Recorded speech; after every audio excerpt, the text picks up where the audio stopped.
what the song is all about. So, um, okay, this is overwhelming. Right. So, people already on the live stream, people already watching me on live stream.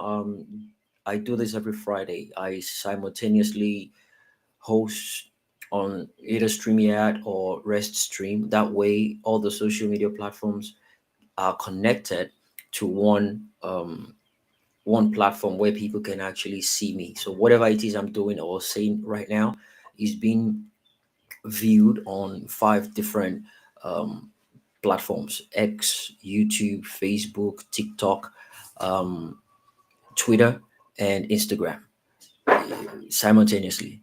So it's better that way for wider reach and reaching as many persons as possible. Today's going to be an interesting one. Today's podcast live stream will be focusing on PO. Today is when we talk more about him, we sell him, we let people know about him.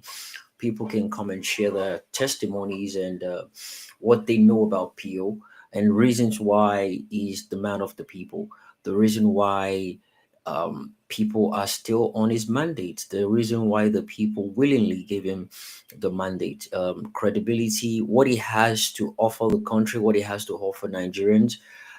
We need to let people know about it today. And today should hopefully signify a moment at which we'll keep pushing, um, selling his product, selling his market, selling what he carries, what he does, and how he does it. Um, we have lined up a segment for today. It's going to be an interesting one from talking about his lifetime achievement, introducing him to the people. Hopefully, he's going to be listening in. As we know, he's a very busy person. His birthday tomorrow, but we're trying to um, represent and do what we can from our side to acknowledge him, see him as an inspiration to the upcoming generation and to Nigerians currently, because we have a lot of Nigerians that are indecisive of what they should take on in the next coming election. Today, we're going to be putting out reasons why he should be the next president of Nigeria, why the people are still on his mandate, why the people are still talking about this man, regardless um, the fact that we've gone over, we've left behind the election period way back in 2023, 2024, and it's 2 years down the line, and we're still talking about this particular man. He has come to change the terrain of the political atmosphere in Nigeria, and it's beautiful. It is outstandingly amazing to see that the momentum is still high, and the people are still looking forward to having this man. The people cannot have enough of Peter Obi. That's certain. That is certain. So today, people, if you want to give a shout out, or you want to pray for him, you have a dedication, you have a couple of lines, lyrics of songs you want to sing to him, you can request for the mic and do that. It's dedicated to him today. He owns today's episode off the cuff with Jimmy, and I'll be looking forward to every single person's um, uh, testimony, every single person's submissions, every single person's perspective towards the person of Peter Obi. People are watching me live now. Currently, we have about I think 35 people watching on all social media platforms. So I I am actually working on two platforms right now. So the Twitter space is different from the Twitter platform. So the Twitter space is an idea I came up with because I got to realize that a lot of people are not used to the live stream concept. When you check on your Twitter app, when you check at the top section of your screen, you see the purple and the pink looking, capsules, right? Yeah, capsules, where you can easily join spaces. The people are used to the purple one, they're not used to the pink one. The pink one is live stream, where people can watch you from any part of the world. Well, people can listen to you as well on regular Twitter spaces, but this particular one, people can view you, they can watch you live, and I'm actually live. It's a video live streaming on all the social media platforms. So I decided to create a Twitter space for people that are not used to that, and many of my followers, um, they find it difficult clicking on links and just joining random spaces or random platforms. But yeah, this is safe. And in the comment section, I put up a link to where you can be part of the live stream. You can join me here in the studio. We can have a conversation. You can talk about PO in your own way. And people can call. You can call on WhatsApp. You can send messages. You can put out your message in the comment section. We'll read it out. It's going to be a dedication to PO today, and we'll be sticking to that. We have a long list of event we're going to try and cover up today. A couple of people have actually reached out to me that they want to, on behalf of PO, they want to do some, cash giveaways. We'll see how that goes. It could be me just collecting names and, sending to the people interested in doing so on behalf of Peter Gregory Obi today. So on Off the Cuff with Jimmy, I do this every Friday for people just being part of my platform for the first time. I do this every Friday. It's more into the social topics. In the next couple of months, I will be transitioning to politics at least once in a week to keep up with the momentum, to keep up with the topics, to keep up with the breaking news and eventual decisions that will be coming up towards the coalition, and looking forward to the 2027 presidential election. There is no one else that fits into being the president of the Nigerian people than Peter Gregory Obi. It's gonna be an echo chamber here today. My message to the opposition party, my message to the neutral people, my message to people that join my platform on a neutral ground. My platform is made to entertain Tom, Dick, and Harry, the good, the bad, and the ugly. It has nothing to do with political affiliation whatsoever. I'm not chasing anyone out of today's episode. I just want people to acknowledge that it is a space, it is an episode dedicated solely for the person of Peter Gregory Obi, and that's just what it is. If you want to say one or two things, it's fine, it's okay, regardless your political party, what you think about PO, um, even as an opposition. I know a lot of people reached out to me to say how relentless he has been, and how strong, powerful he has been pushing on, and they just don't want to have anything to do with the Ovidia movement, but they love PO. We have people like that, no doubt. We can't shake that off. So we welcome them to be part of this as well. We'll be looking forward to having people join the platform. And again, if you want to be part of the live stream where people can hear you on all the social media platforms, the link is in the comment section. You just click on it, it pops up on my screen. I see you. We can have a conversation, and you realize your voice is quite louder than the people on Twitter. It's quite engaging, it's interactive, and it's interesting. People are joining the Twitter spaces already. I can see. Dr. O, Fatai, Abiodun, Duke of Ife, Bolanle.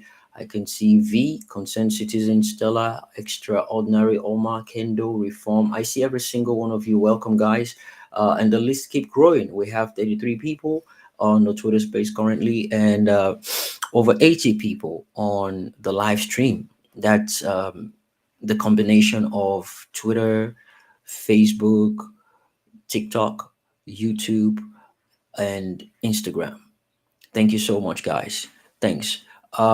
Again, the song that was dedicated is going to be put in the comment section. I made a tweet about it earlier on, but I'm not sure people paid close attention to it. So I'm gonna put that in the comment section for people to. Okay, let me put it on jumbotron actually. Um, 1 second.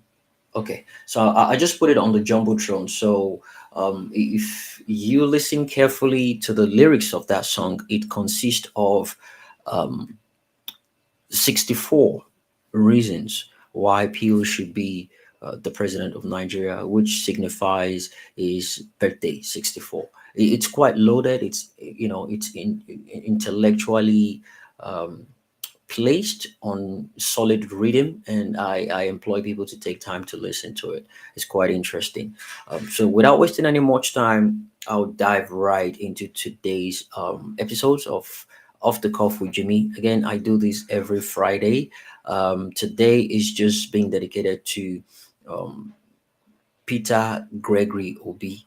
And when I do this, always sponsored by OBG Foods, listening to my platform. OBG Foods, they're the sponsor of the live stream I do every Friday, proudly sponsoring us. And we were proud of what they've been doing in the past couple of years in America, Canada, and they're moving into the UK right now. For people that don't know them, they're into um, producing, planting, harvesting, producing, packaging of Nigerian food products, ingredient, and they ship it to the United States, Canada's, and now they want to start shipping to the United Kingdom. And they are proud owners of clean, well processed, well packaged Nigerian ingredient products, food. Packages you can actually think about here in America. They have their product across all the 50 states in America here, and always a taste of purpose.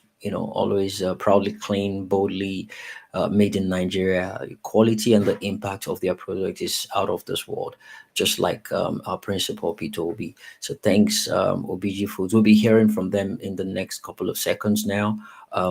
We'll be hearing through their adverts, and people that are just listening to Off the Cuff with Jimmy for the first time. I do this every Friday, but for more clarity into what I do and what I talk about, it's more into social topics, more into social issues. But let's just take this. I'll be right back. In a world shaped by events and happenings, how do we keep up with the trends? How do we get a hang of facts and vices playing out around us? Join Off the Cuff with Jimmy, where unscripted, uncensored, and unforgettable controversial family and social topics are discussed by different people across the globe.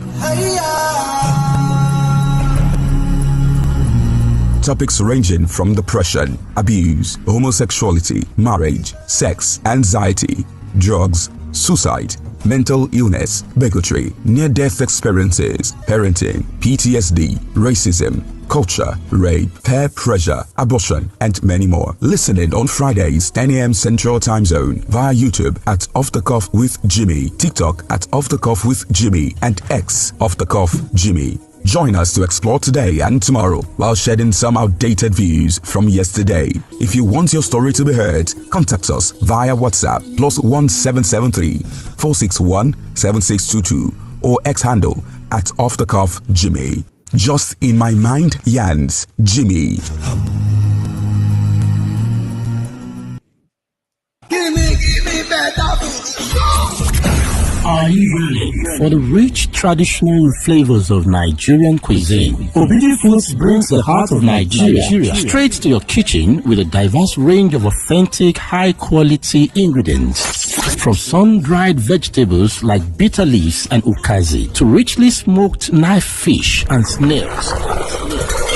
Obiji Foods offers a diverse range of traditional ingredients, a quality you can trust. Each product is carefully sourced and processed to retain its natural flavor and nutritional value, ensuring you get the best of Nigerian cuisine. Obiji Foods, in Nigeria or abroad, Obiji Foods ensures you have access to authentic Nigerian ingredients for our smoked live fish and panla, thoroughly washed and slowly smoked over a firewood oven, giving the fish a lasting wood smoked flavor. Fully fermented and sieved, resulting in fine grain. Our gari is processed from cassava grown in Obiji farms, ensuring high nutritional content. Red and bleached palm oil, organic farm sourced, unrefined and expeller pressed. Our palm oil has zero cholesterol, no additives or preservatives, and is sustainably sourced. Dried vegetables, including bitter leaves, okazi, or herb, all sun-dried to retain the natural color and nutrients. Spices and seasonings from Ihuru, the African nutmeg, to Cameroon pepper. Our spices are carefully sourced to enhance your cooking. Telephone +1 832 710 6747 or +234 703 062 3860. info@obijifoods.limited.com. Website www.obijifoods.com. Obiji Foods. Good delicacies beget longevity. All right, welcome back, ladies and gentlemen. You're on to Off the Cuff with Jimmy. Welcome back from the short break, and that's what I do every Friday. And you've heard from our sponsor as well, OBG Foods. And welcome. We're on to today's episode of the Cuff with Jimmy, and it's going to be about Peter Gregory Obi, and that's what we're going to be doing today. Every Friday before I start my live stream, there is a segment I do not joke with. It's the inspirational talk. The inspirational talk for today is going to be on PO, of course. I'm going to focus on Peter Obi today, and the title for my topic based on him will be the blueprint we pretend not to see, and it's going to be packed with why he is the right person, why people look up to him, and why is the perfect person for uh, fixing and what we think can actually turn Nigeria on the right path. So, good morning, good afternoon, good evening, wherever you might be listening from. I'm speaking to Nigerians, I'm speaking to obedience, I'm speaking to well meaning Nigerians um, that want the betterment of Nigeria. We're talking about a particular man today. We are dissecting his blueprint. Peter Gregory Obi is not a messiah, he is not a perfect person, in fact. Um, but in a country where integrity is often mocked, where the truth is the first thing that kills itself in any election circle, Peter Obi has come to become the anomaly in Nigeria politics. A man who walks into a room full of looters, and instead of praising um, any single one of them, instead of raising his voice, he raises receipts to show that he's been there, he dined with the good, the bad, and the ugly, and he still came out untouched. In a nation that celebrates the loud, the crooked, the flamboyant, and the fake people that act like they're for the betterment of the nation and the people, Obi choose to be auditable compared to others. He doesn't dance to impress people. He's more into balancing his budget and what he thinks is right. He doesn't throw naira notes at parties to show um, how wealthy he is, but he rather builds schools without headlines. He doesn't travel with 30-car convoy to impress or show how powerful or how influential he is, but he walks into a market alone and listens to the people. Let me tell you something, my fellow Nigerians and people, well meaning Nigerians in the international community listening to the sound of my voice right now. When a man voluntarily leaves over 75 billion naira in the treasury instead of his pocket, when a man refuses pension because he believes he's already served, when a man educates himself globally to commit to the glory of a local industry, that man isn't just a politician, he's a syllabus. And that's why we're talking about Peter Gregory Obi today. And personally, over the past couple of years, what is the lesson or lessons we've learned from Peter Obi? Or what are the lessons he has actually taught us? That you can be excellent without being excessive, that you can lead without looting, you can win respect without rigging applause, without paying people to stand up and clap when they give them signal to do so. It shows that being powerful doesn't have to be about money, that modesty can be a revolutionary tool, that the structure matters more than the slogan.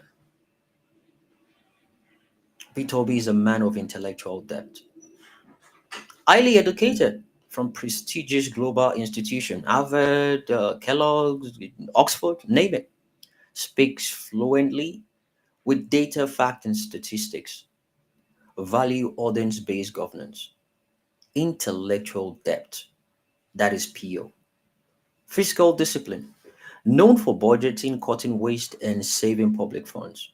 Again, it left over 75 billion naira, 75 in state reserves when he left office.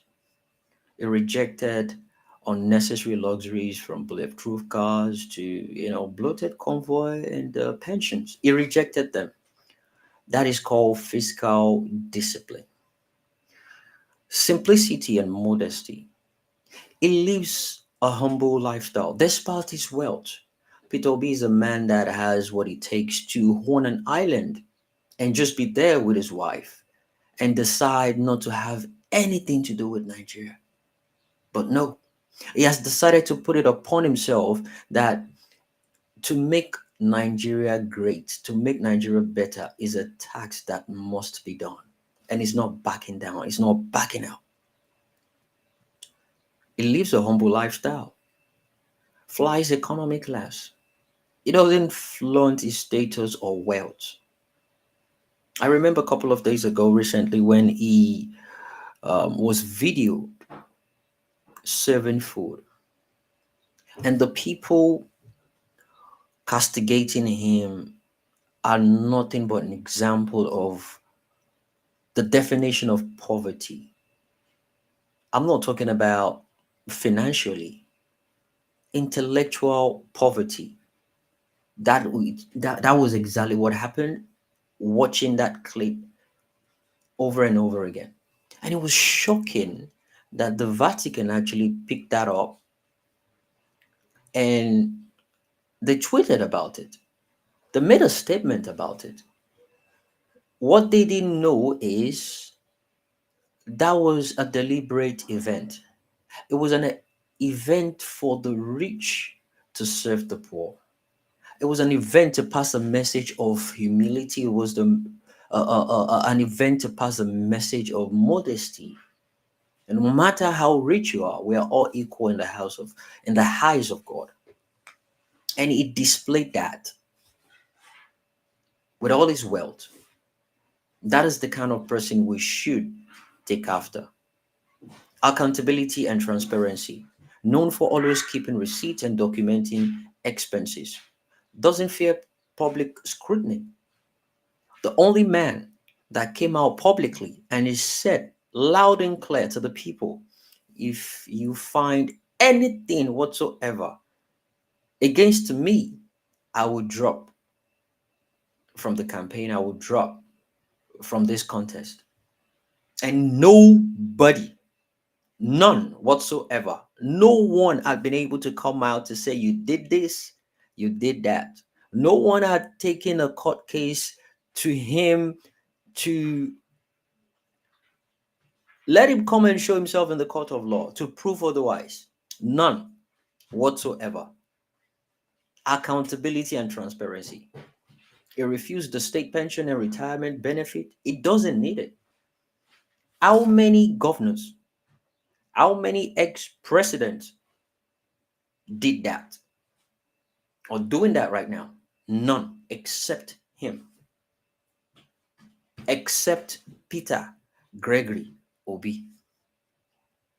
The servant and leadership skills he possesses is out of this world. He sees political offices as a place of service, not an entitlement. I mean, he often says, go and verify. There's a reason why he says that. Encouraging the public to fact check him. Personally engaging with every single Nigerian at market, churches, and even town halls sometimes. This is a man that controls prestige anywhere he goes. The standing and loud ovation is out of this world. You get goosebumps wherever you are watching this man and the way people are all over him. They claim he's not the president, but he's been acting presidential lately. Ever since they claim he lost the election, the only known figure, the only presidential personnel that has been acting like a president should in that Nigeria is Peter Gregory Obi. If you have any other person, please, I'm open to have that conversation. I'm open to get names. Just give me something. Let's talk about it. Policy focused, structure minded. That is Peter Gregory Obi. It builds institution and not cult of personalities. It's not a builder of people in the way Nigerians sees it. Nigerians are expecting the godfatherism thing going on. It is not into that.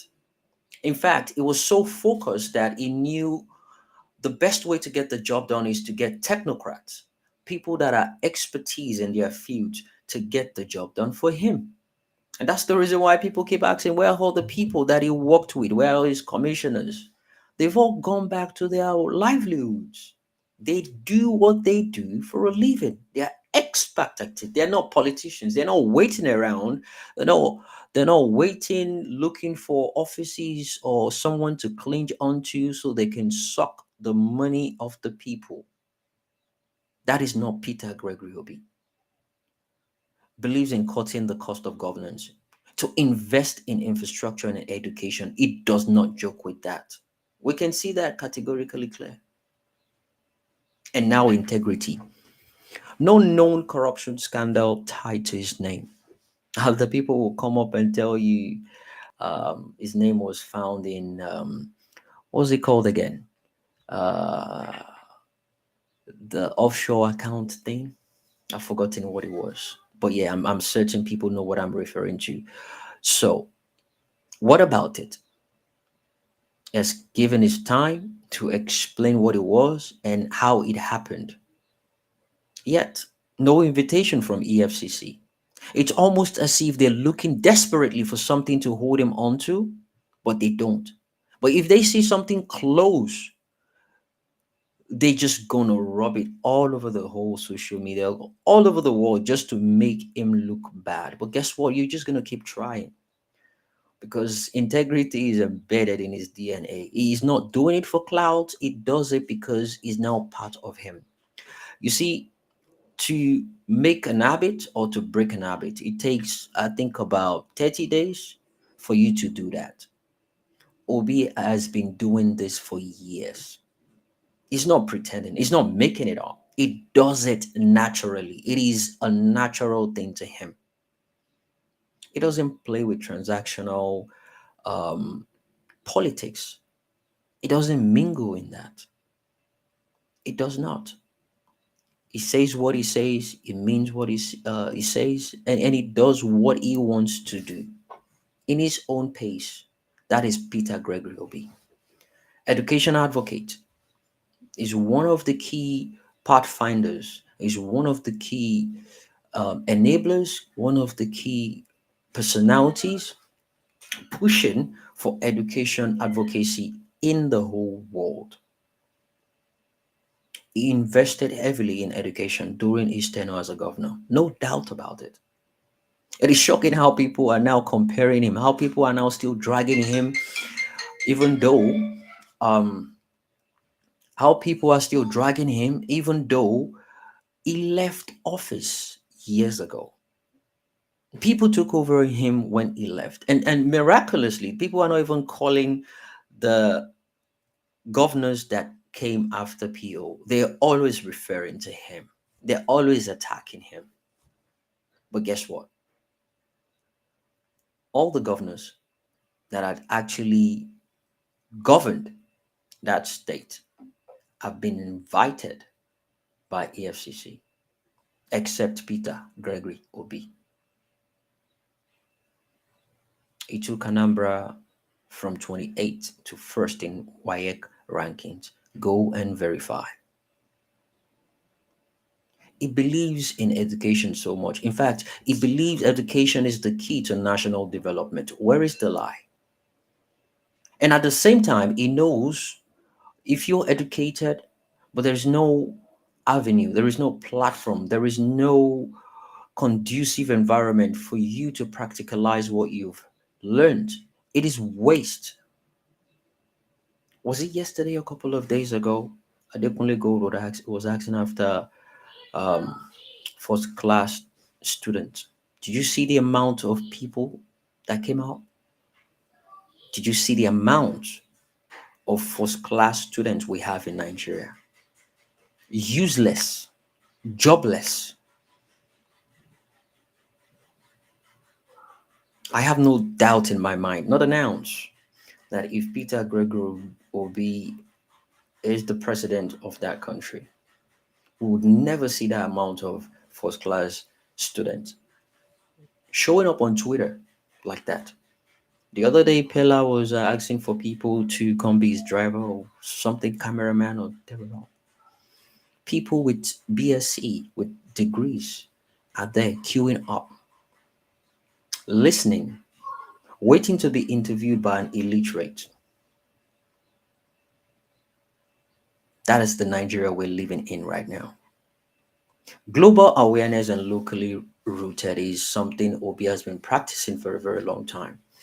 It connects with the international community so strongly. I mean, it has stakeholders while remaining grounded in Nigeria's reality, both home and abroad. It has a solid rooted ground. It supports made in Nigeria products and SMEs. I saw a video yesterday precisely of him in a restaurant supporting the business. He went in there, greeted people, sat down, ate, left. Do you know how many people would want to go there to actually sit on the particular chair he's seated on to have his meal? How many people would want to have something to do with that restaurant? Because it's now prestigious that you guys served PO food. What did he eat? The amount of people, the amount of others on what he actually ate will go up. Show me a restaurant Atiku will calmly walk into there to go eat. Show me a restaurant Tinubu will go out there to go eat that's like that. Or any single one of them. Just name me one. Give me one. Give me a name. Just one. Discipline and principle. It doesn't bend to the media pressure or group incitement. It does not. It does things its own ways. Refuses to distribute cash or bribe delegates. It stays consistent in values even when unpopular. We know him for that. Disciplined and principled. Now, his fearless and honesty is another angle we can look into. Publicly criticizes poor governance, including his own party when necessary. I mean, PO is known for saying things as no sugarcoating it. It says it the way it is, and that's a fact. We've heard it many times. I was doing a search on Peter Obi's quote, and I was shocked to realize it has over 100 quotes, powerful ones. They're out there. I'm going to read out some as time goes on. Youth centric appeals to the youth, Nigerian youth, to be precise, through his authenticity, humility, and ideas, inspired the organic rise of the obedient movement, for crying out loud. Do you know of any movement that powerful in Africa? Well, maybe there was one back in the days, was in the late 60s or early 70s. Tudo spoke about them a few days ago. The Zik movement. The Zik movement. They're not as much as the obedient right now, but they moved mountain when they actually reigned. Let me put it that way. They were the real mob. No technology back then, not as sophisticated as we have it right now. But yeah. But other than that, we have the South African movement going on right now. The Malema one. It is strong. It is powerful. In fact, if the structure that the obedient are working on get effective, get rooted on ground, it's going to surpass that. This is not me bragging about it. It's based on fact of what I'm certain of, right? Only if people can come together and stick as one. That is how powerful the movement is. You want to measure the strength of the movement. Yeah, 2023 was a significant period in the life of any politician. Any. They felt it. And thanks to PO. Hopefully, they'll realize what is coming in the next presidential election. So, the youth of Nigeria, well meaning Nigerians, and our friends from the international community, Peter Obi teaches us not to wait to be elected for before we act like leaders. Teaches us governing your own, governing your habit, governing your discipline is way better than expecting to be governed in a proper way. Stop criticizing the good people when they work. Stop romanticizing wealth without work. Stop reposting thieves, retweeting kleptomaniacs, liking clowns, and calling it cruise on social media. To the world educationists, to the thinkers, to the educators, to the nation builders, Peter Obi represents a warning that the day we ignore competence for charisma, that the day we trade values for viral tweets is the day we auction Nigeria's destiny to jokers. It is time to get our country back. And the man that has stood up to making sure that happens is Peter Gregory Obi. He's having his birthday tomorrow. Today, my live stream episode is dedicated to him. We're going to be listening to a couple of his videos, voice notes, and speeches about cutting down the cost of governance. Today's about PO. The world needs to know there is a man changing the dynamics of politics in Africa, not just Nigeria, and his name is Peter Gregory Obi. Thank you so much, ladies and gentlemen. That's the end of my inspirational talk for today. Titled Peter will be the blueprint we pretend we do not see. Thank you to everyone that has been part of the conversation from 11 o'clock. It's almost 1 hour now. And people are still joining on the live stream. The link is in the comment section if you want to be part of this, guys. Please do check it out. Before we proceed, I would love to listen to some of his audios. I saved some for people that have actually listened to them before. Um, the purpose of this is to understand that this man represents something, and what he represents is what Nigeria needs as a country right now. We need PO more than how he needs us, and that's a fact. There is no doubt about it. That is an absolute fact. But let me not hold on to that for too long. Let's listen to this, guys. And nobody kidnapped me, nobody shot me, and we saved that money. We had. There was a time they wanted to go to what they call the World Igbo Congress in America. And they showed me that somebody before me had gone with 40 million.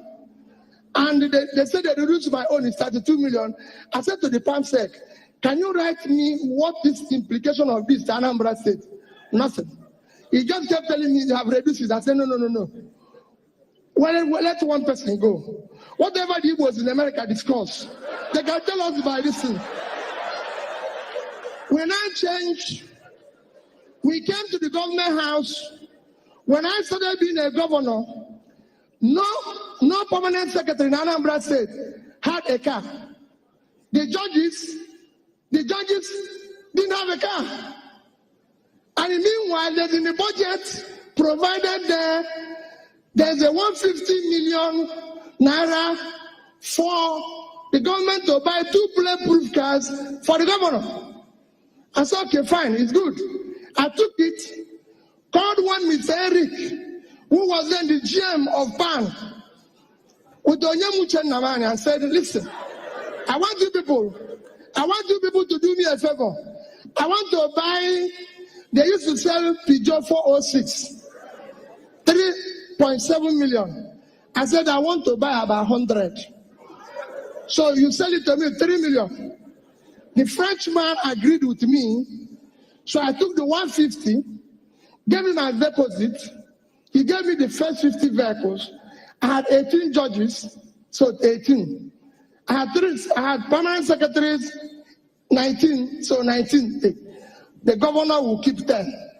So all my first tenure, if you are around Doka, I used 406 Peugeot. And nobody kidnapped me, nobody shot me, and we saved that money. We had, some of you might have, That's the first one. who have no reason to be in Abuja. They consider a problem to the traveling public. They follow me to Abuja. I'm the one who is going to go to meeting. Because they idle in a hotel, they eat more. So I have a lot of bills to pay. In the end, every trip was costing me over 10 million. One trip. And there are times I do this 4 or 5 times in a month. So after about the 3rd or 4th trip, I sat down and said, I want you to write name of everybody from me and tell me why and what is the purpose of this person going to be in Abuja.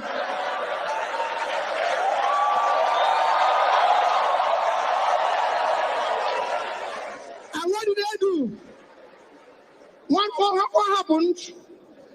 What did they do? When they finished, I found out the only person that needs to go to Abuja is me.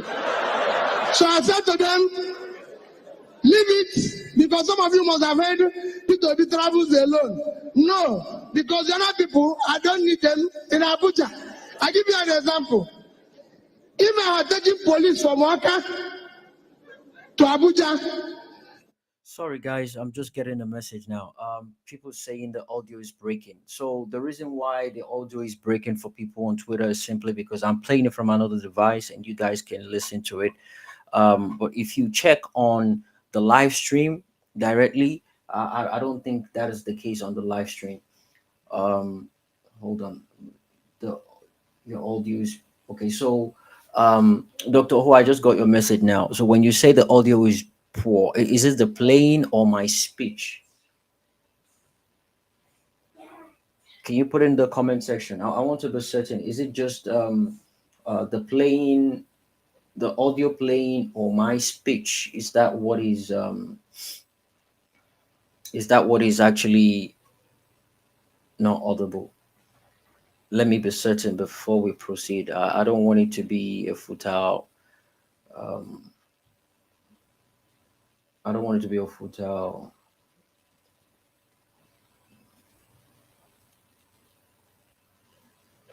Okay, let me check the message now. Um,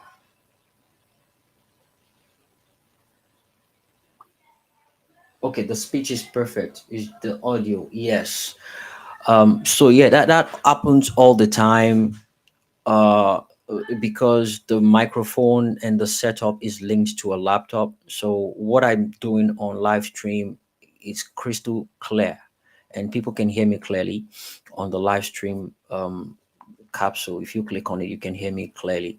The music and everything goes, crystal. But when I play tunes to people on Twitter, I don't know why that happens. I'm not sure if it's because of the connection, but the PO video audio is breaking. Okay, yes, the PO audio thing is breaking. So I'll try and see if we can listen to it from hold on, if we can listen to it from, let me see if we can listen to it from the other audio.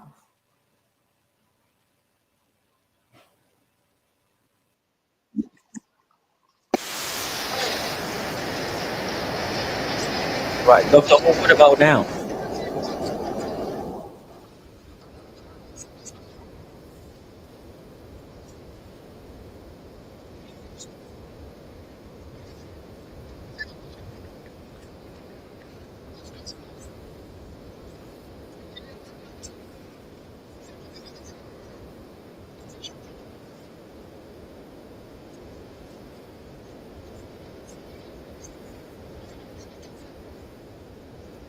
Okay, thank you, Dr. O. Thank you.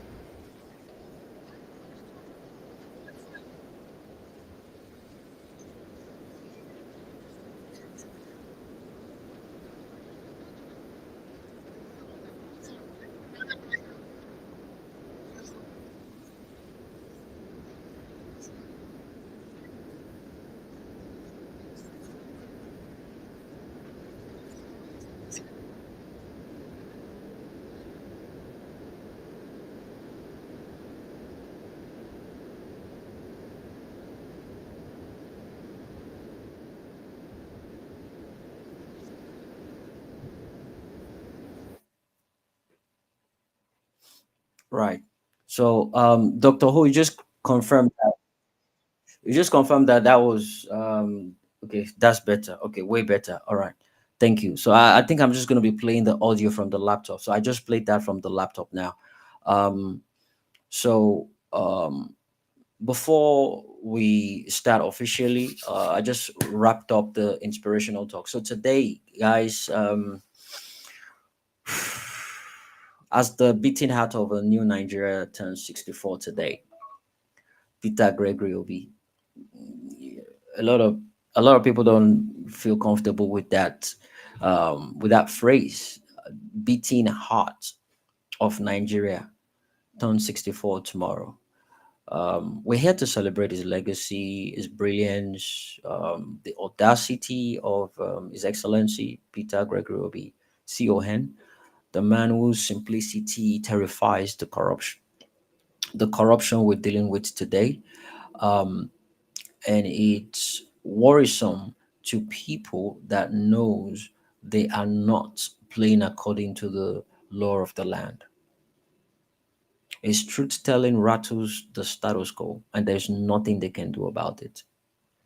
Thanks for joining me today on Off the Cuff with Jimmy to take a thorough, um, unforgettable conversation, storytelling, history, and breakdown of who Peter Obi is, and to honor the man who has redefined what leadership should look like. 64 achievements, 64 reasons why he should be the next president of America. People can request for the mic, for people that want to pray for him, want to give him a shout out. You can do so. Again, my live stream is sponsored by OBG Foods, the taste of purpose. This is just not an ordinary birthday celebration. It's a national reflection, a youth revival, and a call to action for people to come together, acknowledge, and celebrate the person of Peter Gregory Obi. So, as we celebrate not just a man, but we're celebrating a mindset that says public funds are sacred, that the job of a leader is to serve and not to loot. Is not your regular politician, is the man with a calculator in his hand and the constitution in the other hand. Let me say to you that Pio is not just the former president, former governor of Anambra State. He's the former governor of Anambra State for 8 years, the vice presidential candidate of the 2019 presidential election, the presidential candidate of the 2023 presidential election, is a statesman, an economist, a global speaker, a philosopher from the University of Nigeria, Nsukka, an alumnus of Harvard School of Business, London School of Economics, Columbia Business School, Oxford University Leadership Program, Kellogg School of Management, with an outstanding record of achievement, award, and recognitions. I mean, some newspaper gave him the Man of the Year in 2007 and 2009. He won the Zik Leadership Prize for Good Governance. In fact, the Bill and Melinda Gates Foundation awarded him for health and education reform. Nigeria's most transparent governor, multiple local and international recognition, UNDP, UNICEF, and World Bank commendation, all over the place for him. Just one person, Peter Gregory Obi. Again, you know what it is to leave 75 billion naira in Anambra Treasury? It's not a big deal from an international perspective, but with the standard of what Nigeria has become and what Nigeria is and the conventional practices, yes, it is a major big deal to leave 75 billion. And when I say 75 billion, it's something he could have easily pocketed. They'll take him to the FCC, he goes to court, and he spends about 5 billion from that to settle the judges and court and everything. And there's nothing anybody can do about that. But this is a man of conscience. This is a man that believes in governing the people and not stealing or looting from the people. Paying salaries without borrowing shouldn't be something to brag about. But in Nigeria, considering how he met the state and how the people before him had governed the state. It was a practice that was known to be adopted by every single governor in that country. But it decided to stand out. It decided to stand out and not be on the bandwagon. No pension backlog for civil servants, built over 900 kilometers of roads, massive investments in education, reopened and revamped public schools, donated buses to secondary schools, forced to distribute laptops to public school teachers, rehabilitation of all general hospitals in Anambra, introduced health insurance scheme. The lists are there, countless. He refused to buy a bulletproof car, used the same car throughout his 8 years. All he had to do was just to fix it, change the tires anytime it's necessary. Do you know how many times they budget new cars, new bulletproof cars for governors in Nigeria? They do it at will. They do it at will. But he has decided not to do that because he had the chance, he had the opportunity, he has the power to do so. We'll be talking about Peter Gregory Obi today. And reasons. Reasons. What are your reasons? Why do you think he should be the next president of Nigeria? Is it because you understand the economics better than the candidates fighting to govern the country? Is it because he has never been convicted of any form of corruption? Or is it because he doesn't believe in wasteful spending? He keeps receipts and explains every kobo. He listens more than he speaks. His education is real, it's not forged. He speaks truth to power. When unpopular, he respects women and invests in healthcare. He invests in local production. He's the only candidate who travels economy to support his people. He goes where other politicians dare not to go. He sympathizes with the people. He has this empathy of a father, a brother, a uncle, an uncle, and a caring guardian, a leader, the same person that's been moving presidentially ever since the 2023 election. He's been doing what he knows how to do best, and he's good at it.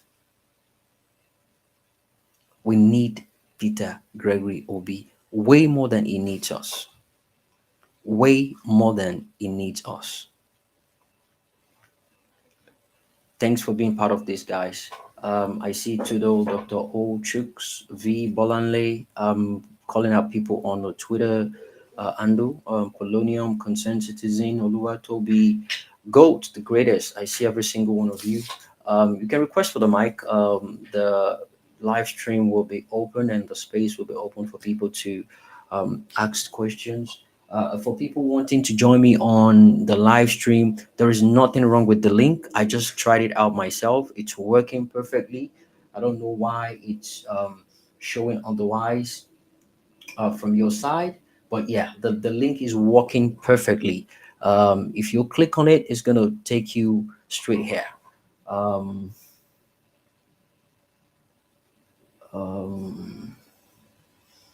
Okay, so someone is reaching out. So guys, if you have any message, shout out to PO. You can send a text. You can send a text, comment section, and it will be read out. Everyone's gonna hear it. It's working perfectly. Okay. Double Chief, I saw your request now. So today is not the day for that. Today is not the day for the whatever it is you're coming up to do. show the response you gave to Tudo. I'm not here for that today. You're not going to be speaking on this platform today, so there's no point wasting your time. It is annoying doing something like this, and all you just think about is you, you you consider it a joke. You think it's just a joke. You know, it's not funny, and I'm not in the mood to entertain your nonsense today. But it's not going to stop other people from being part of this conversation, for joining this conversation, so we can have a great hold on. We can have a great back and forth. But before we proceed, let's hear some of his speeches from the platform. So here we go. 1 minute. Let's hear some of his speeches from the platform before we proceed. Oh, that's interesting. Okay. Okay, someone is coming up. Samson Abolade. Samson Abolade. Samson Abolade. Before we go to Samson, let's listen to this.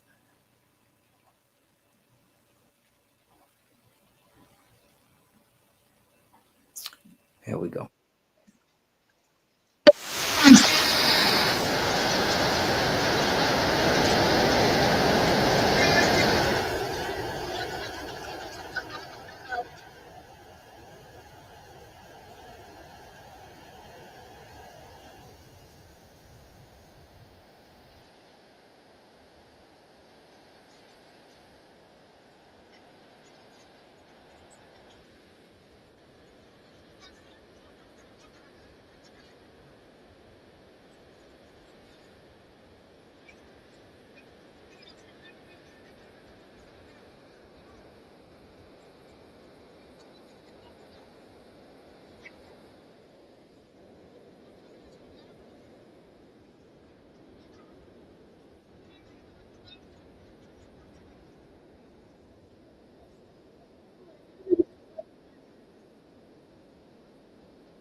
There we go.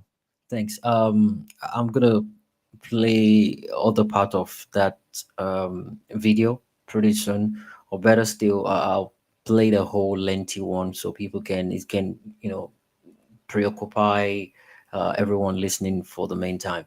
But we have two speakers on the speaker section right now, Samson and Office of the Citizens. Abraham, thanks for being part of this. I've been receiving messages in the background. People probably busy. They say they'll join in a minute, but it's okay. It's fine.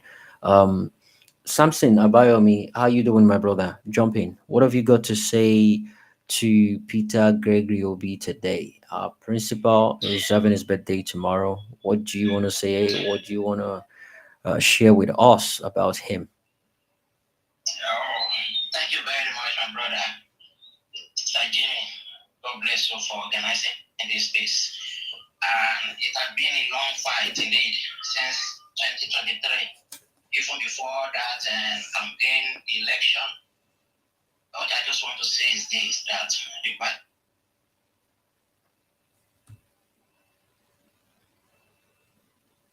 Oh, did we lose him? Samson, are you there? Samson. Huh. Um, Abraham, can you hear me? Nigeria is not. All right. Mr. Sampson, we lost you for a couple of seconds. I think Corruptions and everything. Mr. Sampson. Public space, Samson, are you there? private sectors, now becoming governor. Samson, can you hear me? During the campaign, because Oh boy, I don't think he can hear me. Gideon, can you hear me? yes, sir. Brilliant. Thanks for that. Abraham, you can hear me, right? Office of the Citizen. Office of the Citizen.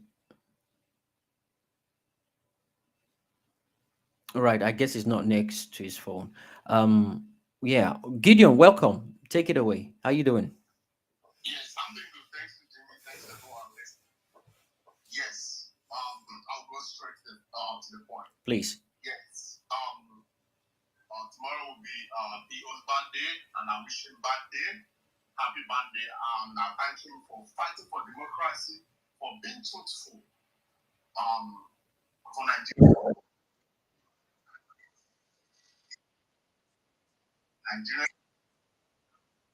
is with facts and figures. Yes. So that's why I like him. I like to listen to him. He has said a lot of things that impacted the way I behave. Yes, Peter Obi has been that person that always tell you, do the right thing, do the good thing. Don't worry about others. Worry about yourself. That's the words he always use. He said he wants to see a change. And people will say, be that change that you are looking for. Yes.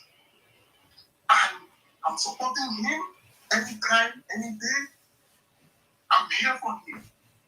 And I'm supporting you not that somebody tell me or inform me to support Obi. No. I'm doing it from my heart. Because I know I'm doing the right thing. Yes. I'm doing the right thing by supporting him. Nobody is paying me anything. I'm not receiving any money from any person. I'm doing it from my heart. Anything I do, I don't care how much I spend. I don't care who I talk to. Because my heart is telling me I'm following somebody who is doing the right thing. He may not be perfect, but I believe he is 95% perfect. Yes. So I'm here for him, and I wish him well, and I want to see him see that Nigeria is praying for. Yes, I wish him happy 61st birthday, and I ask Almighty God to protect him, give him more knowledge and more wisdom to fight for us. Thank you, and I eat my mic for that. Thank you, Gideon. Beautiful. Thanks for that. Thank you. God bless you too. Yeah, these are the kind of uh, things I was hoping to see and hear from people. Just well wishes and whatever it is anyone wishes to do, you can go ahead and do that on behalf of Peter Gregory Obi. Office of the Nigerian Citizens, are you there? Okay, I guess not. So while we wait for other people to join, I I noticed he's been visiting a lot of places since the last presidential election, and he's been doing quite well for himself, business wise. But I couldn't ignore the fact that he has donated a huge chunk um, financially. He has donated a lot of money to people. In fact, I just dug out the breakdown of what he has done so far. Um,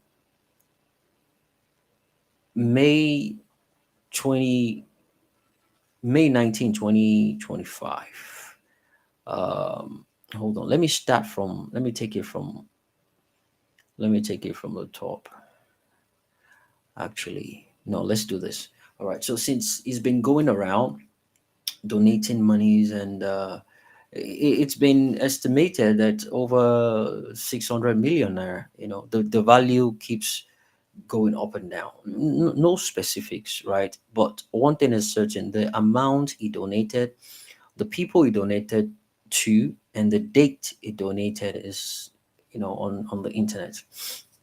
So on the 19th of May 2025, Anglican School and Hospital in Kubwa, Abuja, he donated 20 million naira for the healthcare project and supported literacy. 20 million naira.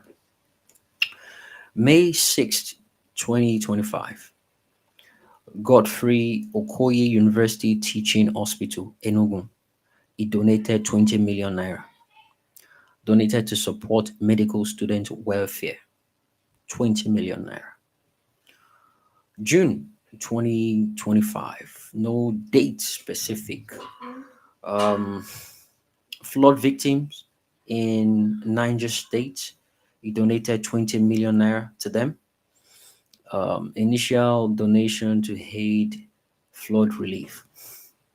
And early July this year, 2025, Philomena College of Nursing, Benin City, he donated 15 million naira for human capital development. And on the 18th of July,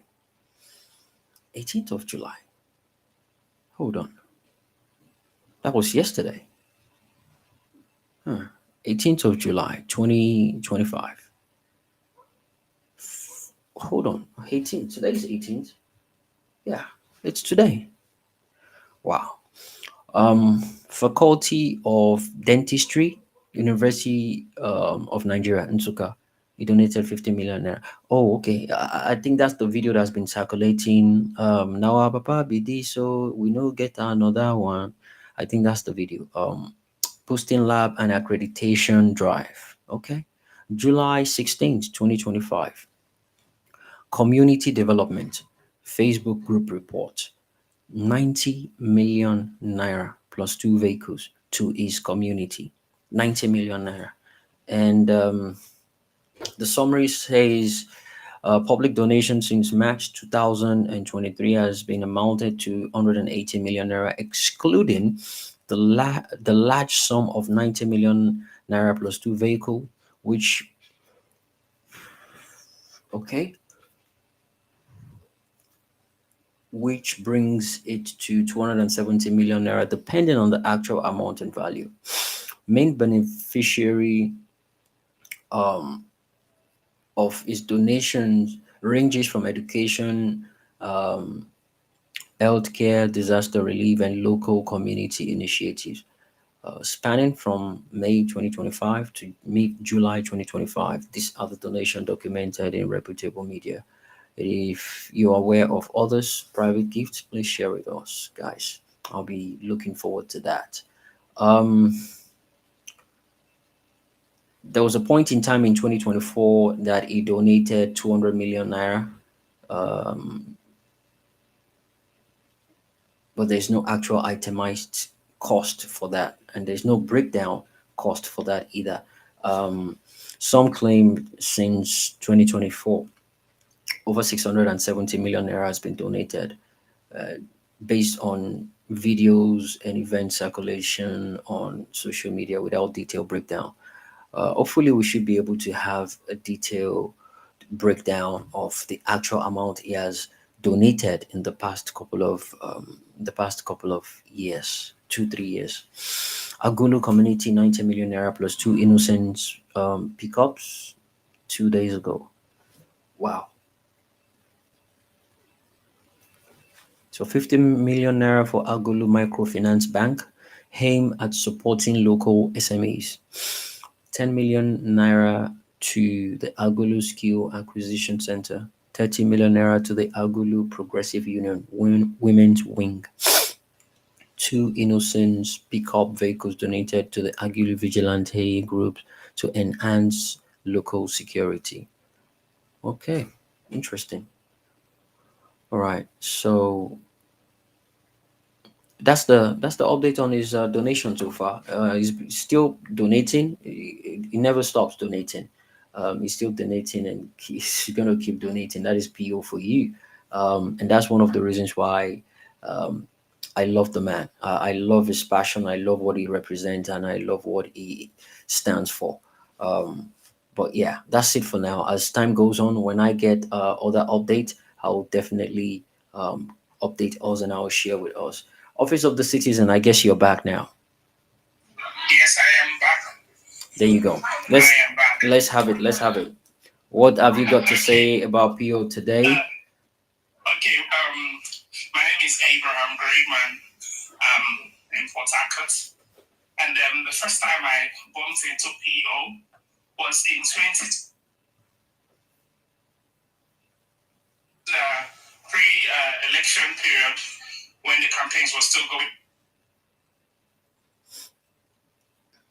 You know that feeling that you have when you meet PO person. It's overwhelming. Right. So when we were inside the hall, right, there was an event. Yeah, you know that town hall meeting that we usually have. Right. So Peter was standing just by my side. He had a microphone in his hand, and I was videoing him. And when I looked up, all of a sudden, I had an imagination. All of a sudden, I had an imagination. Immediately, I looked up at his face. What I realized is that an ordinary Nigerian like me, all right, I'm not a politician, I'm not a politician, I'm just an ordinary Nigerian, just like every one of us. An ordinary Nigerian like me can actually aspire to become great under this man. But I had an imagination that almost was like a vision.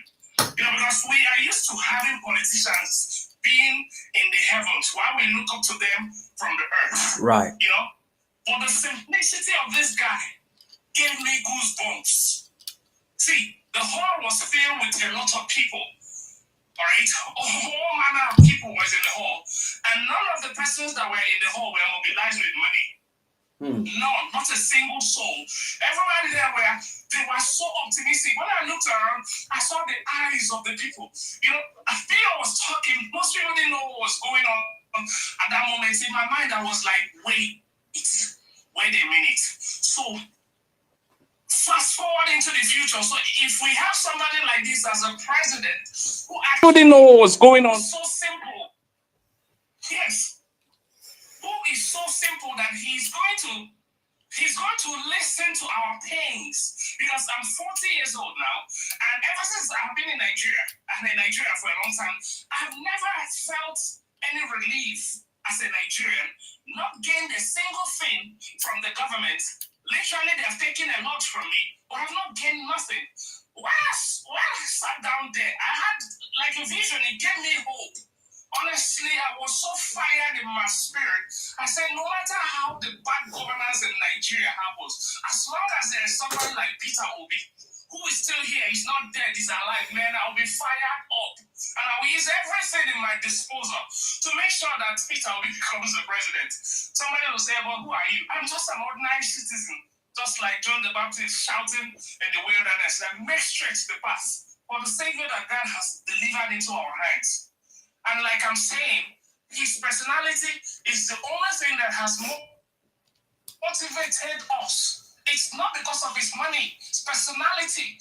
Man, this guy is so simple that he can listen to an ordinary schoolgirl and feel their pain. Listen to an IDP camp person and feel their pain. Listen to nurses, listen to retirees, listen to ordinary people on the streets, policemen, everybody.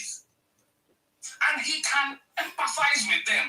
I mean, this is the only thing that has been robbed us as Africans for decades, that we don't know how to empathize. We don't know sympathy. We don't know love. We don't know how to give. Do you understand it? So it's all been a bunch of selfish routine with selfish, evil, corrupt politicians over the decades. So while I was sitting down there, this was the vision I saw. Within my spirit, I was like, my God. So you're telling me that a day will come that the Nigeria will become a place where we can be proud of, and then my children will come out and they will say, oh, they're aspiring to become something in their life here in Nigeria without traveling abroad. This was the vision that I saw. And I realized that, man, ain't nobody going to do this if I don't step up. I opened the Office of the Citizens, I registered it, and I'm doing everything that is just doing everything that I can, because we need to wake the citizens up. Because there is a delusion that Peter Obi can't do it alone. This demands every single active Nigerian to stop. And this is birthday that is coming is showing us at least a reflection of what, honestly, I've been going on Twitter and seeing all the stuff going on across Nigeria. And people are doing stuff. And prior to the birthday, people are giving people money. I feel like crying, because Nigerians have been so divided, defeated for so long that we have even lost the idea. Sometimes we think we are bright, but we've lost the idea of what it means to be human. Do you understand it? So, Bio is a bright light, a shining light at the end of a dark tunnel. And he reflects the possibility that there is a future that is possible, that we can actually change. Because the hope has been lost. I have a lot of young people who died believing in Nigeria. Do you know that I used to know friends who died thinking that they will achieve their dreams in Nigeria, but the country killed them. Do you understand it? So it's beyond Pio's money or what he does in his political. It's the hope that he carries. The sight of him gave me goosebumps. I was like, God, so it is possible that a politician can be this good and a politician can be this empathetic. It's crazy. I felt it in an instant and I was fired up. So I believe that this birthday that is coming gives every single one of us an opportunity to extend the personality of PO beyond our selfish desires. I believe that when he comes finally, he's going to clean up the system and give us the ordinary citizens the chance to stand up and sit up and change the narrative so that Nigeria will stop swallowing and killing its own. Because you might not, for some of us who are on Twitter, who may have people in the diaspora, you're doing business, maybe you live in the Lagos or Abuja, but you don't know what people are going through in this nation. You have no idea. All right, so I'm so happy that I'm alive in this period. I'm experiencing this because all my life, more than 35 years ago, I've lost hope on the freaking country completely. Right? So this is my only hope, and I'm thanking God for this opportunity that for the first time there is a light coming, and we better brace up for this light. I don't have much else to say. Thank you so much. Thank you, my brother. Office of the Citizens. Thanks. God bless you, my brother. Talking of people giving out money, someone reached out to me. They actually want to give 5 people 10,000 naira each. So if you're interested, the first 5 people in my DMs, I'll forward your message or your handle to the person interested in doing so. It's shocking we have about 70 something people on Twitter platform currently and less than 5 retweets and tweets. It's sad. Um, but regardless, the Twitter space doesn't really pull much crowd when I host it compared to um, compared to the live stream. Right now on the live stream. Sorry to cut you short. 1 minute. Can we do something? I usually do this on Spaces. Let's do it right now while we are here.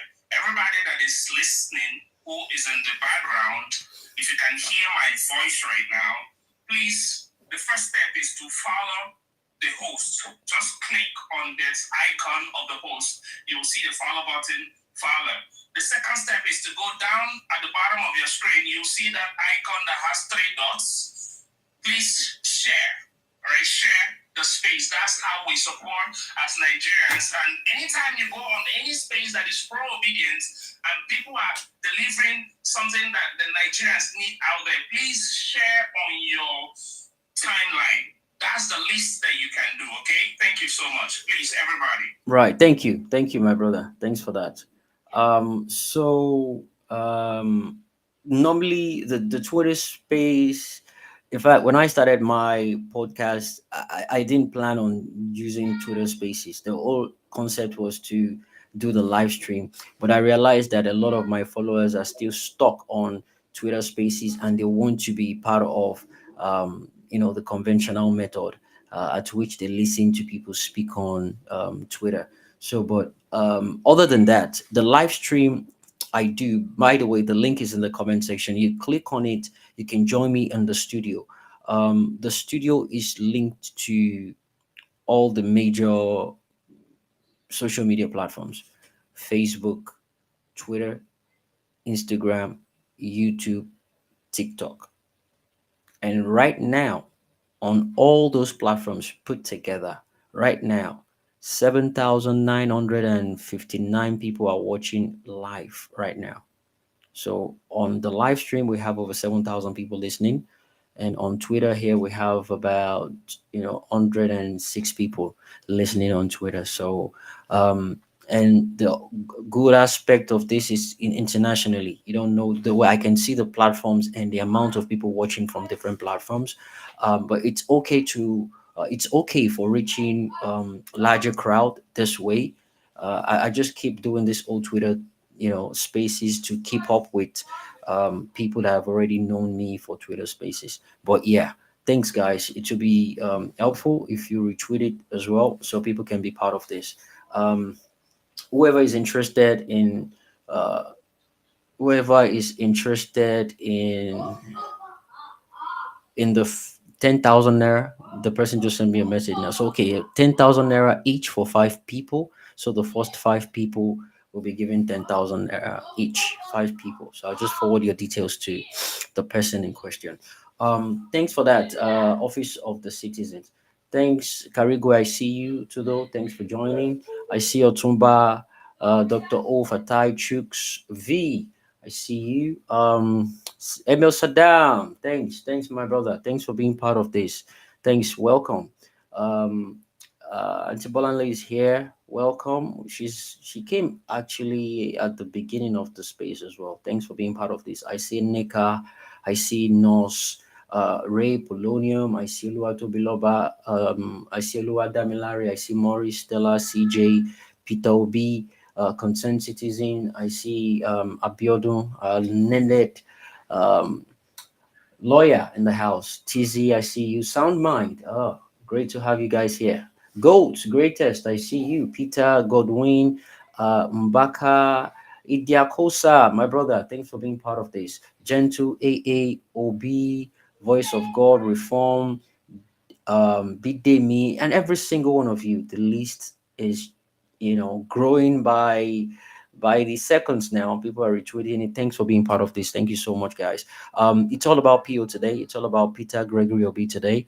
We're talking about his great deeds. We're talking about what he has done, what he's doing, and what he intends doing for Nigeria. It's an opportunity for us to sell his market. It's an opportunity for people to know why the youth are still after this man, why he's still being talked about even after the election season. Was over a couple of months ago, but it's still being talked about, and that's to get the people to know that it's not a conventional election that happened in 2023. Something, it was spiritual, it was um, revolutionary. It happened, and regardless the outcome, a message was passed across. The people are tired of the status quo and they want a change. And the only person that carries the the image, the right representative of that change is Peter Gregory Obi. There is none, I repeat, there is none compare to who can handle the qualities of leadership that is needed in a leader like Peter Obi. None, no one, no one. And that's a fact. So, this is a man that is known for not giving anybody shishi. He's been saying it, he said it, still saying it, and he will keep saying it. It's not going to change anything, and it's not stopping people away from being part of what he does. Sorry, guys, I'm multitasking. I'm reading messages from different platforms. So from YouTube, Darling King, thank you, nice work. From Bag of Wheats, sorry, you another YouTube message. OB supporters should not only be giving out his achievements in beats, but should have them alongside answers to frequently asked questions about him, put together in an easily accessible document online. All right, thanks for that. That's a beautiful one. Thank you. So the person is just encouraging how we move forward, engaging people towards Peter Obi. Less of the back and forth argument with people, more of an intellectual conversation with bombarding them with facts and figures based on what this man has done in the past. This man has a good market. It has a good market. It's very, very, very easy to sell Obi. It is very, very easy. You just need to know the people you're up against because they will gaslight you. They will want to stylishly sweet talk. They will use different terminologies to water down his activities, to water down what he had done in the past, or just to bring up criminal cases against him, and all these River and those unnecessary messages that they try to use in staining his name. As long as we keep focused on knowing who Peter is, we have endless materials to promote this guy. We have endless material, and the so-called oppositions, none of them can come to a quarter of what we have to sell Obi in good light. If only we know the power we have in selling this guy, Peter Gregory Obi. Honestly speaking. So thanks guys for being part of this. Thank you so much. Today is dedicated to PO, my podcast for today. Sorry, live stream for today. I don't know why I keep saying podcast. Well, the intention of Off the Cuff with Jimmy is 3-in-1 content creation, podcast, and live stream. So what I've just been doing lately is just the live streaming.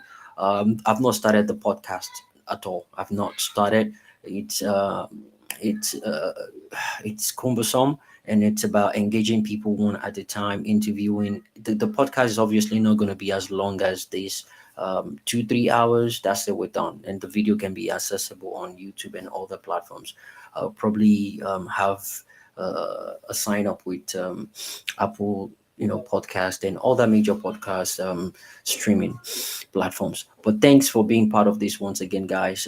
It's brought to you by OBG Foods, yes, the sponsor of the Cuff with Jimmy. This live stream is proudly powered by OBG Foods, boldly Nigerian, proudly clean, and always a taste of purpose. Just like Peter Obi, we know good quality when we see one. OBG Foods, they're into quality. Nigerian brand company, into planting, harvesting, packaging, and exporting Nigerian food ingredients, recipes to the United States and Canada. Working their way to the United Kingdom right now. And hopefully in the nearest future, they should be established in the UK. But for now, they have their product across all the 50 states in America, major stores, African and international market stores in America, in all the 50 states. They have connection down there. They have all their products in all those stores there. OBG Foods, you can just check any of your Nigerian local store where you can get their product for affordable prices. They I think they've completed the update they're making on their prices. Since the tariff thing kicked in, they had to try and adjust their prices on all these things. But other than that, we're good to go. Let's take a word or two from our sponsors. I'll be right back. Give me better. Are you ready for the rich traditional flavors of Nigerian cuisine? Obidi Foods brings the heart of Nigeria straight to your kitchen with a diverse range of authentic, high-quality ingredients. From sun-dried vegetables like bitter leaves and ukazi to richly smoked knife fish and snails, Obidi Foods offers a diverse range of traditional ingredients, the quality you can trust. Each product is carefully sourced and processed to retain its natural flavor and nutritional value, ensuring you get the best of Nigerian cuisine. Obidi Foods, in Nigeria or abroad, Obidi Foods ensures you have access to authentic Nigerian ingredients for our smoked knife fish and banla, thoroughly washed and slowly smoked over a firewood oven, giving the fish a lasting wood smoked flavor. Fully fermented and sealed resulting in fine grain. Our garri is processed from cassava grown in Obiji farms, ensuring high nutritional content. Red and bleached palm oil, organic farm-sourced, unrefined and expeller pressed. Our palm oil has zero cholesterol, no additives or preservatives, and is sustainably sourced. Dried vegetables, including bitter leaves, okazi, or herb, all sun-dried to retain the natural color and nutrients. Spices and seasonings from Ehuru, the African nutmeg, to Cameroon pepper. Our spices are carefully sourced to enhance your cooking.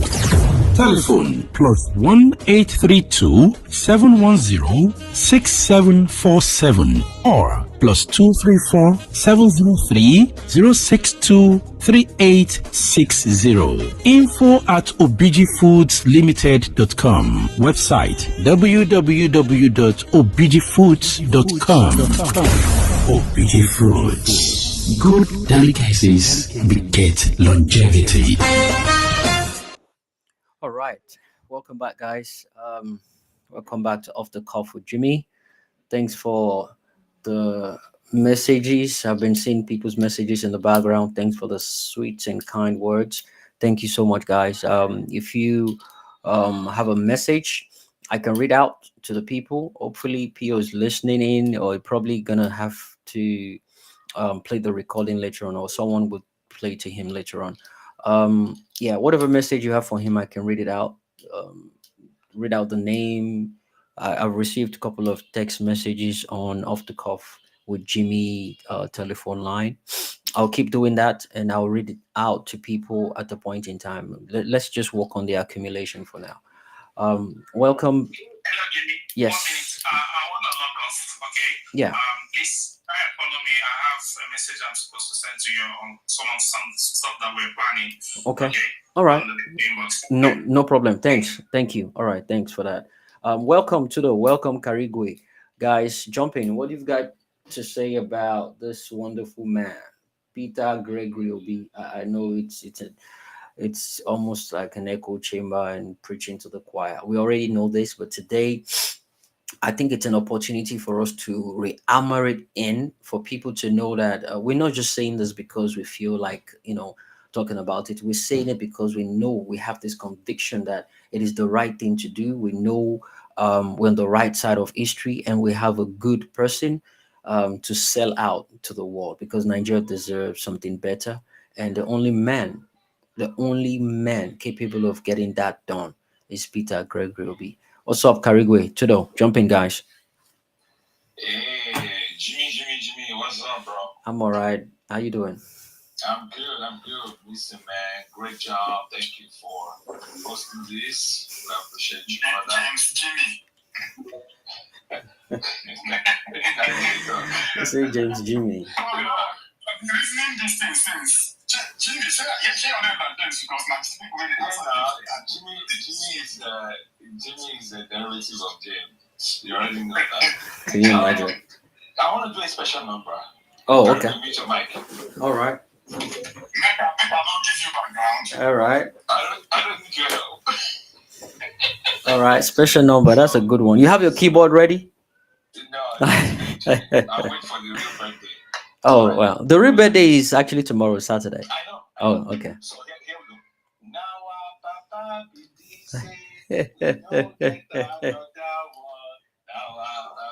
Didi so we no get another one. Now our papa didi say. You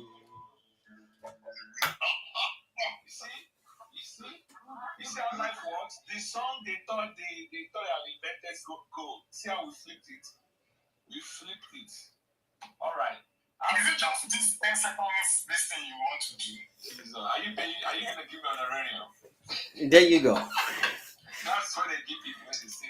So I have another one. I have decided. oh yeah, that's to the follow people.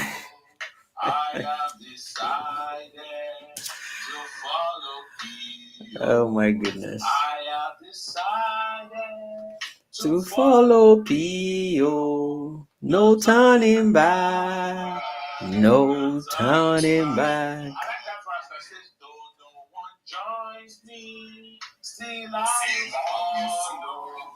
Don't know what joy is. Still I will follow.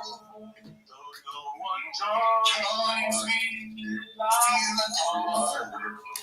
No time to back. No time back. Let's go. I just pulled over right now. I'm on the freeway. I pulled over, and I'm sitting in my car with my eyes closed, and I'm tearing up. I'm feeling goosebumps. With your eyes closed. No, I just told you I pulled over, and I'm feeling goosebumps right now, Jimmy. I'm serious. I'm not even kidding you guys. Nigeria, it is time. It is time for a change. We are tired. Jimmy, we are tired. Yeah. It is time for a change. And I know there's nothing I'm going to say on this space that is going to be new to majority of people here. But perhaps there's some unbeliever out there listening, some skeptic out there listening. My question is, are you not tired? Are we children of a lesser God? Don't we deserve a working country? Jimmy, are you still with me? I'm with you, 100%. You don't go carry God's foot for this thing now.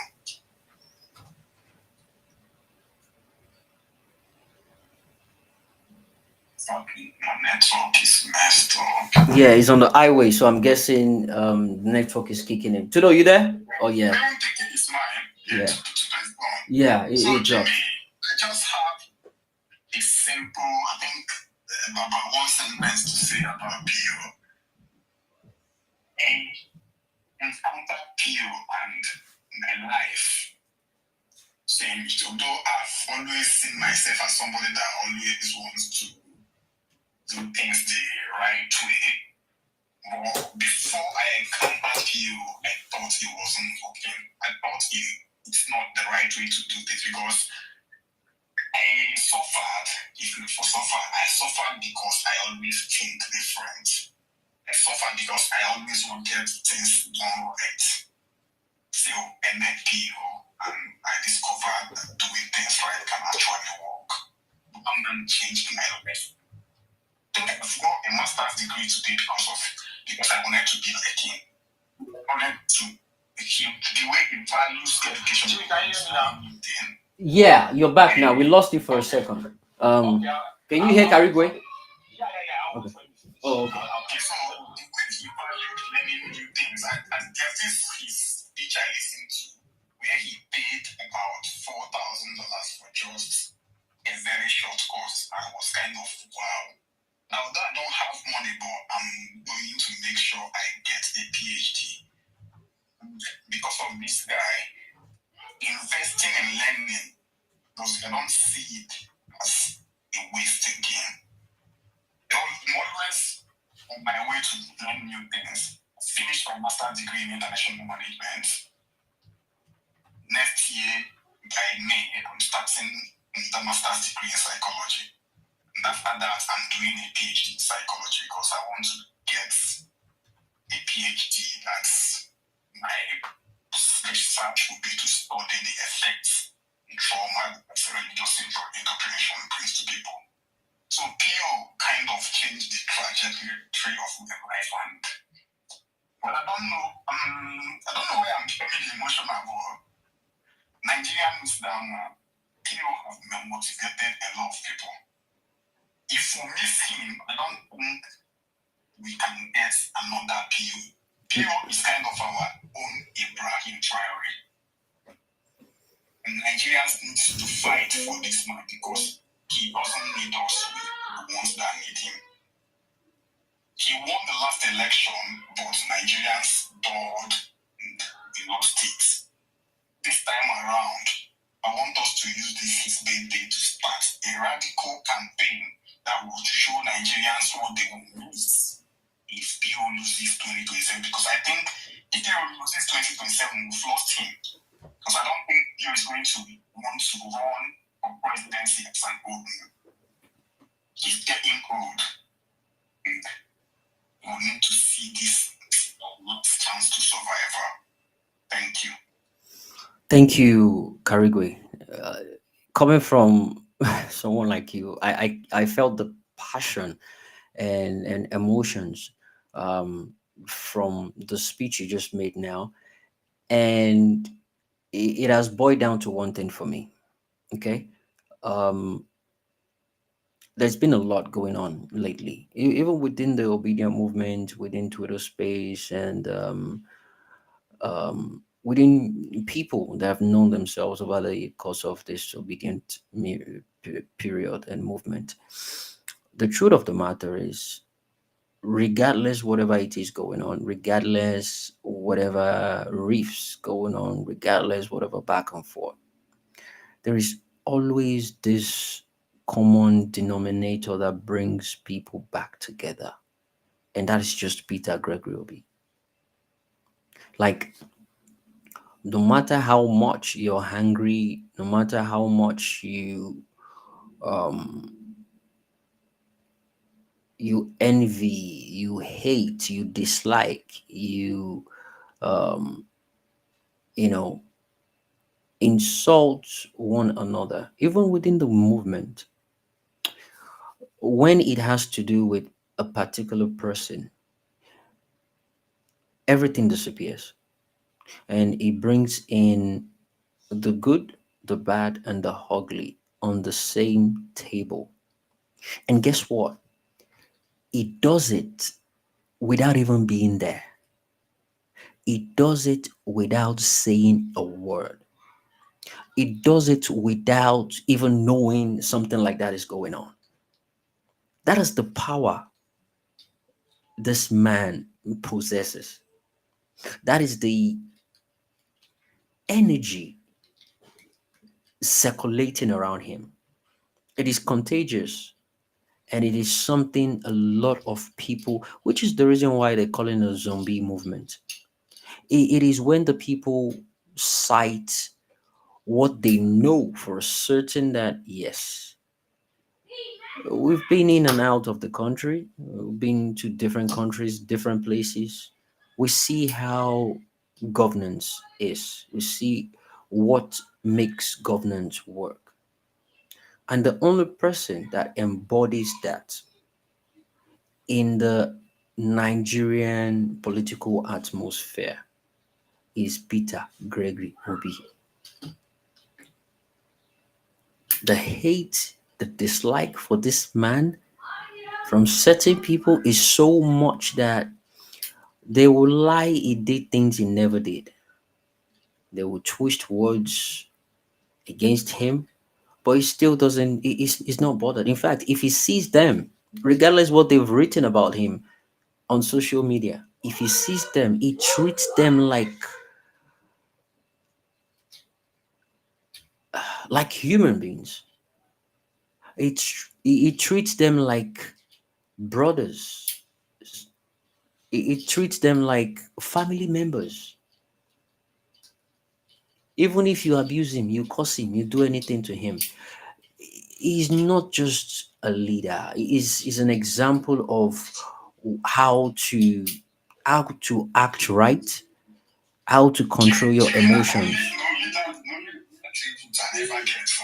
That's able to Let go easily everything and just move forward. I wish I can get and just ignore things like it never happened. my coconut head no go green me. Like it never happened. And the fact that when they insult him, he doesn't insult them back. In fact, he tells people not to even insult them back.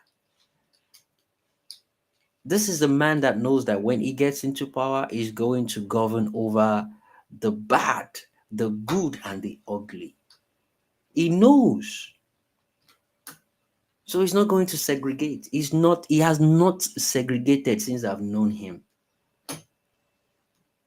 As a matter of fact, people say when they tell him, don't talk to that person, he hates you, dislikes you, that is when he wants to talk to them. He wants to know why. He wants to know why. And if it's something he can work on, he would work on it. That is a man blessed with human management skills. human management skills. That's one of the hardest skills to possess as a human being. That's a fact. But I'm not going to be the only person to talk about this today. I have great people in the house. I see you, Otumba, Sage Sage of Africa. I see you too. Dr. Ho, I see you. V, I see you. Fatai, MS Saddam, Momi Bolanle, Polonium, Consent Citizen. I see every single one of you. Thanks, welcome. I mean, today's Friday. You could have decided to go elsewhere, be on other spaces, but you decided to come here on my platform. Thank you. I'm not taking it for granted. Um, I don't usually do political topics, but in the nearest future, I'm going to be transitioning to that to keep up with the momentum. Desperate times require desperate measures, and we need to hone the narrative. We have a good market, and we're going to be selling our market to the world, to Nigerians, to well meaning Nigerians, and everyone that wants the betterment of that country. Thank you so much, guys, for being part of this. Right now, we're growing faster. Currently, we have 8,249 people listening. I'm beginning to pay close attention to my audience and what they like me to talk about. It is clear that my audience prefer me to talk about politics. And if I'm dealing in social topics, they want me to talk about feminism, masculinity, religion, and what's this other one? Tribalism. Yeah, those are the topics. Because right now, just 2 hours into the space, PO at 64. I have 8,000 people watching me on live stream across all social media platforms except on Twitter. On Twitter, space on its own. That is minus the 132 people we have listening to me on Twitter right now. Thank you so much, guys. We're doing it for a reason. We're doing it for the man we believe has what it takes to push Nigeria back on track, to place Nigeria where we're meant to be. That is the man. We're long overdue, but it's rather um, better late than never. And that's what we're going to be doing. We'll keep pushing and we'll push till we have what we want. And it's not a selfish statement, it's for the betterment of the country and the people we're up against. Some of them, they do know what is right, they just wanted to be, blinded towards it. And some don't. But regardless, we are on the right side of history. We know what is good for the country, and we'll stick into business. Thank you so much, guys. Tudo, you're back. Let's hear you wrap up. All right. So thank you, Jimmy. Before I continue my submission, let me just quickly do my tribute to His Excellency Peter Obi. I have never met the man. I almost met him in Southern California before the last election. I had in Los Angeles, to be specific. I tried to be there. I had planned for it, and unfortunately for me, something came up that I just couldn't, and I missed out. So I've never met him, but it feels like I have, because I cannot tell you the volume of this man's words, content, prescriptions for Nigeria that I have consumed. It's amazing. I just want to say, wish him well. Wish him, a happy birthday, Your Excellency, if you're listening, either by proxy or directly. Just know that we love you and we appreciate you. We're grateful that you are taking this step, to come at this time in our history and fight for a better Nigeria, for a country that will work for all of us in our lifetime. We appreciate you. We love you. I pray that I wish you good health, long life, prosperity.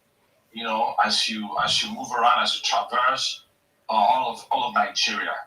Thank you, Your Excellency, Peter Obi. That said, Jimmy, Wait, before you go ahead, Tudo, Yeah. you pray. You pray. I mean, pray, wish. Okay. Potatoes. Okay. Can I just move on? Okay, go ahead, move on. So, Jimmy, I was talking to the skeptics, right? Just in case there's one out there. Right. And I'm saying that we deserve a better country. And I'm going to give you a very recent, I'm not going to do a long speech. I'm just going to keep it short. Look at UNN, all right? Right. The dentistry department at UNN. You talked about this earlier. Right. He went over there. He donated, I mean, it just happens to be his alma mater, right? Mm-hmm. Donated 15 million. Now, we saw the video of the students in that department. They were about to lose, 6-7 years of education and dedication and everything because of what? The interesting thing about that school, that department, is that it's only accredited to graduate 15 surgeons, dental surgeons. 15, you said? 15 annually. 15. Jimmy, 15. That is drastically low for in the entire Southeast, not just Enugu State. Wow. A population of 60 million, roughly. What are we talking about? Where is the Southeast Development Commission when you need them? Right? I mean, let me talk about the other day I did this thing where somebody was coming for me, I'm just ranting, I'm just talking rubbish. It was invented 2024. It's been a year. 250 billion naira starting budget. Today, we saw another news of Tinubu establishing SEIC, Southeast Investment Company, another 150 billion. Like when you see a video like that, like those kids, those students, under whose purview, Jimmy, does that fall? Is it the governor? Because UNN, remember, is a federal institution. Mm. It was created under a federal government charter. Right. Jimmy, do you know? Is it Tunji Alausa, the Honorable Minister of Education? Education, yeah. Jimmy, do you know I went to his account? I went to his Twitter page. Not one post about that situation at UNN. Not one. You know what you're going to find? What's that? Oh, I am honored to be part of a stakeholder meeting, something. Oh, it's my honor to welcome my brother, the AGF, Shamsuddin, whatever, to discuss how we're going to invest more money in our education. Oh, it is my privilege to welcome the Prince of, all these useless, pointless announcements. And when it's time to show up, brother, I don't need your help, please mute your mic. When it's time to show up for the people, right? For the people, nobody's showing up. I also went to our president's page. Oh, you see this about Buhari and all these commiserations, and you saw Buhari and all these things, and then we watched the Federal Executive Council joint meeting. The only person that acted when it counted the most is Peter Obi. And that is the kind of leadership that Nigerians deserve. It feels like the people who are claiming to be our leaders, they see us as peasants. They see us as, they'll just be doing these high-level things at the top. Did you guys hear that Mohammed Babangida has just been appointed to lead Bank of Agriculture? Jimmy, I don't know if you got that news today. You mean IBB's son? IBB's son has been appointed by Tinubu to lead that bank. When are we going to get away? Does the word nepotism even exist? This is what I'm sorry. I'm so good. This is what false identity for democracy. Oh, my goodness. Jimmy, where does one start? So I just wanted to use that example of UNN versus Fresh News to say, if you needed an example, who is acting to solve the problem real time? Peter Obi. the elected officials. Okay, let's say Tinubu is busy money Buhari. Tinubu is busy having federal executive council combined joint meeting. How about Tunji Alausa, the Minister of Education? Not even one tweet to say, you know that thing they say in Nigeria, my attention has been drawn to. You know, their attention is always drawn to Jim. Of course. Yeah, they pretend like they don't know. Right. And now say that our attention has been drawn to. Tunji Alausa cannot tell me that he did not stumble on that video. And you are the Minister of Education. At least say something. Right? Say something. So, all of this 250 billion for SCDC, 150 billion for SCIC, this is the way Nigeria has always been run. This is how they've been doing it. But where it matters the most, they do not show up for the people. And if that one example does not paint the picture, if you are a skeptic, if you are an unbeliever, then nothing will help you. Nothing will help you. Because right there, you saw that picture of students who were stranded. They didn't know what was going to happen to them next after spending all these years. Let's not even discuss what the statistics I just gave you about the number of dental surgeons that they are allowed to graduate for the entire region. Nobody in their official capacity in our government attempted to even address the issue. There was one man that stood up, that rose up to the occasion, and that man is the person of Peter Obi. Jimmy, finally, Peter Obi captures the essence of what it means to be Nigerian at this time. Peter Obi speaks the language of the people. His entire messaging, personality, character, right, captures the very essence of the Nigerian trouble. We are in trouble. And this man has lent his voice, his message, his personality, and his money when it counts the most. Nigeria, we deserve better. I was listening to my brother, Office of the Citizen. My goodness, that was a powerful submission. He said he's 40. I'm in my 40s too, bro. Late 40s, be precise. Late 40s. Thanks for the emphasis, Jimmy. I have been in politics since 15. Jimmy, is it Tudo that is late 40s or 50s? No, it's Tudo. No, so Citizen is saying he's in his 40s, just turned 40. So Tudo now wants to do it like, we are age mates. Say, me too, I'm 40s. So late 40s, because people that don't know him will think he's one of us. He's late 40s.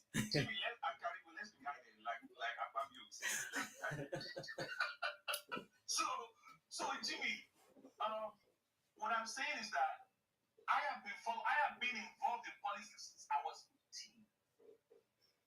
I started with SDP. I told my story on our space the other day. I've been running around with political parties since I was a teenager. It's just one government or another different issue. This was at the dawn of the Third Republic, right? 91 gubernatorial elections in Lagos State. Right. I was part of Femi Abarajobi's campaign. Our current president, Tinubu, was part of Dapo Saroni's campaign, right? So, and then since then, we'll be one party, another party. The issues just getting worse. Like, I want to see a Nigeria that works in my lifetime. And funny enough, back then they'll be telling you are the leaders of tomorrow. Jimmy, since I was 15, they've been telling us. Since I was 15, they've been telling us that we're the leader of tomorrow. We sang it in school. Parents, listen to your children. We are the future of the nation. Help us pay our school fees and give us sound education. And when it counts the most, the children are about to lose their education. Nobody showed up. But when you see the way they talk, they have these highfalutin words that don't mean anything. It is my honor to welcome my brother and my special friend to our office. We had a plenary session where we discussed the stakeholders and all these big words that don't mean shit. They don't mean shit to the lives of the ordinary Nigerians. When are we going to move away from this nonsense? I say it is time to get serious. Nigeria is our destiny. We didn't choose that country. We didn't choose when we were born. We have been born into that country and it can work. This man There comes a time in history of finally, Jimmy, every movement, every story, every history, the universe decides this is the man. This is the man. It doesn't mean there are other people that are saying the same thing, but show me in the political class. I've given a challenge to APC, AAC people on my space. I said, come, show me if you can show me another politician that talks like this man and that works like this man. I will drop my support for PO. I will start campaigning for that person. I will spend my time on my spaces campaigning for that person. I have not seen any politician talk like Peter Obi. He is the man. He is the man that has been chosen. The universe has all the forces of the universe, they've coalesced around this man for such a time as this. For such a time as this, Peter Obi has been brought us. He has been brought to us to rescue us from this nonsense called governance. We deserve better. We deserve better, Jimmy. Peter Obi is the man. Happy birthday to Peter Obi. Thank you. Thank you to the beautiful, powerful submission, passionate one. I love that. And the memory lane in history was brilliant to justify the reasons why it's time up. We've been waiting for a very long time, and we've been giving false hope. And right now, we're not buying that nonsense anymore. And it's apparent. People can actually see what is going on now. It is now getting clearer by the day. People are beginning to see that no, this fire is not dying anytime soon. They've been watching it burn since 2022, and instead of it to be extinguished, right, by different kinds of situations, but it's not. It's burning powerfully strong. I mean, Peter Obi is a rare hybrid. He possesses the moral discipline of Lin Kuan Yew, the reformist of what's it called? What's the name of this Singapore, right? He has the reformist zeal of Kagame. I'm talking about PO, and the youthful hope Obama possessed as an inspiration. The kind of hope, yes, you can, yes, we can, Obama brought in 2008. We are having something like that. We can equate PO to that in Nigeria, and that's the fact. In a continent, Africa, in a country, Nigeria, where big man politics is what paves ways to other form of politics, right? Peter Obi's style is refreshingly technocratic, selfless, and future focused. I spoke about how he worked with technocrats when he was a governor. That's what we need. In fact, in the next couple of months, we should be looking into having some of those technocrats, the Commissioner of Information, Commissioner of Education, Commissioner of Powers, Commissioner of Infrastructure in Anambra during his tenure. We should have them. We did it back in 2023 or 24, thereabout. No, sorry, 2022 or 2023. The recordings are nowhere to be found. Things like that are meant to be recorded, kept, replayed over for people to learn, listen, assimilate, and understand how governance work. We're not talking about people displaying his stooge. We're not talking about people displaying their minions, the minions they've strategically placed in different places just to loot, steal, and maintain their powers. We're talking about someone that believes in governance and how to run a nation. That was a powerful one today. Sorry, Jimmy, please. Jimmy, take down this animal called woman. Take him down right now. Yeah, that was right why now. Take him down and clear your GT right now. This guy is messing up your space. So sadly, I can't even see what it was. I can't see what it was putting up on the jumbotron because it's saying this post might include sensitive content. So I guess that's the reason why. Everybody is saying it. Everything, delete everything. Yeah, Everybody is saying it. Delete it and remove the man. Yeah, from his space. so Just block him forever. Block him forever. Jimmy can delete it from please. yeah. Okay, for the jungle, not in the comment section. Okay. Right, in the Block comment the guy section. forever. In the comment By the way, section. Jimmy, this engineer guy is AAC, so be careful. No, I mean I'm okay with it. I just hope they don't coward that you're telling him to be careful.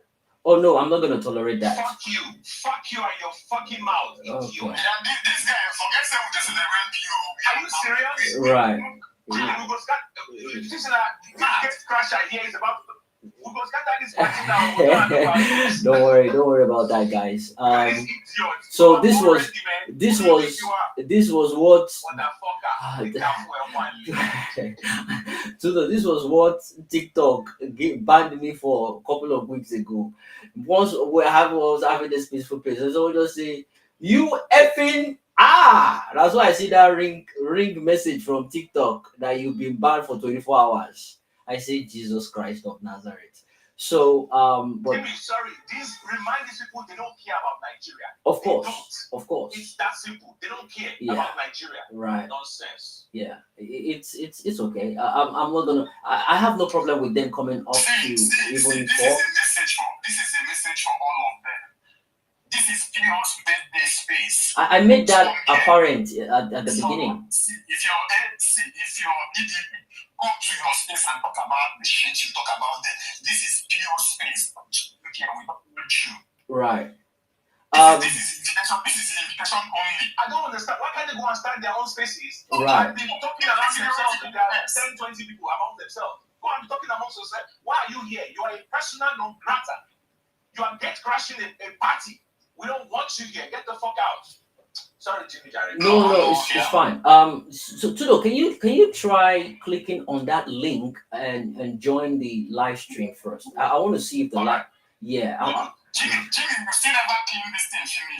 So since you guys mentioned it, so since you guys mentioned it, I've already deleted 80 already. So I'm still deleting every single. So what the guy did was. So the moment, so within what happens is the moment I had him to the speaker section, all he's been doing since then, while people were giving submission, it was just posting, putting on the jumbotron. So now I'm on 92 now, 92, 93. So he just kept, putting it up there. He kept putting it up there. He kept putting it up there. So I'm gonna take time to remove all that one by one. So, but yeah, let me just do that at the same time while I check for. So to click on that link. I want to be certain that link is actually working, because I want to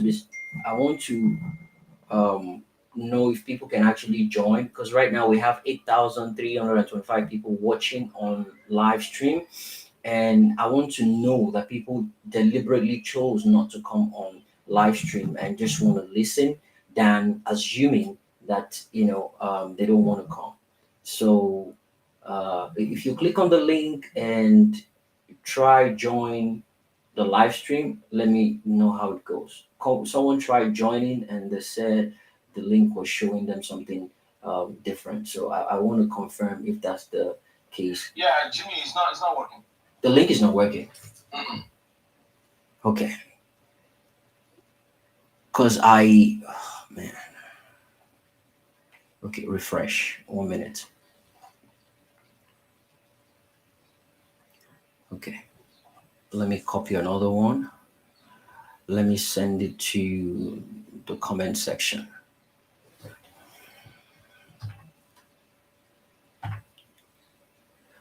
Okay. Now let me forward another one to myself, because someone said the link did not work for them. So I want to be certain that's the case. But I tried using the link from my own side and it worked. I tried using the link and it worked. So let me see if that is gonna go through now. Let me put the link in. Let me put another one. Copy. Let me put another one in the comment section. Oh my goodness.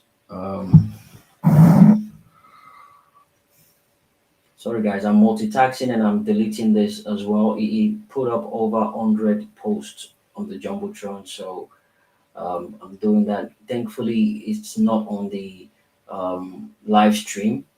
It's just on Twitter. Jimmy, as you're doing that, you can do that, and then you can take speakers. Yeah.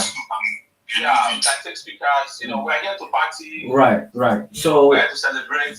I'm not gonna take nonsense of those. Right. Christmas. Thanks, guys. So take time and do what you do. When you're done, then you can come back. Yeah. So I just want to pick on the next person I'll be speaking right now while I keep doing that. And someone else reached out to me that they want to give 3 people 10,000 naira. So all I need is just if you're interested, just come in my DM with your details. I'll forward it to them. You guys will be doing the transaction within yourself. So 3 people already contacted me. So we have 1, 2, 3, 4, 5. We have 5 people left. So if you're interested, send a DM and I'll put you out there. So 1 minute. Okay. So Office of the Citizen, you came back up. Let's hear what you've got to say before we move on to the next person, please. Okay. Thank you.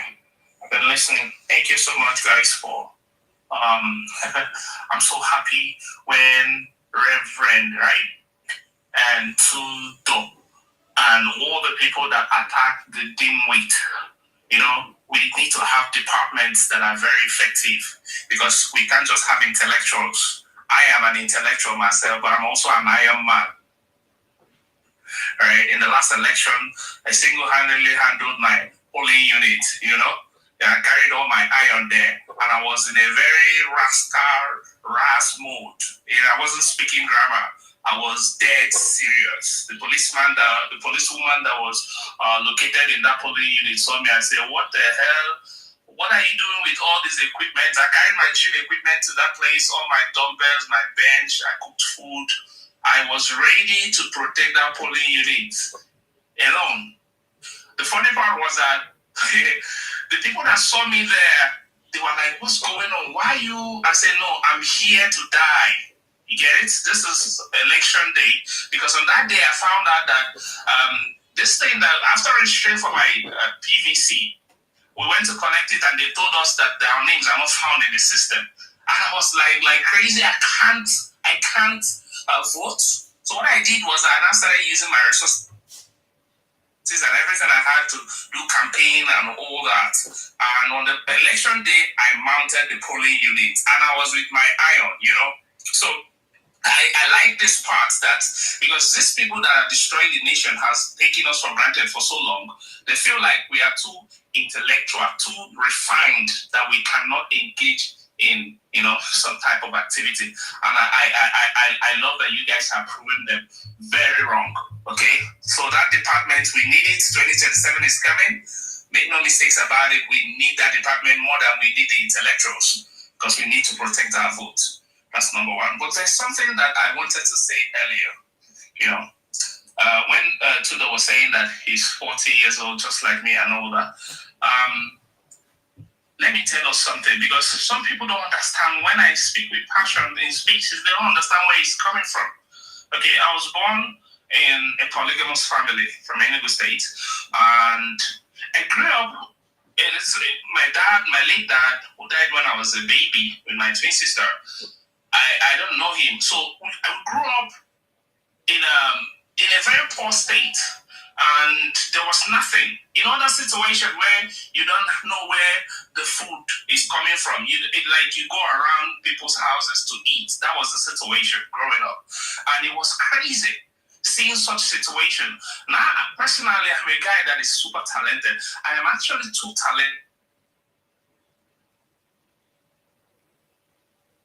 It ravaged my family and how my mom and my siblings were struggling to feed us. I didn't have any opportunity to go to school. Even primary school was a struggle. Secondary school at JS Street, I had to pull out because there was no money to pay for school fees. At SS Street, I was now working so hard to pay my own WAEC money. A young boy, so skilled, talented.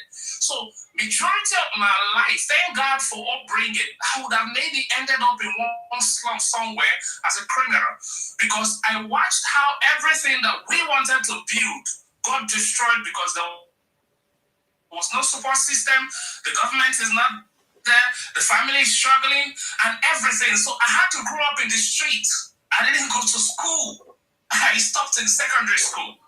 But as God may have it, and I started reading very wide, I decided I'm going to make something out of this little life. But this nation is part of what destroyed the foundation of my family. And I hold Nigeria responsible every time, because I've seen several young people in different parts of this nation that the country has robbed. A lot of them died believing in this nation. So it's not been easy. When I speak with passion, I know what I've been through trying to keep my head up and be the right person who's called as an ordinary citizen. So what I'm saying in essence is this. Anytime that it has to do with Nigeria, please, everybody should take it personal, okay? Take it personal and be passionate about it. Secondly, is that you need an action plan, because PO definitely is not going to be the only person that is going to help this country. Every single person needs to use this opportunity to become active citizens. Right? I have started Office of the Citizens because I'm not waiting for anybody. You might not be connected somewhere to do something remarkable, but man, if you have skill, if you have dream, anything that you can bring out and change the nation, because the opportunity is about to come. For the next 2 years, that we, the Nigerian people, are going to be given an opportunity to actually take our lives into our hands and change this nation from across the face of the earth. To be very honest, the reason why Nigeria is so disrespected across the world is because this nation, which is the biggest black nation in the world, is still very poor and downtrodden. Anytime blacks across the world will be respected is when Nigeria rises. And it's leaning on our hands. What I'm saying is this. Please, if you are on the group, anytime you come into a space, it's not a platform for ranting. Everybody already knows what is wrong with Nigeria. If you come into this space, the only thing I want you to be asking is, how can I make an impact as a Nigerian? You don't have to have money. Just come up with something that is going to bring us up, especially now that 2027 is around the corner. Start being creative. And obedience that are on the platform, please look out for people. If you have means, whether you have money, followership, look for people who have something to offer and use the platform to boost them. Learn from people. I don't want it to be like we just stay on platforms or on Twitter to drag. Let us be creative. Do you know why I'm saying this? It's amazing. I entered a space a few days ago. All right, this dental students that we're talking about is trending right now. I was in a space. And when I entered there, they were talking about it. I was like, okay, I'm here now. What am I going to do to make this thing different? Then I remembered that back in the days when we used to do space, we call for action plan at the end of every space. There must be an assignment, because you can hold this space for 5 hours or 7 hours and go the next day. Nigeria is always producing new problems. Everybody will forget the space you held today. And if there were no action plans, nothing will be solved. So please, when you come on platforms, for everybody that's listening, if you are not an idiot, follow the host. All right, share the space, and then look for a way to connect to other people that are active and boost them. We have crowds, but we have crowds that are not active. They are just there watching. All right, so if Peter Obi is going to win the election in 2027, because that's what I'm concerned about, we will need to be the one to form his foundation. That foundation is going to be a massive followership of active citizens, not just citizens who are lamenting. So if there is a way you will move the mountains and get, including your whole church community, straight. I remember they banned me from how many WhatsApp groups in 2022? Come on, man. I don't bloody care. I'm a man of God, though. All right, but bro, I've seen things in this nation.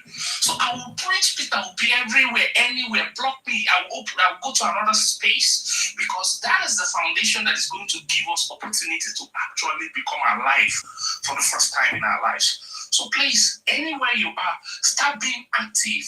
I don't know how to make it political, but you have something that you can offer to bring your community out from darkness. If it is an active content, I like these guys that are making content right now. What's this for fun? And I've forgotten his name, the name of his partner. Man, those guys comedy skits are changing Nigerians. Like they're tackling everything that politicians are doing wrongly. They are active citizens, even though they're still making money and they're making a life out of it. Do you understand it? Anything that you have to do to get your situation changed, please get active, all right? So that by 2027, it will become a tsunami of people that they can't handle. Thank you, guys. You guys are doing great. Right. Thank you, Office of the New Citizen. Thank you for that. Without wasting any much time. Jimmy, it's still up there. Yeah, I know. I've Okay. deleted about 220 now, so I'm still deleting it. Oh yeah. So I'm working on that. So, but let's hear from people. Jeffrey, it's been a long time. What happened? You went off the radar for a long time. Now you're back. Dr. Jeffrey, how you doing? All right, I guess he's not next to his phone. I'll be taking you whenever you're ready to speak. But let's move on to the next. Basil, you came here before. Sorry, you came here after Sage of Africa. So we'll do this. Let's do Sage of Africa, Basil. Um, I don't know if it's Basil or Basil. Um, but yeah, so let's do Sage of Africa, Basil, Sea King in that order first. Then we'll take a new queue afterwards. And people that are interested, if you're interested in the 10K, just send me a message with your account number. I'll forward it. First 8 people. The first person wanted 5 people, the second person wanted just 3. So 8 in total. Once we get 8, that will be it for today. Thank you. So we need just 3 more, and that's it. Thanks, guys. Sage of Africa, how you doing? Welcome. Yeah, thank you. Good day, everyone.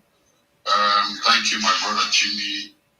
I've always been, I've always joined your spaces, but most times I really don't want to say much or maybe talk at all, just listen to what the speakers are saying, and then be able to see how we can come up with support for Peter Obi, because that is the new wave in the country since he came out to contest for the office of president.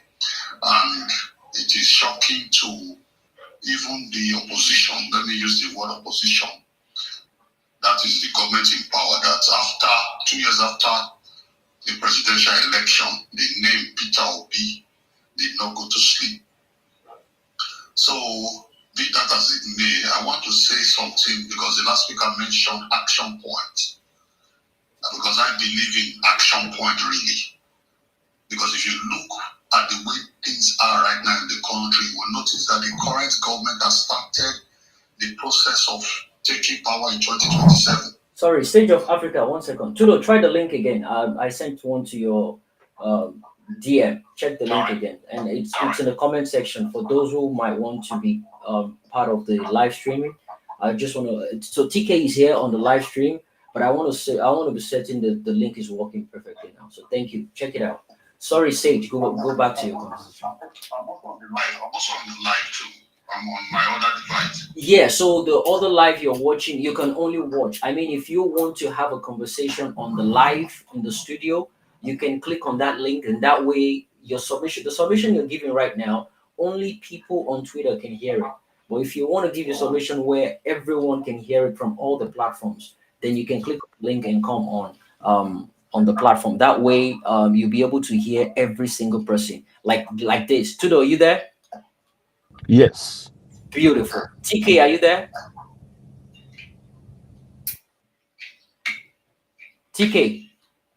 All right, so I have Tudo and TK in the house on live stream. People can hear them clearly. You just heard, Tudo speak now. So, but yeah, you can join as well. The link is in the comment section. It can only take about 10 people. That way, people will listen to you simultaneously on all the social media platforms. So, but yeah, go ahead, my brother Sage. Okay, so in terms of because the current government in power, they've started Like Tudo was talking about the Southeast Development Commission, monies being voted, you will not see any impact of those funds because bulk of those monies will be used for 2027 general election. I'm not sure a lot of us really know the people we are up against. Firstly, let me take your mind back. Just today, I was seeing something online where the current governor of Edo State, I'm from Edo State, the current governor of Edo State saying, talking about Pew donating 15 million naira to the nursing school in Edo State. I don't have an issue with Pew donating, and I don't see how a private citizen of the country, decide to give out his own funds for the general good of all, and it becomes a security threat.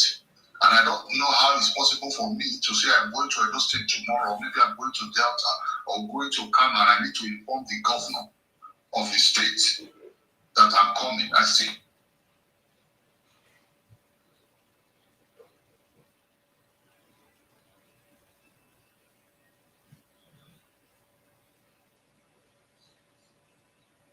The state is controlled by the APC. So that is about it. So I think it is time for us, because if you look at the electoral calendar, where power is supposed to be transferred by May 29. So if you do your calculation right, you will notice we do not have up to 2 years anymore. So I think we should start talking to ourselves now on how we can begin to do a subtle campaign arrangement, talking to people door to door, canvassing for him before the rating comes up, before INEC begins to announce campaign time, electoral timetables. So I think that is what my own position for now. I will stop here for now so that other people can speak. All right. Thank you. Tudo, are you there? Oh, okay. You just left now. I want to be certain you're on the live stream so people can hear you. Right. I don't know whether the obedient interim executives are listening to this. The people that are close to Pio should tell Pio this. When you are a private citizen, there is no law in this country. It's not to go going where you want to go in the state. If you want to go anywhere, go. The only thing if they tell you that it will cause security concern, then the obedient movement should announce it, and obedience in that state will come out and protect him. Right. Because all this listening to the governors, Pio is too calm. We are the ones that are supposed to be technical. So when first of all, we need to make it you get Sanoman Mike again, Sanoman engineer. Who is that? Engineer. Yeah. Where I can't even see. Okay, engineer OJ, right? Jimmy, kick that guy out. Yeah. So let's do this. Just to be fair, engineer, I made the submission in the morning. This is more like an echo chamber for obedience, but I have a policy on my platform. I allow everyone to come and speak on my platform, Tom, Dick, and Harry. I don't care about your political affiliation. I assume you have something positive to say about PO. And that's the reason why you're here. And that's the only reason why I want to allow people, regardless of their political affiliation, to come up here and speak on my platform. It would be regrettable to hear you say otherwise when I allow you speak. You see, they are already coming against me, but I want to give you the benefit of doubt. So please don't interject anyone. And when it gets to your turn, you get equal chance, just like everyone else. I don't do partial on my platform. Jimmy, let me do a disclaimer on time. Right. If he's not going to say anything positive about you, wrong man. Okay. Yeah. Just Fair enough. Just let him know on time. Yeah. Fair enough. Positive about you, I go wrong man. Fair enough. Right. Right. Okay, fair enough.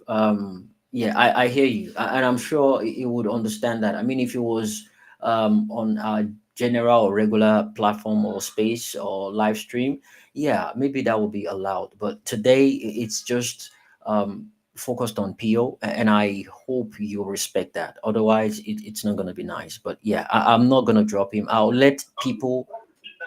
Sorry, I don't know if I can just ask my question so I can leave and then you have your August meeting. Because actually, sorry, my apologies for the breaking the protocol. And my actually, why I came up was for two reasons. One, the last end of your topic, 64 reasons Nigeria need Peter Obi. Right. And the second one was the reverend of the guy who is, very unsettled in my presence when he mentioned AAC. So that's why I came up, right? Because I just want to ask one or two questions, and then you respond to it, and then the audience will listen to us, and then it's about the country, it's not about any individual. It's about Nigeria. See, Jimmy, I told you this guy doesn't understand why we're here. Yeah. So you're right. So engineer, thanks for that clarification. But here's the thing: we're not here for a debate. We're not here to ask questions about. We're not here to even listen to what people want to say about PO negatively. It's meant to be an echo chamber, but then again, I allow people to come and be part of this. Yeah, Jim, my brother, if you don't want me to ask a question, I can leave. But I think I was just very curious about the four reasons why Nigeria needs him. I just was very curious. So I wanted you to listen out to me so that I can hear it. Or maybe, I also wanted to correct the reverend of the guy. I don't know if he's a reverend, I don't know what it is because he lacks existence in truth. And please, reverend, when you go to your space, give me an invitation to your space to discuss anything with you. Right, we are very capable. All right. Reverend,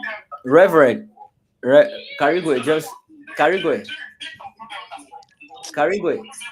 Yeah. So let's do this, guys. Let's do this. Drop this guy, babe. I want to give you feedback on what it sounds like inside when you finish. All right, no problem. I'll do so now. So, engineer, thank you. I've heard what you said, but when you joined the space, you probably didn't hear it. I'm going to repeat that again. I already established that fact, and I only hope for people to come up and speak about their own personal reasons. But yeah, you can hang around and listen. You hear me mention it time without numbers, and on the jumbotron. Luckily enough, I've been able to eradicate all the nonsense that was posted on the jumbotron.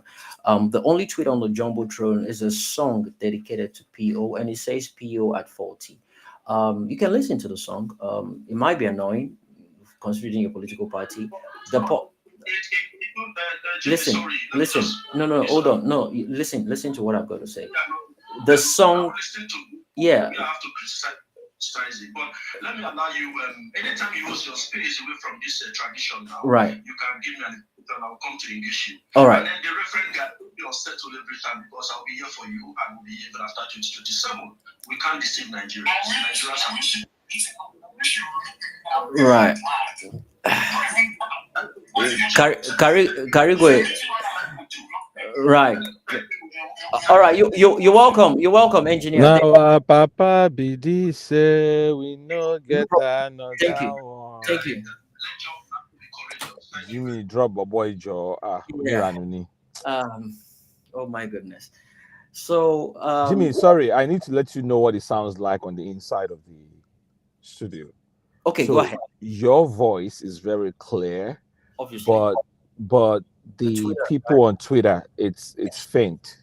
It is. It's meant to be fainted, and it's something I'm working on.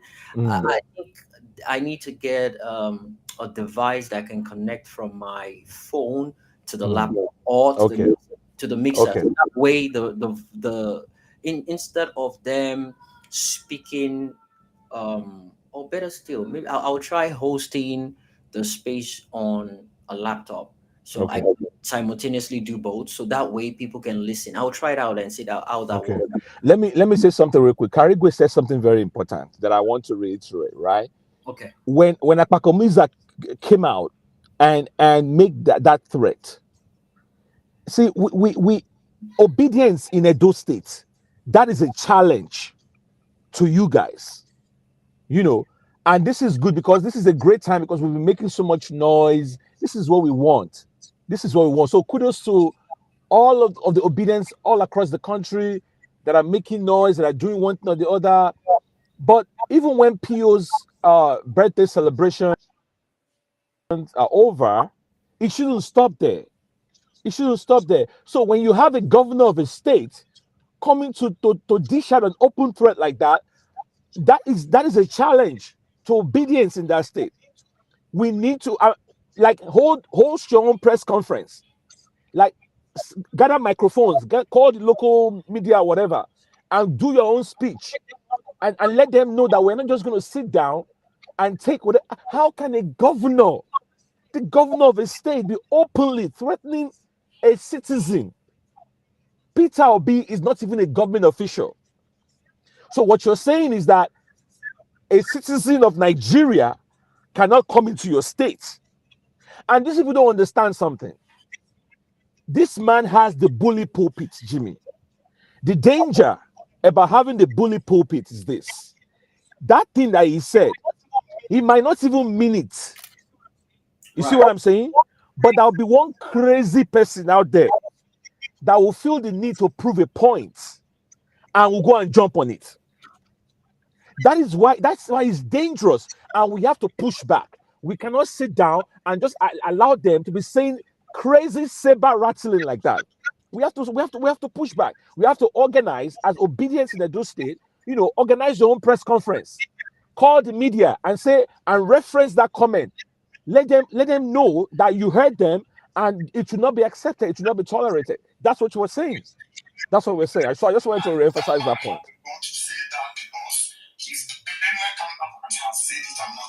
Happened. That's correct. If we don't challenge it, any system, any PO, the same thing. Right. Okay. Thanks, Karigwe. So guys, the link is now active. I would appreciate it if people can click on that link. As you can hear, Tudo just made mention of it. It's difficult for people on the live stream. They've been sending me messages that they could barely hear people on Twitter speak, but when people speak on the live stream, they can hear them clearly. And I'm certain people on Twitter space can hear how clear Tudo's voice is from the live stream. So if you really want to, I'll be giving privilege to people that come on, higher privilege to people that come on the live stream. That way you're speaking to multiple people on multiple social media platforms. Right now 8,451 people are listening to this right now, but on Twitter we have only 207 people listening. So you see the figure, and it's just on Twitter. So whatever it is you're saying is just on Twitter, whereas the 8,451 people can listen across board. Okay, someone else is clicking. It's a requesting for the mic. This is Eldano. Eldano, are you there? Hello, can you hear me? Loud and clear. We can hear you. Nice to know you're here with us. I want to be Yeah, certain. it's Elda of me actually. All right, thank you. I want to be certain. I want to be certain. You're with us here. So, guys, there you have it. It's loud, clearer, and better to be on the live stream. Nonetheless, we'll still keep up with people already on the speaker section. I need to make an announcement. So, one of the people that sent in their account details, 10,000 was meant to send to you. 30 was sent to you. They will forward 2 account numbers to you, so you send 10,000 to those accounts. 10,000, you send it to the. I don't want to mention your name, so but yeah, I thought you should know that and do the needful. Please don't let it turn to something else. It was a mistake from the person sending it. They thought who they're sending it will be the one to distribute it, but yeah, they sent you 30. Please hold on to the 30. I'll forward you 2 different accounts that you can send 10,000 to, and that will be equal to 30,000 shared among 3 people. Thank you very much. So real quick, so Sage, that was a good one. Thanks for that. So before we move along, let's hear from Eldano from the live stream.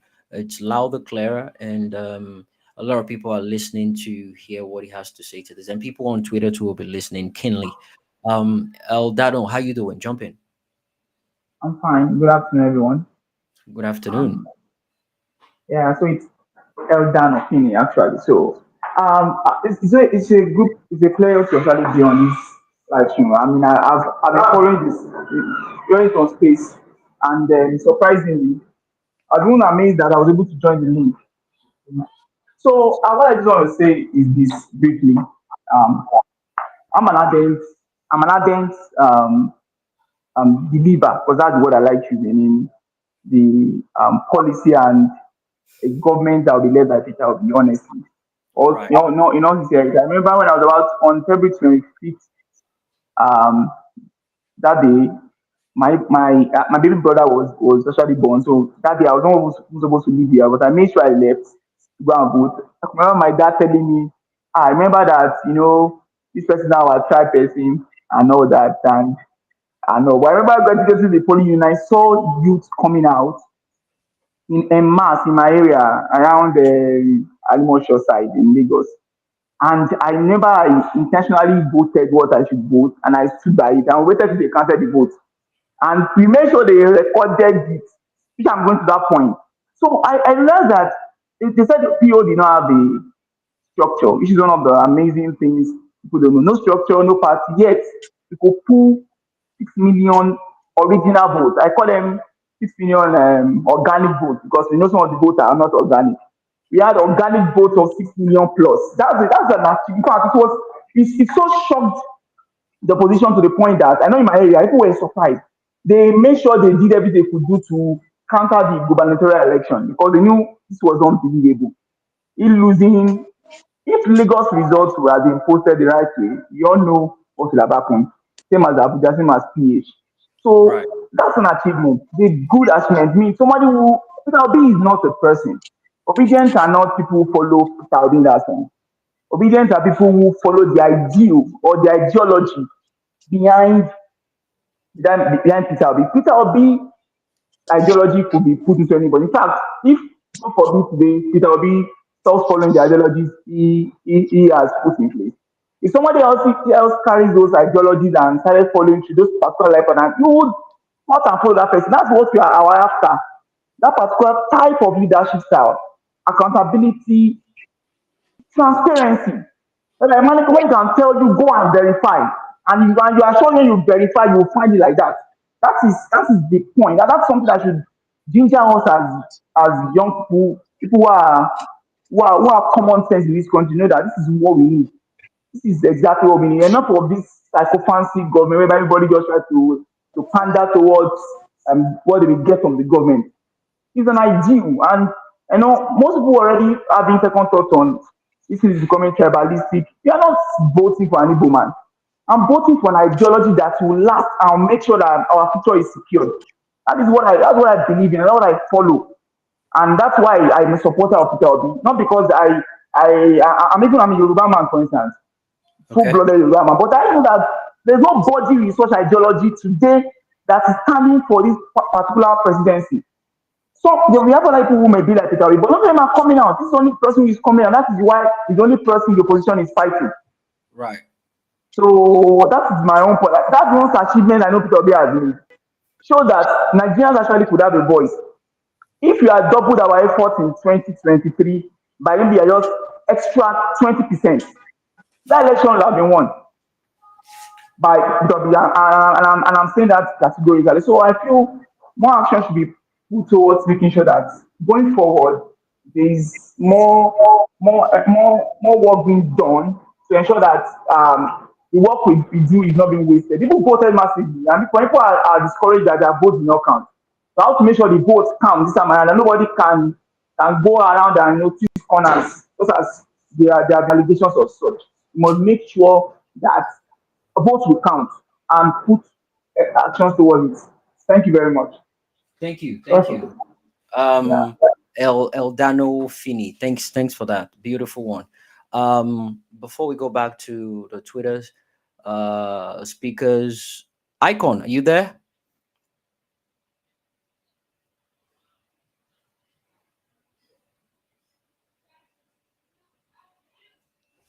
Icon. Okay, it's showing you joined the conversation, but I can't. I'm not sure if you're speaking. If you're speaking, I can't hear you. But uh, okay. Uh, I can. If you're speaking, I can hear you. I icon if you want to drop and come back and signify, then I'll come back to you right afterwards.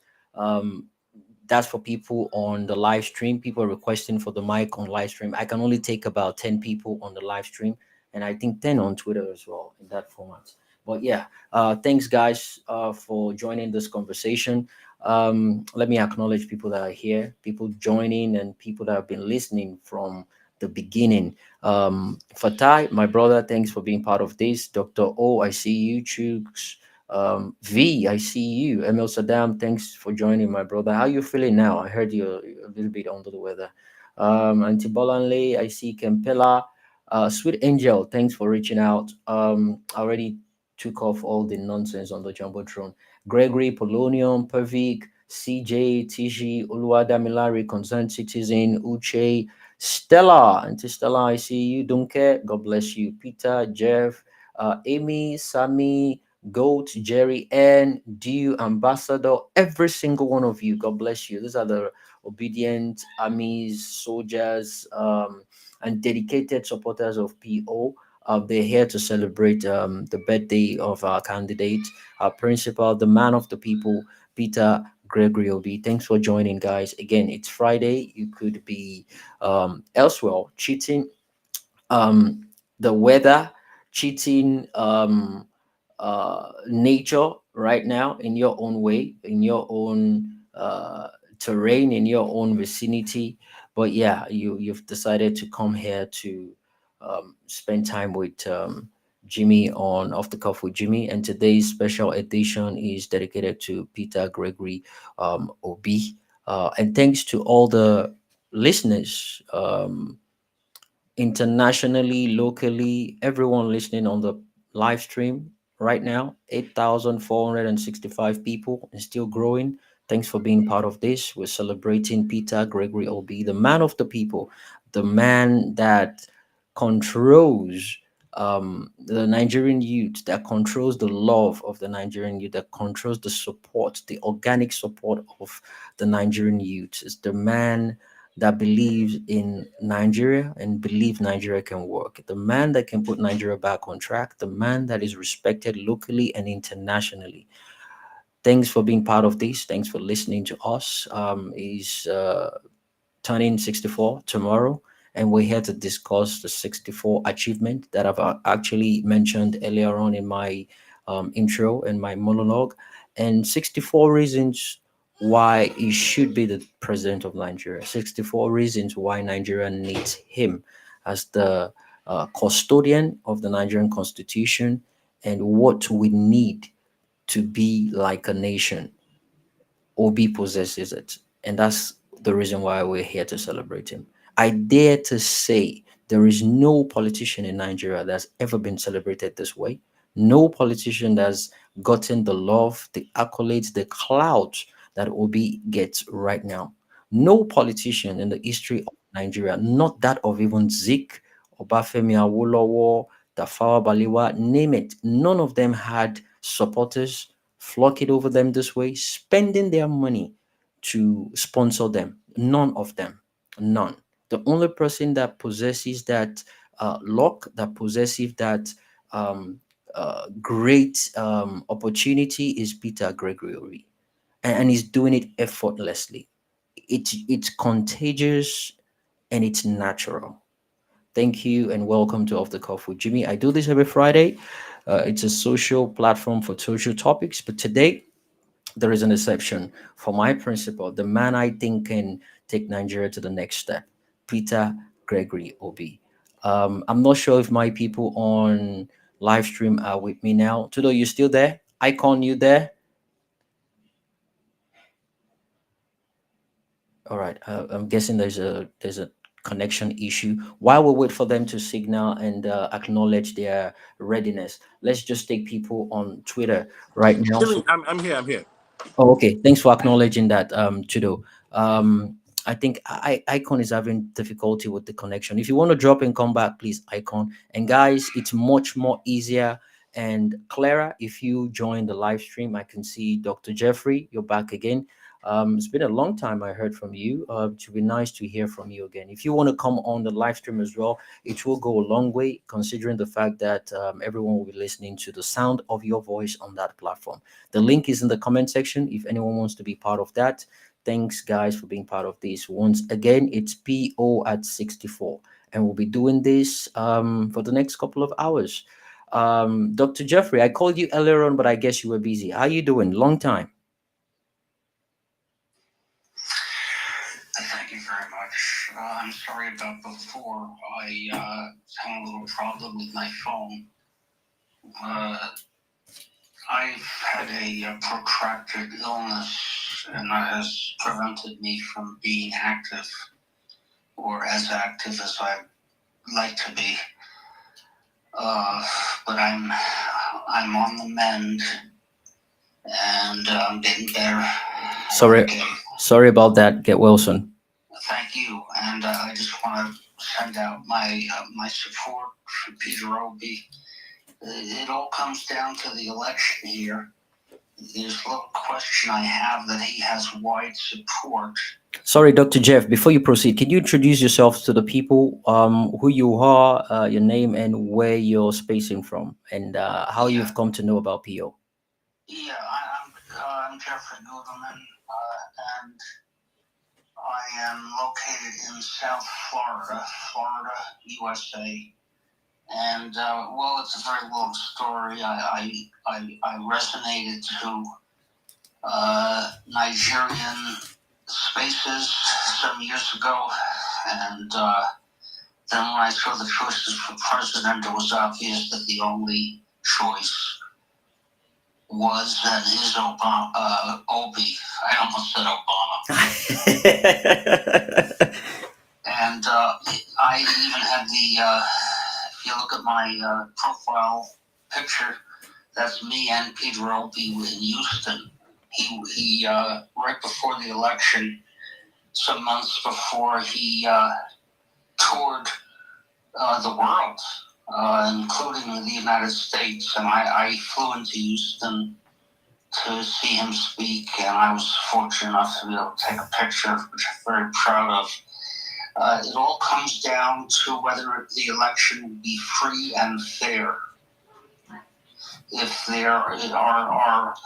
if there's violence, like there was last election, if people are intimidated and their efforts are suppressed, their voting rights are suppressed, it's going to be the same thing again. I think most of us know this, and the big question is how can we ensure a free and fair election where every vote counts and every vote is counted. Thank you. Thank you, Dr. Jeffrey. Thanks. I wish you speedy recovery. You sound a bit different from the last time I actually heard you speak on Twitter Space. I wish you speedy recovery. Thanks. Dr. Jeffrey is at core obedient. It was shocking seeing and understanding that an American is quite interested in Nigerian politics, and what caught his interest was submissions of various people on spaces, and he decided to start doing his own personal investigation into the person of Peter Gregory Obi, and he was stunned, absolutely shocked at what he found out. Everything about him is the way it is. Go and verify it. He did, went, and he verified, and since then it's been OB, and OB, nothing else since then. And I got to know about him. I see his post, his tweet about PO, his support for PO. When PO went down to Florida, he made sure he was there. He had no business. Whatever it's politically decided in Nigeria would not make any impact or any effect on him. he just finds it difficult to believe someone like Obi can come out from the political terrain of that country, and he's been an adamant lover of PO ever since then. Thank you, Dr. Jeffrey. God bless you. I acknowledge the presence of Kempela. Thanks for being part of the space as well. Thanks for joining. I know you're mobile right now, but you still created the time to be part of this. Thank you so much, sir. So let's move on with the conversations, guys. We have C King, Inem, Adaweri, and Chris Jr. Then I'll bring up new speakers in that order. C King, how are you doing? Let's hear about your own PO story, what you know about him, how you got to know about him, what you like about him, and might drop prayers for him, well wishes, and we take it from there. Welcome, jump in. Thank you. Thank you so much for giving me the opportunity to speak here today. I appreciate what you're doing. It's not easy. I do encourage you, you're going to get some criticism. Don't let it push back. Just don't let it discourage you. Just when you need to make adjustments. That's how life works. But I do appreciate you. I've been an obedient. Well, the word obedient wasn't there at that time for over 15 years. And when Peter Obi was the governor of Anambra State. And I want to tell there's a lot of people who hear the story about Peter Obi who think, okay, maybe he just makes up stories. I knew Peter Obi in an event. That's the first time I met Peter Obi. I didn't meet him in person, but I attended the event that he was. Sorry, Seeking, before you proceed, Chudo, can you hear Seeking? Chudo, on live stream, can you hear him? Yeah, it's the same as before. Like I told you, I mean, I can hear them, but it's just faint. Yeah. Yeah, it's not like the way I'm hearing you. So it's different. All right. Yeah. Go ahead, Seeking. If you can increase your volume a little bit, that would be appreciated. But yeah, go ahead.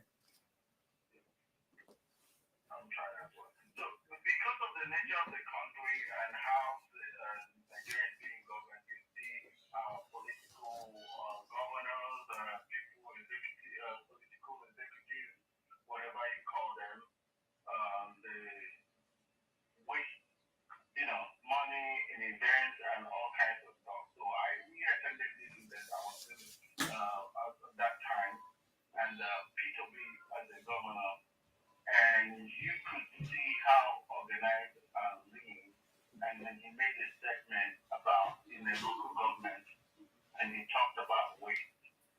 And I happen to know one of the local government chairman was mentioned the fact that, do you know that Peter Obi was asking about how much they spent, why they needed to go. They make sure they didn't go overboard on that. They needed this or that. So that tells you how detailed this man is to the grassroots. And I've seen a lot of people here talk about, I attended this space, they were asking, why Atiku, this other person, people were talking about health issues or whatever. No.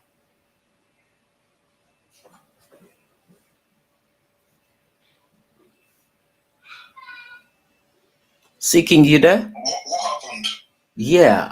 I think he's driving, and maybe network caught up with him. This one where everyone's just declaring this night. Yeah. Well, it's probably in the United States. Now I have to know we day here. It's 2:20 p.m. right here in Chicago, Illinois. Seeking, we can't hear you anymore, so we'll just hold on and wait for you to be back. If you want to check your network and request for the mic again, we'll pull you right up. Icon, you there?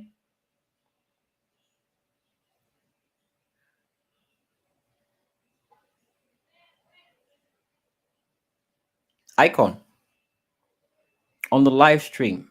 Okay. I thought I saw that notification now. Um, okay, she dropped. All right. Without wasting time, Inem, how you doing, my sister? Jump in. Inem, you there? People are relaxed. They don't know I'll be calling them. Yes, I'm here. There we go. Good evening, my brother. Good evening. Welcome. I'm Good fine. evening, everyone. Burumba. Okay. Mm. Thank you so much. Thank you. PO at 64 achievements, 64 reasons Nigeria need it. It's it. I just want to say that, in fact, we need PO to reset everything. And good evening to everyone in this space. So Jeffrey, I cite you long time. Well, no, that we're everyone. God bless us for holding on. Mommy B, everyone in this space. I just want to say, and I will still continue to say,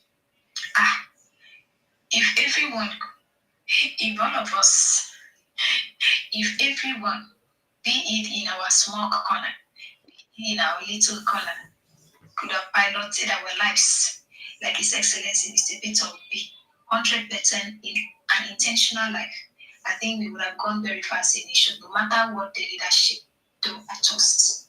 It was purely intentional, and his appearance in the scene has really helped us. Reason I would say this man would be APC for the enjoy. Therefore they enjoy. You see all these things where they are just trying to talk in some rascality. They are just talking, when they do small, they want to show color. That color. This bird, peacock. There's how peacock want to do, and before you need to go back again and walk normally. That's how we obedient have dealt with them. When they just want to show all their color, maybe a little, we talk them in, we scream, we shout, we come up spaces. Pio has really helped us. I thank God for the life of this man. God bless the womb that bore this man. God bless the womb that bore this man, the father that raised this man. Everything was intentional. He actually lived that intentional life. That's why we are celebrating him like this. He has given me hope personally.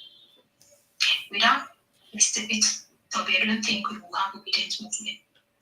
I don't think I would have met, and I would have still, because I'm still meeting some beautiful souls that I have crossed their path because of this movement.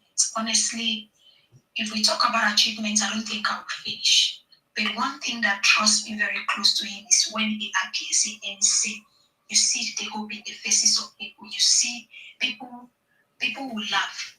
You see people who smile unconditionally. There's nothing you can do about it. This is what the man signifies, What a personality. He appears and frowns disappear. He appears and you just see people be like, many thoughts go through the minds of Nigerians. Anyway, you appears. You like him, you don't like him, that is your business. You appreciate him, you don't appreciate him, that is your business.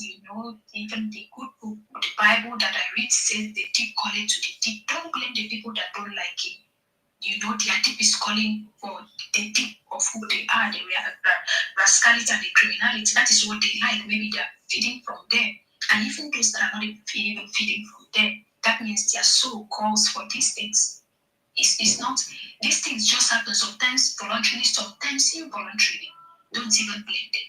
All I tell people that I don't have much to say, better we will appear in the scene, whether we like it or not, whether the evil spirit that is in charge of the nation Nigeria likes it or not. I spoke in one MC space earlier today. I said that whatsoever has held Nigeria, the clause is even longer than that of an eagle. And that clause, that long clause, that very long clause, we are pulling it out bit by bit. That's what obedience movement is doing. We are trying it out bit by bit. Just look at love, look at kindness, look at people supporting people that they don't even know. As if they don't know, they've not met before. They don't know. They've not met before. They don't. Some can even blink their eyes and give you so much amount, and they tell you just do whatever you like with it, with whatever you want to do with it. This is what Peter has done. Its appearance is hope. What hope does for the body is that it makes the body keep on living, keep on going, keep on going.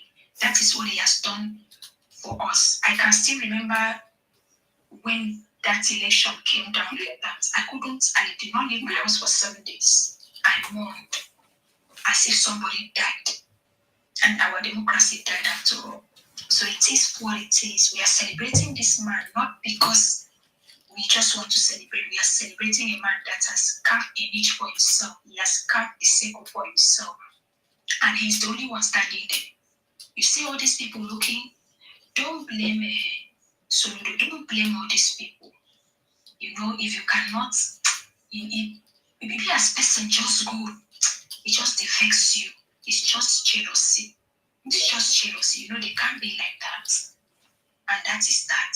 God bless the womb that bore this man. God bless the father that raised this man. God bless the environment that helped shape this man. He grew up like a little child like me and you. He grew up like a little boy, bit by bit, bit by bit, bit by bit. And he set everything straight from day one.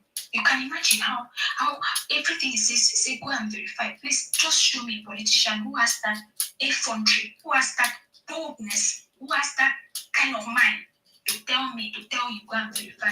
Everywhere will scatter now. Everywhere will scatter. Everywhere will scatter for Twitter, Facebook, Instagram. That everywhere will scatter because they have a total day for domain. People have it in stock. They dare not open their mouth and say go and verify. Everywhere will scatter. Thank you, Bill, for giving us hope. Achievement plenty and no fit finish. Nigerians need people because it's the one to reset. This thing don't already enter the like they don't recover some small on top of Nigeria as a nation. If we allow the budget to consolidate 2027. But as I speak, we have hope, and that hope we must make sure we try our best. We do the best that we can to make sure. People does not need us to survive. This man can survive, can be fine without us Nigerians. It's us that need him. So we should do our best to see to it that he becomes the number one. And when he becomes number one, you see immediately the head correct. The body goes straight. Now forget all these governors. Then they don't keep. Now because the head they shake, immediately the head corrects. Almost shoulder don't correct, legs don't correct. The leg when they work like this, they leg don't you leg like that, it correct. So I thank God for being. Happy birthday, His Excellency. It's Peter Obi. Thank you for being that beam of light of hope. Your hope has given us strength to wake up every day and know that it's as if 2027 is faster than what we thought. I thought 2027 would be very long.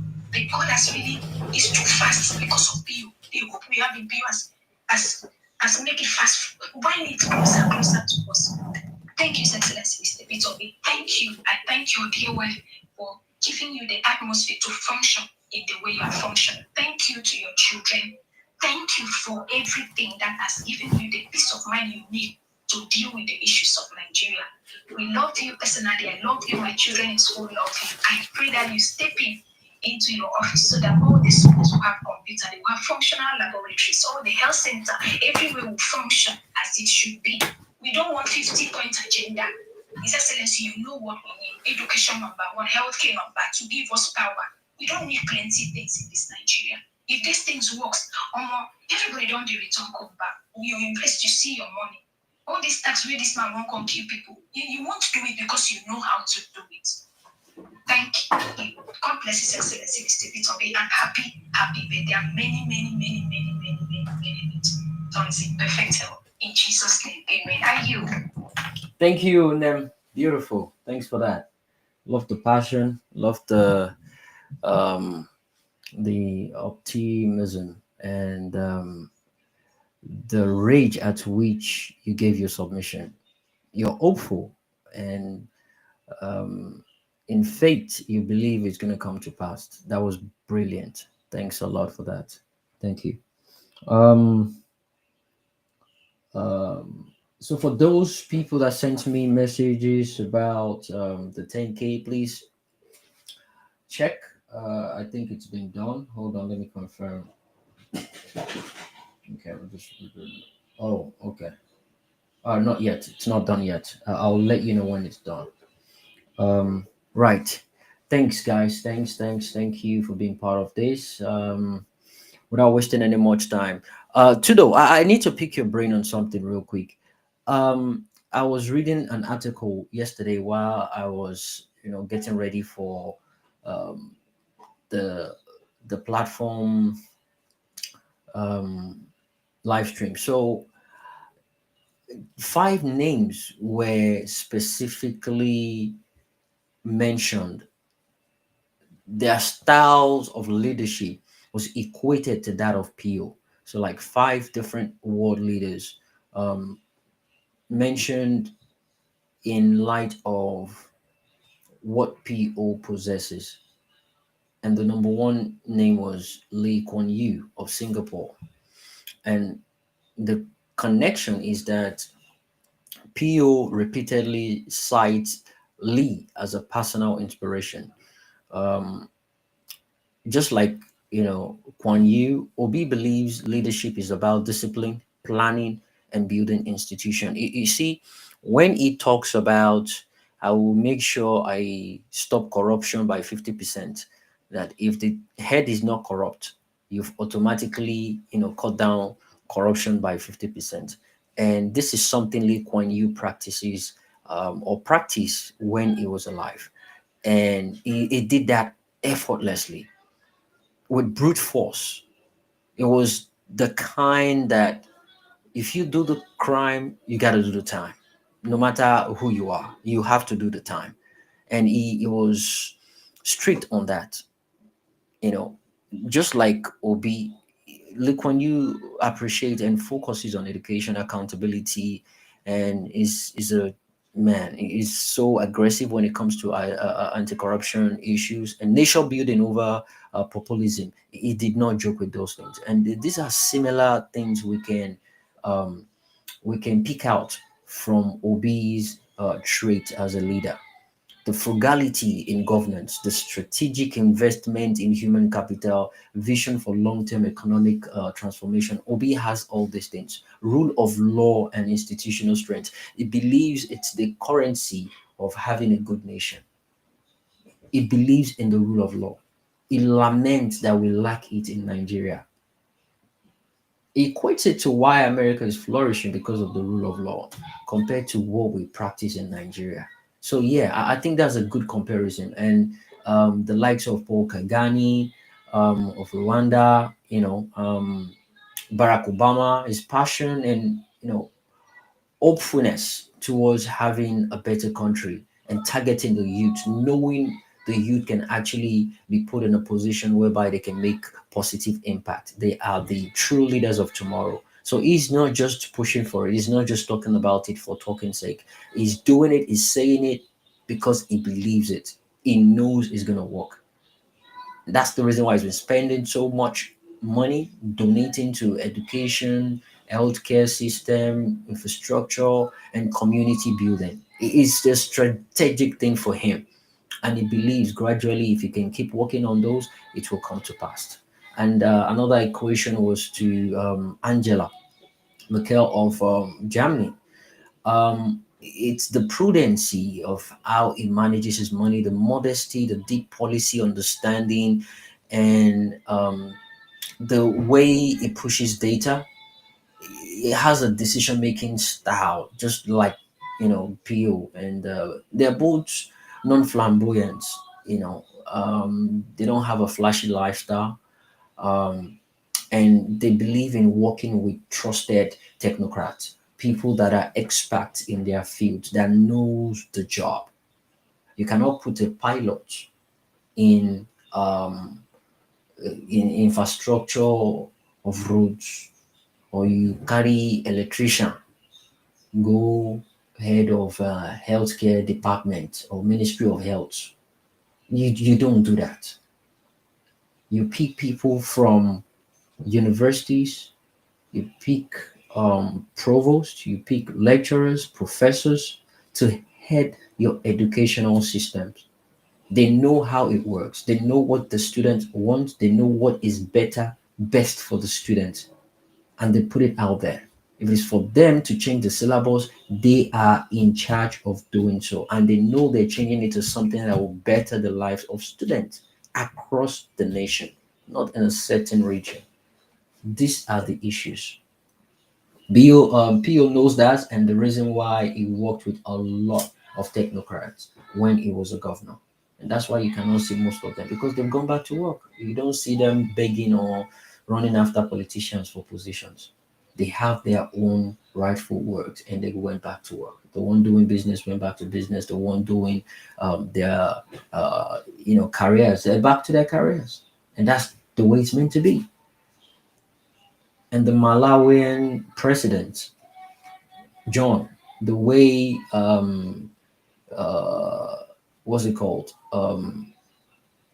The way they cut down cost of governance and the refusal to bribe and refusal to misuse public funds, you can equate it to that of PO. They know how to manage, what to spend, how to spend it at the right time, what not to spend money on. It's a matter of what we need and not what we want to peel. We want a lot of things as human beings, especially if we can afford it. We want to buy it. We want to get every single thing we can lay our hands on. But do we need them? Most of these things? No, we don't. It's just a way of showing we have the money, so therefore we buy it. And they end up becoming dirt around the household. Pio knows this, he capitalizes on this, and he works in implementing it on a nationwide scale. That is the man we're talking about today. That is the man we want as the next president of that country. Thanks for listening to that. Tudo, you there with me? Yes, sir. Yeah. So let me pick your brain on what I just Yeah, shared now. yeah.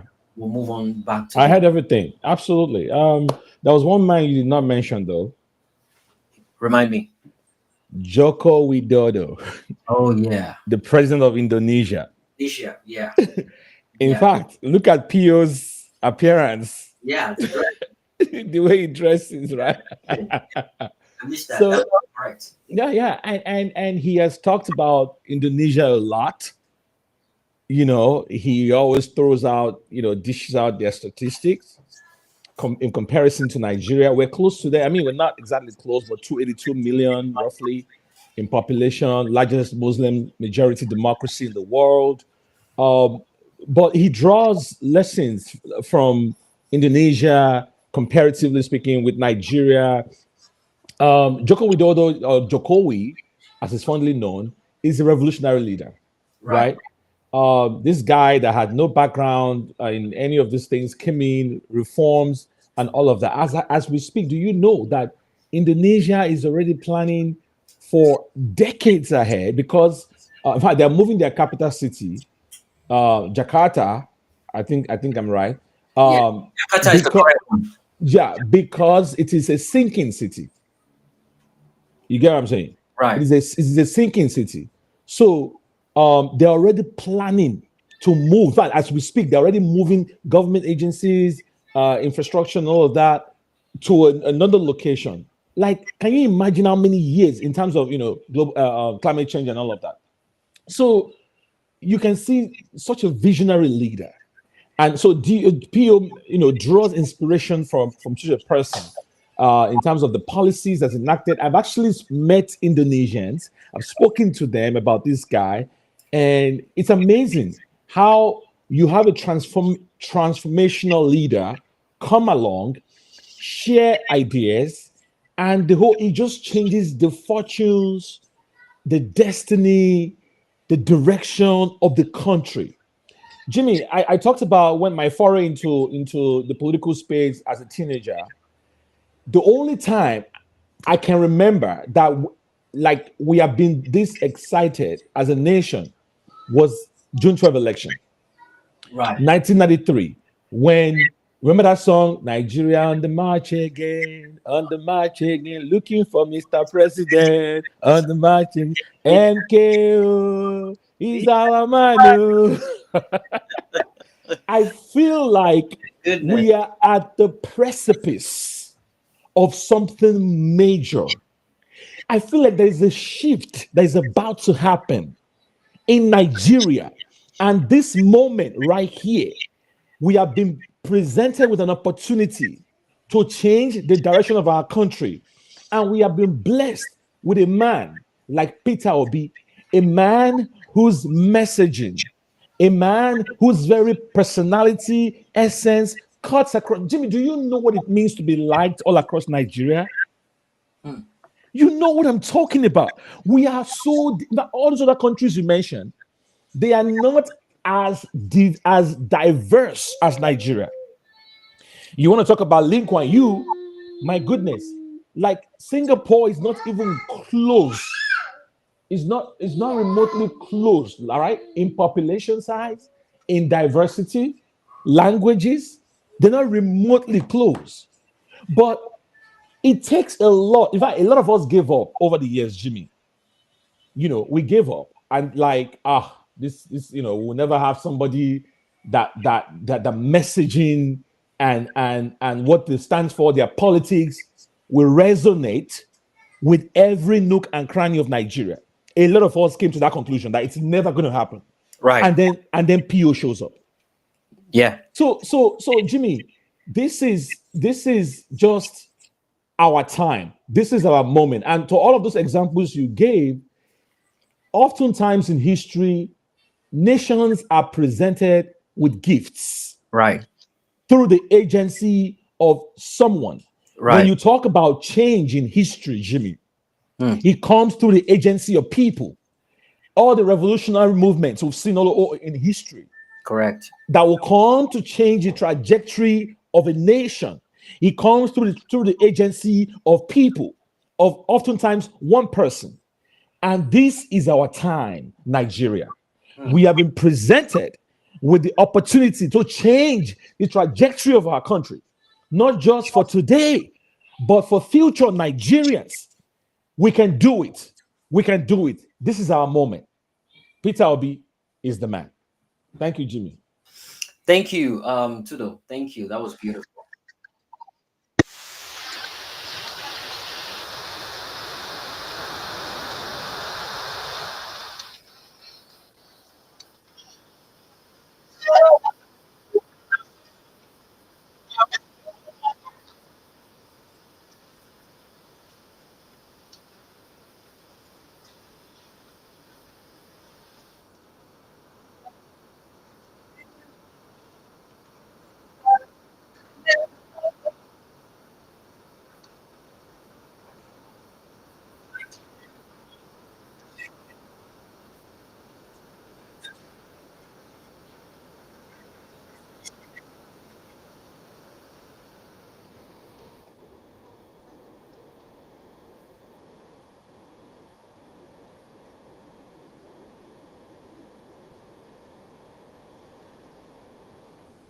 That is our own Peter Obi version of MKO.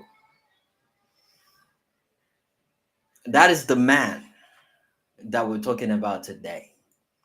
The last time we had something similar to this was 1993.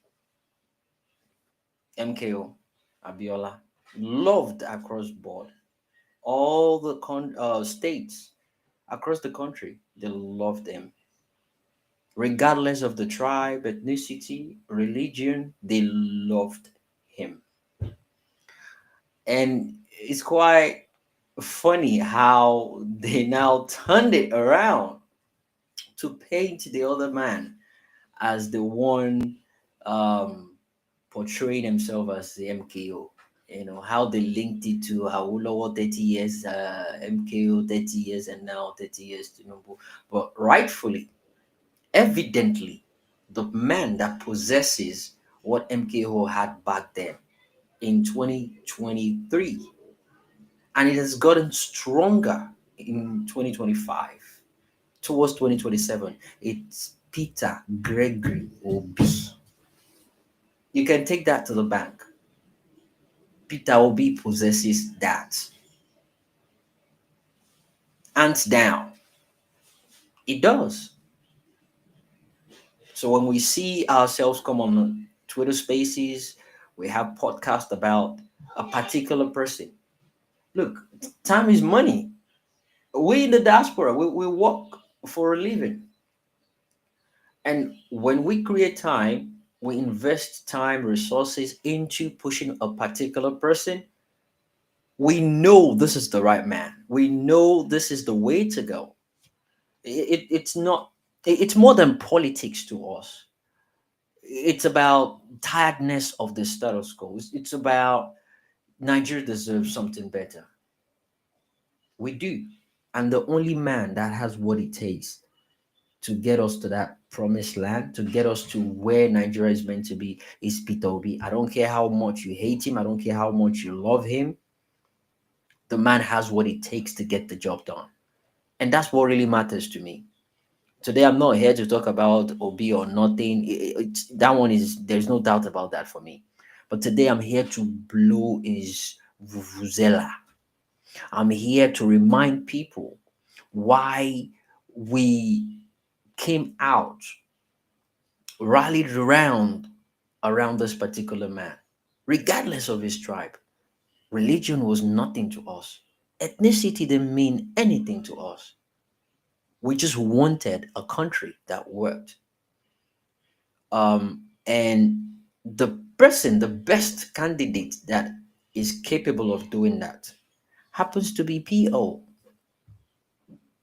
Well, sadly, to some people, it turns out to be an Igbo man. That's their own problem. I don't care. I do not give a flying F. He has what it takes to get the job done. That is what really matters to me.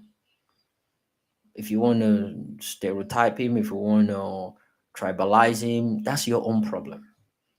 But it's not going to change the fact, the figure, and what we know about him, Peter Gregory Obi. That's what we're talking about today. Before we proceed to speakers on Twitter, let's take a quick word from our sponsor, OBG Foods. I'll be right back, guys. Are you ready for the rich traditional flavors of Nigerian cuisine? Obidi Foods brings the heart of Nigeria straight to your kitchen with a diverse range of authentic, high-quality ingredients. From sun-dried vegetables like bitter leaves and ukazi to richly smoked knife fish and snails, Obidi Foods offers a diverse range of traditional ingredients, the quality you can trust. Each product is carefully sourced and processed to retain its natural flavor and nutritional value, ensuring you get the best of Nigerian cuisine. Obidi Foods, in Nigeria or abroad, Obidi Foods ensures you have access to authentic Nigerian ingredients for our smoked knife fish and panla, thoroughly washed and slowly smoked over a firewood oven, giving the fish a lasting wood smoked flavor. Fully fermented and sealed, resulting in fine grain. Our garri is processed from cassava grown in Obidi farms, ensuring high nutritional content. Red and bleached palm oil, organic farm sourced, unrefined and expeller pressed. Our palm oil has zero cholesterol, no additives or preservatives, and is sustainably sourced. Dried vegetables, including bitter leaves, ukazi, or herb, all sun-dried to retain the natural color and nutrients. Spices and seasonings from Ehuru, the African nutmeg, to Cameroon pepper. Our spices are carefully sourced to enhance your cooking. Telephone +1 832 710 6747 or +234 703 062 3860. info@obidifoods.limited.com. Website www.obidifoods.com. Obidi Foods. Good delicacies beget longevity. All right, welcome back, guys. I had to take a quick break from our sponsor, OBG Foods, quality Nigerian ingredients across America and Canada. Thanks for always being a loyal sponsor of the Cuff with Jimmy. Thanks for being part of this. I know you're listening in, you're watching. Thanks for your support, OBG Foods. Thank you. All across every state in America here, in Canada, and they'll be moving to the United Kingdom in a minute. When that happens, we'll be announcing it um, in the nearest future. Thanks, guys. And thanks for listening. The 8,576 people still growing on all platforms. Thank you for being part of this episode of Peter Obi at 64. Peter Obi at 64. There's a song on the jumbotron that I put up there. The lyrics has 64 reasons why PO should be the next president of Nigeria. Um, well composed in a manner to explain to people that probably don't know about him why PO is the right person, the right candidate from Nigeria to rule that country, the right presidential candidate. It's not just by word of the mouth, it's about his antecedents and what he has done in the past. I would love to share some of his speeches with us. But first, I want us to hear from people on on Twitter platform, so we can pick a couple of people to speak before we proceed. Seeking, you were actually wrapping up with your submission before we lost you. Your network pulled you off the Twitter platform. But yeah, you're back now. Seeking, are you with me? You there? Yes, I'm here. Thank you. Thank you. Go ahead. 3 minutes. All right. Thank you for that opportunity again. Um, One thing I want to add is this, and somebody has said it earlier, and we are obedient. Everybody's shouting obedient, obedient. We have to cue in on the ideology. The response we have to be synchronized, like we know why we are obedient. I didn't understand a few days ago I was listening to his Twitter space. Somebody was talking about liberal obedience. There's nothing like that. That is only an obedient movement. And that is cued in on the ideology of our principle. And from what the host said, all that is true. But in my own personal standard, I don't think we have seen a politician in our own generation like Peter Obi. And that's why he is different. This movement is organic. His supporters, people who have legitimate work. And the difference between him and other politicians is you can trace his line of wealth, the way he did it, the process. And I'm pretty sure they still have his credit. When they run his credit, he started his business and got money to do his business. Okay. Those are different. There are people who maybe became better people and better politicians, but he has been the same person. The only thing I want to add as what we have demanded is let us stand on that.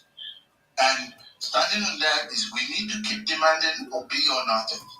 I don't want to be pessimistic, but I do know some things. I don't want it. He has to understand we want him or nothing. Otherwise, we run it to failure. Because the idea that we can accept something else, no, it's not going to be the same. It's not going to be the same if he's not at the top of the ticket. We need to wipe away corruption. And he's the only one that can do it, because why the other people have not been talking about it is because they know those loopholes. They want to capitalize on those loopholes at some point. The electoral reforms, we know only one person can do it. And that's him. All these things we're seeing in Edo State and all the rest of them, they are all trying to. Unfortunately, the governor of Edo State doesn't know that we practice federalism in Nigeria. He doesn't know his how. Why should you stop somebody from going into that? Those those are things they are doing just because they want to stifle us. And I also want us to be a little bit more, reactive to things that are going on. Anambra State going on right now from the intel I have in Anambra State, I think it's suppressing votes there, allegedly. And all these things are geared towards 2027. We need to start looking at it. I have a plan that I've written. I have something, that I will pitch into, which is something like online.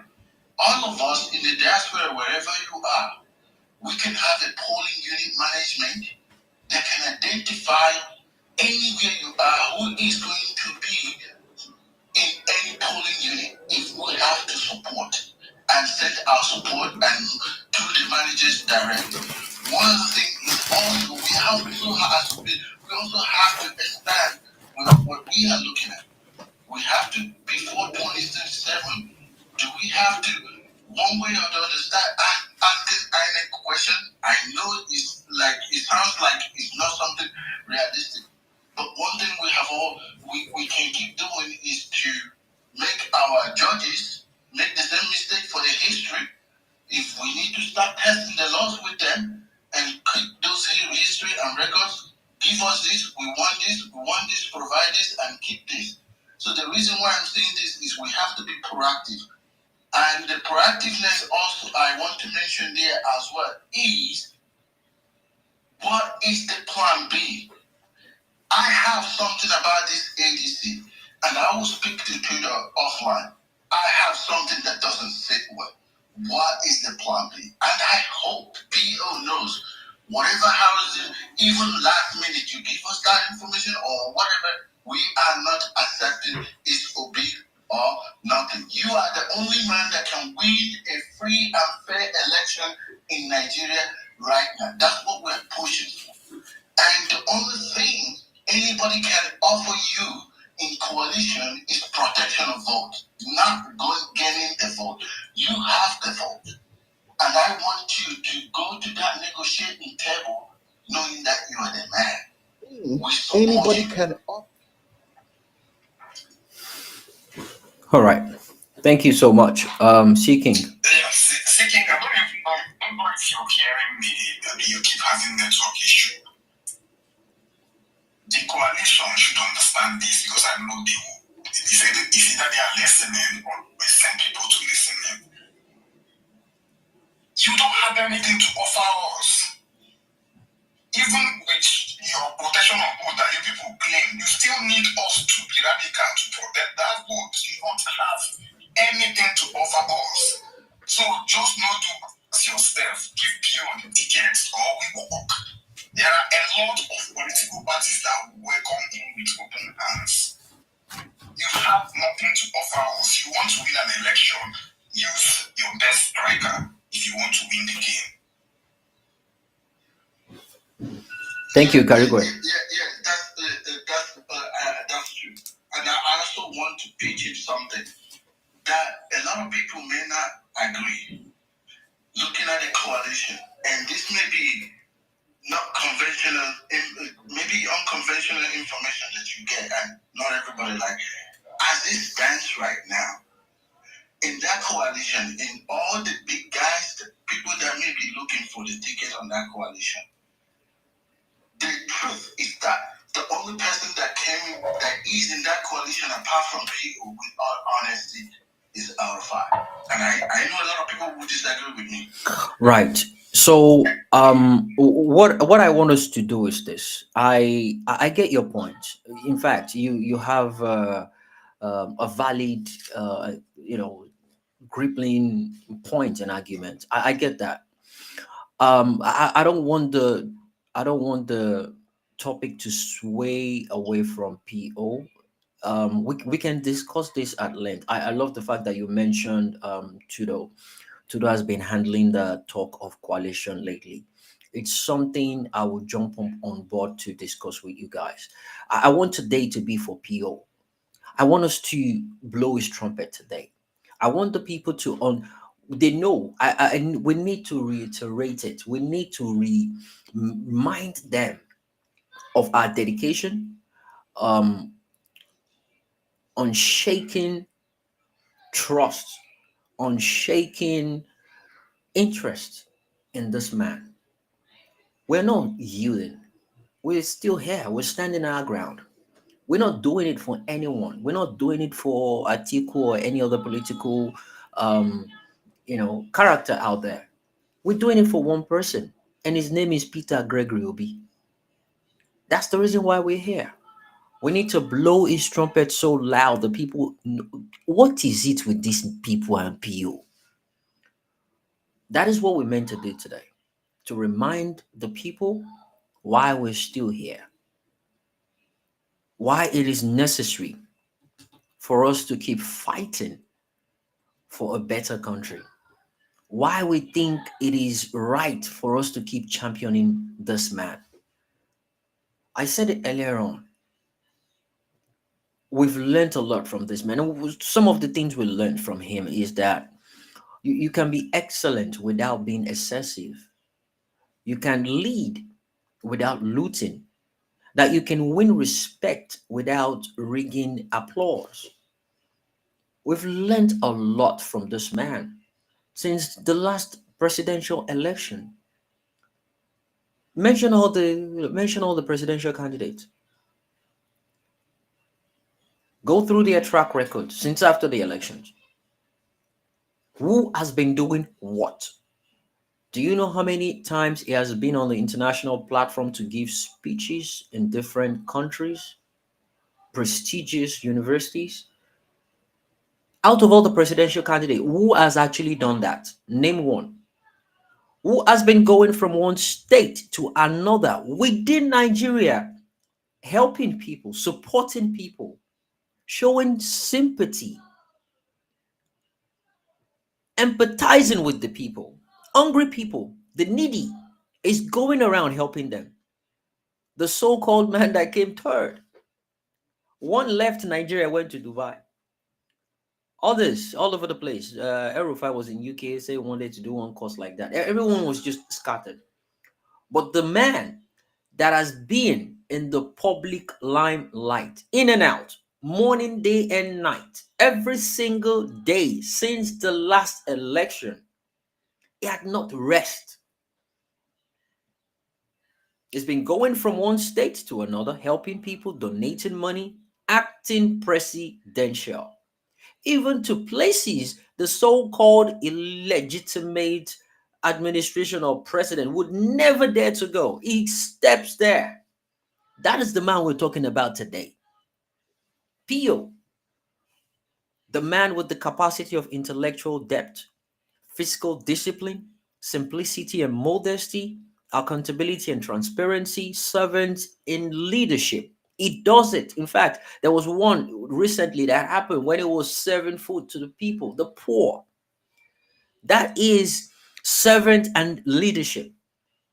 And the people were stunned that the Vatican actually retweeted that video, because the purpose of that video is to reach the wealthy, to serve the poor and the helpless. And he did that gracefully. He did that gracefully. We're talking about someone who is policy focused, structure minded. Integrity, he has it. Education advocate, he has it.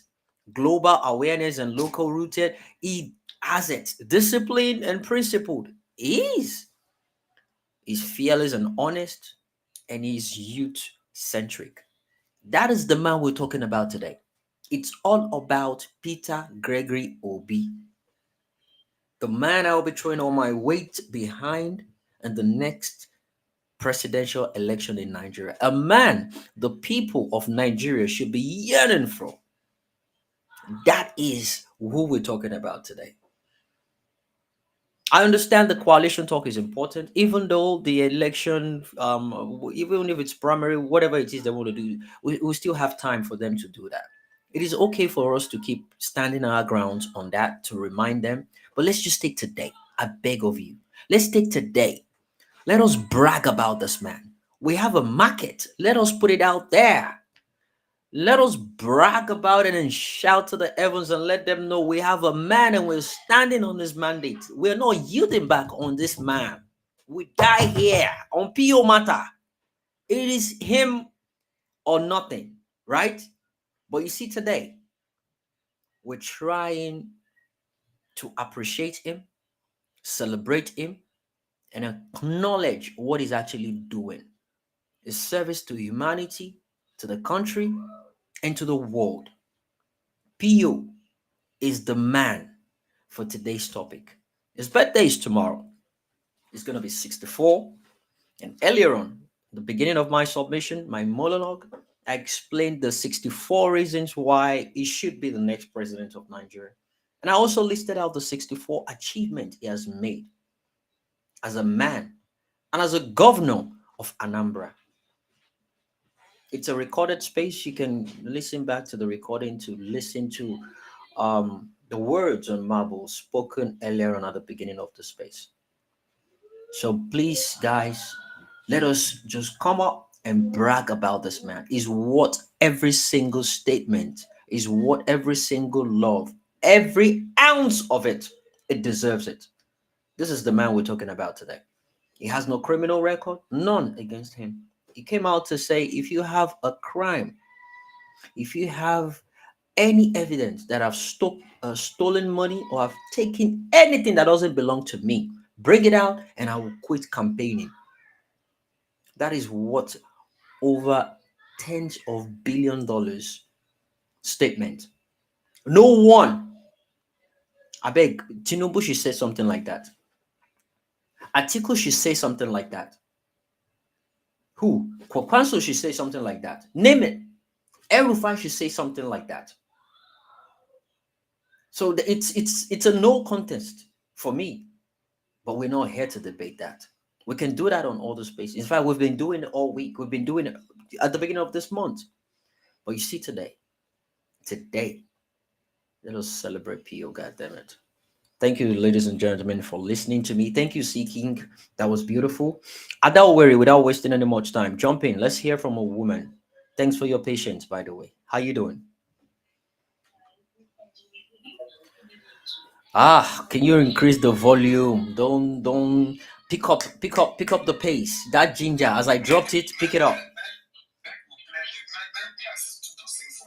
Yeah, pick it up. Don't let that ginger drop. Don't drop the bass. Increase it, loud it. Welcome. How you doing?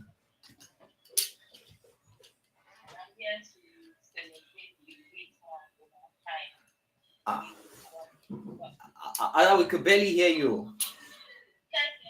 Nope. Can you hear me now? We could barely hear you. I don't know if other people can hear you. Guys, can you hear her? No, she's talking as if she's bad. Are you using earpiece? If you're using headphone, remove it. Yeah, remove the earphone and speak directly. Because it's low enough for people on Twitter now talk over people on the live stream. Okay, can you hear me now? Better. Crystal, better now. Thank you. Okay, thank you. Okay, I'm here to celebrate the great man of our time, my principal, Mr. Peter Gregory Obi. PO is an inspiration to every one of us, both old and young. PO has shown us what it means to be kind, to what hope means. He is the definition of hope and kindness. I'm here to just appreciate him. I'm here to pray for him. I'm here to bless him. Because what he's doing, what he has done for every one of us is something money cannot buy. PO is leaving landmarks. He's leaving things like achievements that people in the next and other generation will meet and enjoy. He has made life easy for each and every one of us. We might not see it now, but we are enjoying it. We are happy. our hearts are gladdened. He's solving problems. He's not in power, but he's solving problems. P.O. is an inspiration. I still say it. He's an inspiration. Happy birthday, Mr. President. Let me be the first person to tell you congratulations. Come 2027, we'll all smile. You will be on that seat. A lot of people doubt him. They say, how can this man do something like achieve something in 4 years? Look at the pace. Look at what he has been doing. Is he not more than has he not done enough? Like the people that have been in power for more than 10 years, he has achieved more than them. People will go to a place if he hears that these people are in problem, he will go there and solve it. Even if he doesn't give them money, but his presence there will heal their hearts, their troubled hearts. Can Bola do it? Bola cannot even walk straight. He can't even enter the road or just be with people, giving excuse, one excuse or the other. But P.O. is an inspiration. Anyone that is looking for, this man, what is he doing? He's doing a lot. And I like the pace he's going with. He doesn't even need to speak, but his action, his words are speaking for him. Look at that man. A lot of us were down. So like some leader will leave you, they will just forget you. But P.O. did not forget us. He has been with us. He told us he will never leave us. He has been by our side. He has been motivating us. Every day we wake up. One thing, despite the problem, the economy or the hardship we face. But when we see P.O., he's somebody that brings joy to our hearts. Nobody can do that. P.O. can go to anywhere, just call him, he can go to. Tell him that P.O., see, I don't like what you're doing. He will come here and he will interact with you. Even that anger you have for him will disappear. I don't see. Sometimes I'll just think like, what kind of being, what kind of human being is this man? Somebody that is supposed to get angry despite all they are throwing at him. He is kind. He is still kind. That's one thing. I don't know if I can have that attribute to mine. I don't know if I have it. Someone will do me something that is hurtful, and I will still be kind to that person. He still baffles me. I pray for him. Nothing will happen to him. Everything he is doing, he will not. All the money he's investing in the life of people, it will not come to waste. P.O., you will grow old. You will grow in good health, body and mind. Amen. Your children, your great-grandchildren, everyone will surround your table. Amen. An olive tree. Amen. We will enjoy you. You will grow us with good health, body and mind. Amen. You see, all the money you are investing on it will not be a thing of regret to each and every one of us. Amen. It will not even bring problem to you. Amen. P.O., you will never spend this money for sickness. You will never spend it for any negativity. Amen. P.O., God will continue to bless you. Amen. My prayer for you is protection, God's guidance. God will continue to strengthen you. Your efforts will not be in vain. Amen. God bless you, sir. You are celebrating 64 tomorrow. You will celebrate many more years at the appointed time when you now say, God, okay, I'm ready to go. You will not die in vain. Amen. You will never be forgotten. Amen. You will never be forgotten. Other people came, ruled, and they are forgotten. Look at Buhari. Buhari was buried like a wretched man, like somebody that is not important. Nobody even prayed for him. Nobody liked him. People are happy, but no, P.O. is not that kind of person. He's not that kind of person. See, Nigerians, please, we will not lose this man the second time. Whatever it takes for us, we must enjoy good governance through P.O. If he's saying 4 years, he will do more than what he had. In short, he will supersede. We know. Once he gets there, he will do. He will make sure that we are okay. If he doesn't even do 100%, at least 90%, I'm sure of that. Let's keep preaching. Let's keep selling him. As per the what's his name, Okpebolo, I don't have any word for him. He's also the one of the people that he's just like a dog, a barking dog. But what I will tell him is this: he seems that now he has gotten power. Supreme Court has given him, okay, he's now the governor, has recognized him. But we, the people, we don't recognize him as a governor. He will never, even half of PO, he can never get there. And he will never stop you from visiting Edo State. He can never stop you from visiting Edo State. He's just a tout, a barking dog. And he should continue barking. Because I know he's not the one talking. He's just like, he's a slave. He should, now we have reports back to him. He should go and tell the slave masters, people that sent him, he should tell them that nothing must happen to PO. If anything happens to PO, it will be on his head and will come for him. I will give my mind. Thank you so much. Thank you, Ada. That was beautiful. Thanks for that. The prayers were, beautiful, touching, and inspirational. Thanks for that. We need more of that, and that's the whole point. People come up, have your well wishes, have your prayers, your good talks to what he has done, what you love about him, what you wish for him, and words of encouragement. Okay, it's not easy to be in his position and keep doing things like that, and you keep hearing, um, you know, um, things like the man you just mentioned now, Webolo, and all those, you know, um, irrelevant people say about him. Idiots will know if you pronounce billion. Yeah. So yeah, I don't regard that idiot.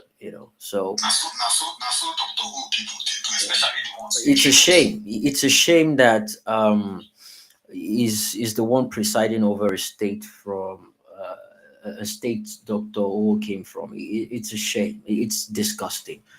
Dr. Who, since you don't marry, you will change states. Yeah. Those people don't stay in your wives. Yeah.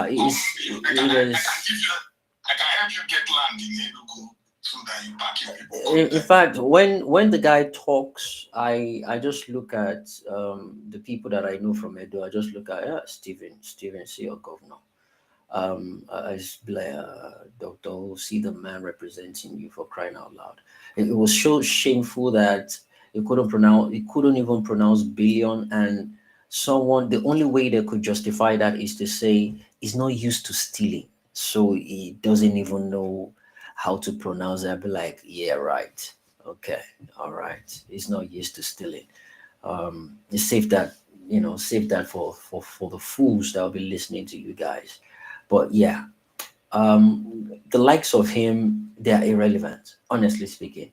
What he's doing is just, he already kissed the ring, and he just wants to do what he could in his might to show it's a display of loyalty to the status quo. It's a display of, I'm on you guys' side. I will condemn him.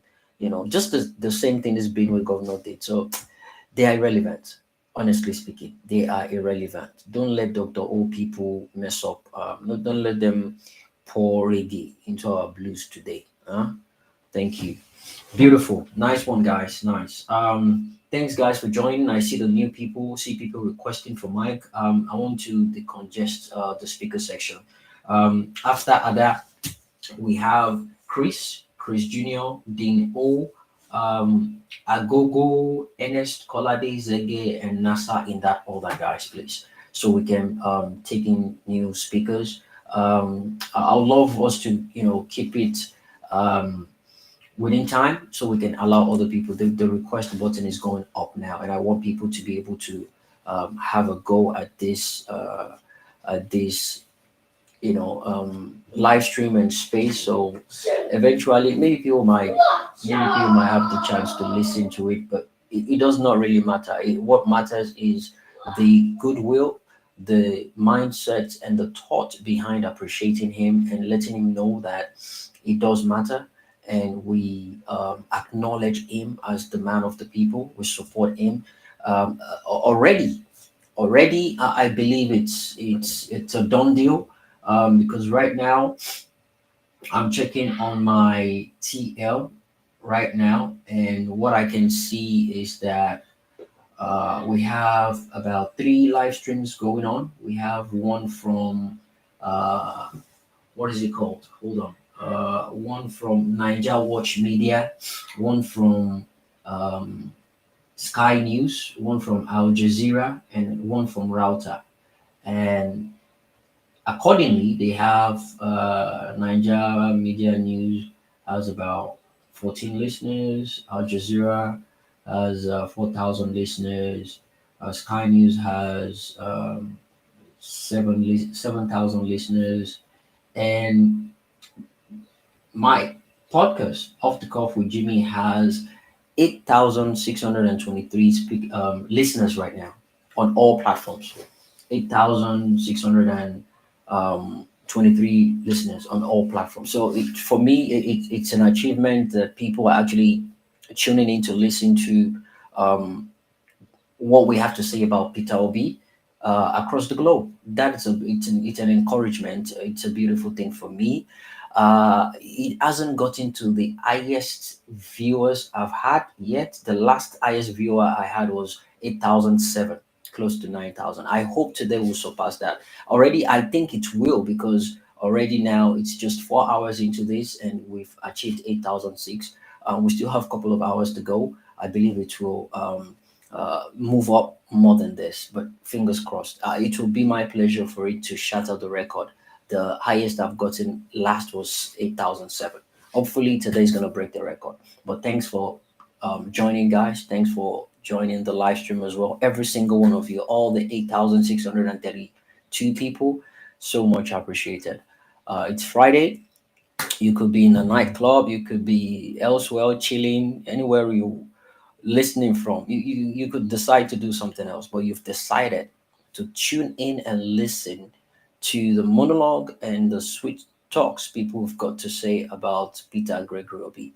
As a man of the people, and he has come to stay. That is the man we believe can take Nigeria consumption to production. Thank you so much, guys, for being part of this. And guys, you can also join me on the live stream as well, the live stream studio. That way, when you speak, people can hear you loud and clear, and people can hear you simultaneously on all the social media platforms. It's easier for you to be well heard over all the platforms than just speaking on Twitter. But till then, we will keep pushing on and catch up with the listeners we've got right now. Thank you so much, guys. So let's take Chris Jr. in that order. Let's speed it up. Chris Jr. and we take Dean O, Agogo, Ernest, Kolade, Zege, Nasa, and Mommy B in that order. Thank you guys for being part of this. Chris Jr., are you there? Chris Jr., you there? All right, it's not responding. All right, let's scratch that. Dean O, Dean O, Dean OS. Are you there, Dean? Dean OS. You're not there. Okay, I don't have much time to waste. Oh, request for the mic. I just took you off. Yeah, so grab the mic again. Come up, come up, come up, come up. I think I heard you speak now. Dean O, grab the mic. Dean O, are you there? Oh, sugar. Dean O, send the request again. I heard you speak.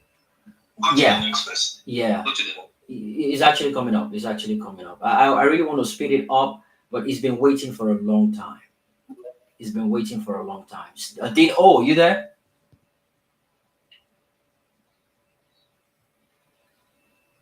Hello, can you hear me? There we go. Thanks. Sorry about that. I was just gonna take you off. Then I heard you speak. But yeah, welcome. How you doing?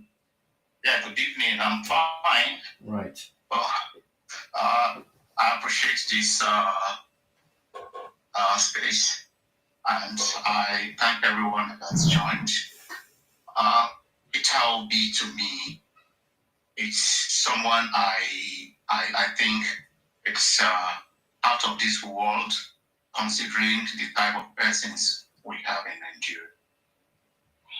So, he's a leader that I actually have confidence in to be able to handle Nigeria in a way that no other leader has done in Nigeria. The next person I would actually relate to him is Governor Obaseki, which was a guy that took Edo to a better place than what we have now. Obaseki. So definitely, I want to wish him a happy birthday in advance. And also, I would like to say that the obedient movement is a movement that has come to stay and to take Nigeria to the next level too. Definitely, APC is afraid of him and his popularity.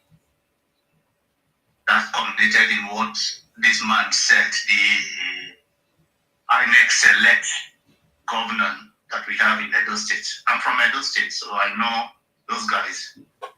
I'm from Edo State, I know how they operate. And what he said, they mean it, really.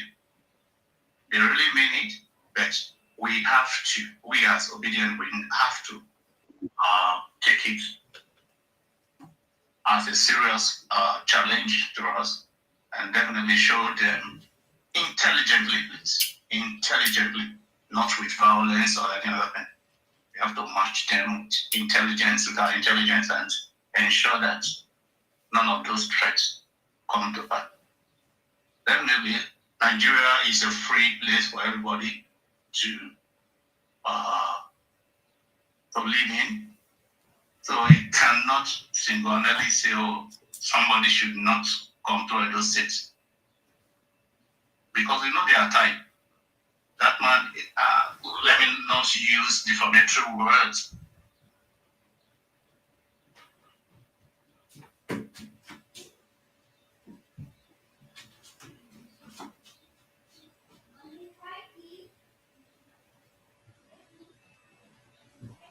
Election, that last presidential election, it was through they manipulated it using IT.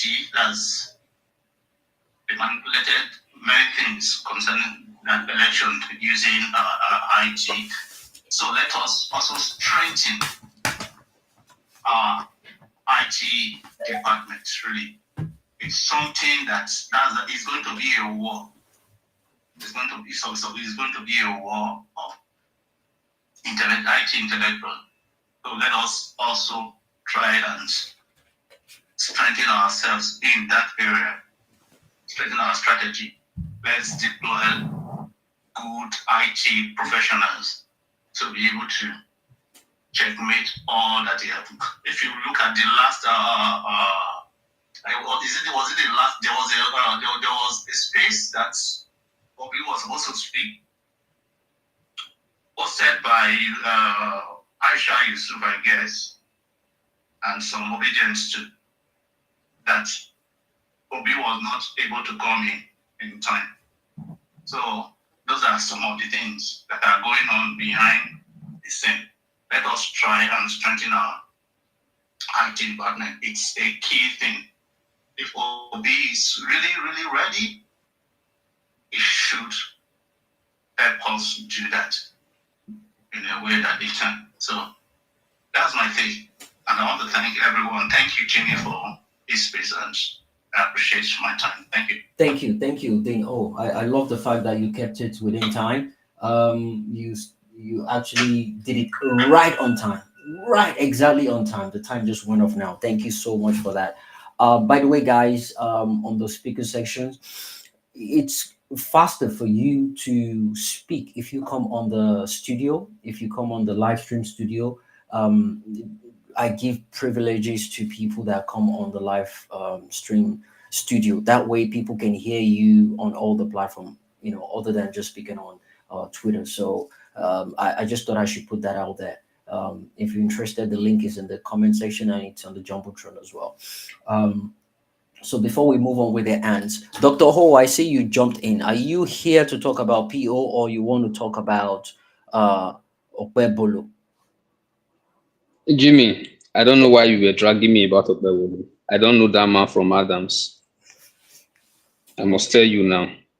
I don't Oh, know him from Adams. It's unfortunate that we have such a man become the governor of my state in 2025. right, But it is what it is. It is the state of the nation that we have, where criminals, where illiterates get power by all means. That said, my brother from Edo State, the last person who just spoke, right. actually tried comparing PO to Obaseki. My brother, you are 100% wrong. Obaseki changed nothing in Edo State. I don't know the last time you were in Edo State. I don't know if you live there. I have family in Edo State scattered across the state. And I was back home just last year between July and September. Edo State is worse than it was in 2017 when I first left home, 2021 when I first returned, and last year when I returned. Edo State is in a deplorable mess. So Obaseki cannot be on the same platform as PO. Please don't do that. Don't do that. Obaseki is not on the same platform with PO. I'm not saying this because I love PO too much, but I'm an Edo man, and I can tell you that. That said, happy birthday to PO. Everybody knows how crazy I am for him. Everybody knows. And Tudo, there is one thing that PO did that really touched me. It's not this political era. It's back in 2012, 2013 when I was serving in Imo State. That road that he built, once you cross Asaba, the first Niger bridge, and you get to Head Bridge Onitsha, you know that you have entered Anambra. Before then, I know the crowd that was on that road. And I remember one night, right? I enjoy traveling in the night. I remember one night I was coming back from Owerri, going back to Edo State. And it was past 8 p.m. or so. And I was just enjoying myself because the road was littered up, traffic was free flowing and all that. And myself and one of my copper friends were just taking a stroll across the road, trying to get the next bus on the other side after the bus dropped us somewhere in that main market or so. And some guys just came to us and told us, copper, una get mind though, una dey waka in the night, but make una thank una God, or make una thank say Peter Obi don change things for this place. So say if na before, una for don collect, this una bag una carry for back as if una be federal government property, for collect am for una hand. Now security dey, so una fit enjoy this road now, but next time, make una know say if na olden days, area for set for una. Then me now, because when they said that, I just remember, I used to remember the robbery that used to happen on this road back in the days before PO came on board and all that. So, and if you still go to Onitsha today, I was back there in 2021 when I crossed the Niger to get married. Of course, my wife is from Anambra State, so I go marry well. The road is still functional. You can still see the impact of that road on that state. And across the villages, he built road across. So PO is just the man. It's sad, like you said, Jimmy, that some people don't have problem with PO and his achievement. They have problem because he's from a certain tribe in that country. Right. And that's the saddest part of this whole conversation, that when I have it with Nigerians, I'm like, how are you willing to drink poison just because it is your tribe's person that served it to you? Or how are you willing to reject honey just because it is a tribe, a certain tribe that you were raised to hate, that is serving you that honey? I tell you, if PO was an Hausa man, or from Yoruba or from any other tribe at all in Nigeria that is not Igbo, Nigerians will be 100% more united than they are right now. But we have a certain group who just made up their mind and said, "Oh, we don't want this man. We don't want an Igbo president. We don't want this." And Jimmy, I know people, educated people, personally close to me from Edo State who have this mentality too. They have this mentality, and you'll be like, "Are you people actually okay? Are you enjoying this government?" I know so many APC people that I warned. I told them Buhari was coming for destruction. Today they are feeling the pain, but when I say PO to them, they still give this attitude. I'm like, well, it's your funeral. You live in Edo State. You are suffering. Stop coming to my DM to ask for money. You enjoy your government, your APC government. Enjoy it. Have fun since you don't want a good life. So PO is the man. PO is the man every politician in Nigeria wants to be today. Every fucking politician, pardon my French, wants to be Peter Obi. Because the organic love that the streets have for that man, just go around. Even if it's just, don't even go to Google. Just go on Twitter and see pictures, see children smiling, see people just their eyes will be lighting up whenever they see PO, and see the humility of that man. How many politicians have been following politics? I'm not as old as Tudo. Let me give him that shade. I'm not as old as Tudo, but I've been following politics at least since 1999 when Obasanjo came back. I started following politics, and my first vote. Young man. Let's be guided. Thank you. My first vote as a Nigerian was 2007. I'm not that young anyway. 2007 to Yaradua. And I've been following Edo State politics, following the national politics, even the contest between PO and Soludo. I followed it in 2010. I even wrote about it this morning. So I have been following Nigerian politics, and I can tell you, when Edo people were crazy for Oshomole, I didn't care about him. I voted Osumbo in that election. My people were like, "You are a mad person." I'm like, "No, I know what I'm saying. Oshomole is a bad person." Right. I voted the other way. All my family members, Oshomole, me, I voted the opposite, because I was like, there is no way I can choose Oshomole over a professor. And in the end, if you look at Edo State today, there's almost no legacy for Oshomole in Edo State, except for putting Okbewolo on us as another Agbero. That is it. There's no other legacy, or the university he built in his village, that most Edo, 95% of Edo indigenes cannot attend that university. Right. Because it's more like a private university. So the love I have for people is just the fact that there is no other politician so far since I became an adult, since I've started following Nigerian politics, that has actually shown me that Nigeria can work. There is none. There is none. And I hope we achieve that dream of getting him to Aso Rock in 2027. That is just my hope. And if it happens, I'm packing my bags, I'm leaving the freezer, I'm coming back home. Thank you to Jimmy. Thank you, Dr. O. Thank you. That was beautiful. Packing your bag, you live in the freezer, you're coming to Nigeria. I like that line. And by the way, I'm coming to vote in 2027. My ticket is saved already. So I'm not just going to wait until he wins. I'll contribute to the campaigns and everything. I'll come back home, vote, and then when he wins and is inaugurated, pack my bag, leave the freezer, and return back to Nigeria. We need to build a country. We do. I totally agree with you. Thank you. Thank you so much. So, guys on Twitter, I prioritize people on the live stream again because everyone can hear them on all the platforms. YouTube, Facebook, Instagram, TikTok, and Twitter. 5 in 1. Everyone can listen. And right now we have 8,660 people watching on all these platforms. And on Twitter itself, currently, we have 257 people listening. If you want to be part of the live stream, if you want to jump in the studio, you speak before people on Twitter, because that way other people can hear you. You're speaking to over 8,000 people on the platform. So people speaking on Twitter, I'm just putting the phone next to the speaker so the people on the live stream can listen to you. Regardless, thank you so much for everyone on Twitter and everyone on the social media platforms watching and listening to the sound of my voice. We're here to celebrate no one else except Peter Gregory Obi. Tomorrow is going to be his 64th birthday, and we're here to give 64 of his achievements, to talk about them, and to give 64 reasons why he should be the next president of Nigeria.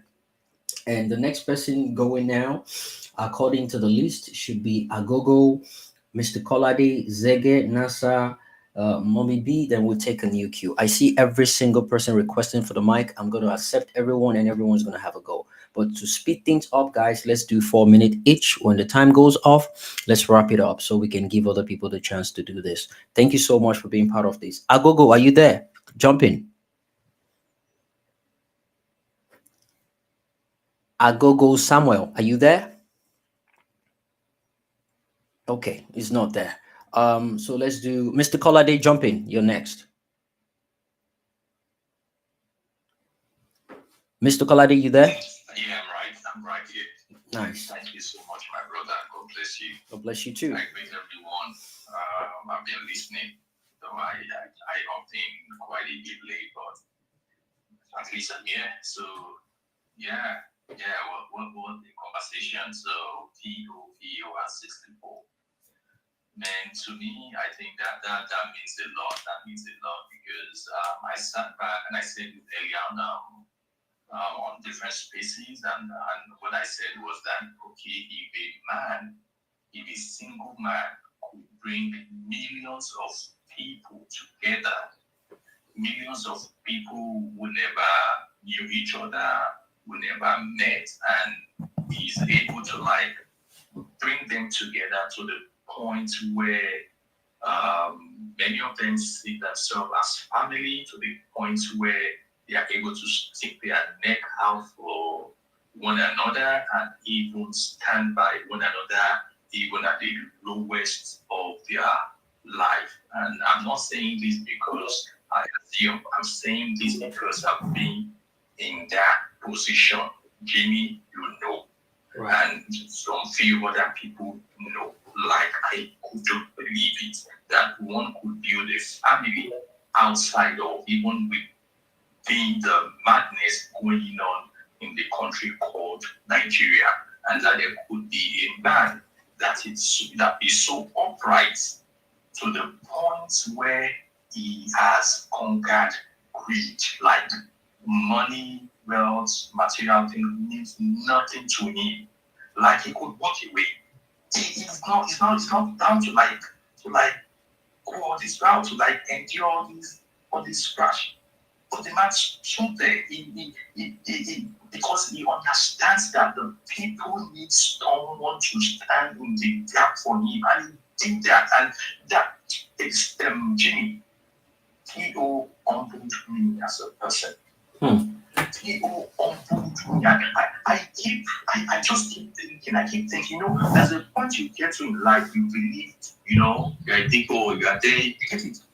And ever since I came across this man of you, like, nobody spoke to me. I just, you know, everything just came out like a brand new level of humbleness. Like, I became humble. So what are we now saying? If such a man now becomes the president of our country? And I keep saying, and I will say this to the youth again, who keep saying that, oh, when will the youth take over? When will they get involved? When will they do things? People is the bridge for us. If you can't see it, please open your eyes. There's no way you will get there that you will not reform the institution that will make it easy for you to contest. You won't need 1 billion or 2 billion to say you want to run for governorship seats. Even if it's like 10 billion, you won't need it. You won't need to buy a phone for 20 million that you can afford. If this man gets there, and they are not saying it, and we just keep asking her and this, and I'm like, look, the man is the bridge we need at this point. If he doesn't steal our money, if politician does not steal Nigerian money, even if the politician is the dummy, if he doesn't steal that money and that money is there, we will have solved 30% of our problem. That is what I believe. Not to even talk of him, Theo, that not only would he not steal, but he also know economics. He knows how to invest whatever he's able to save. What else do we do now? Are people blind, or can people even imagine all these things themselves? So, Jimmy, to not waste the time, and just to cut this short, I can only hope the best in life for him. I think he's just starting at 64, and God will help us grant him like long life, prosperity, and sound health. Those three things will never depart from him. And for all of us who are standing in today, and I can only say that when the time comes, when we get that good Nigeria, that better Nigeria we all yearn for, without string attached, that none of us will be found wanting. That is all I would say for now.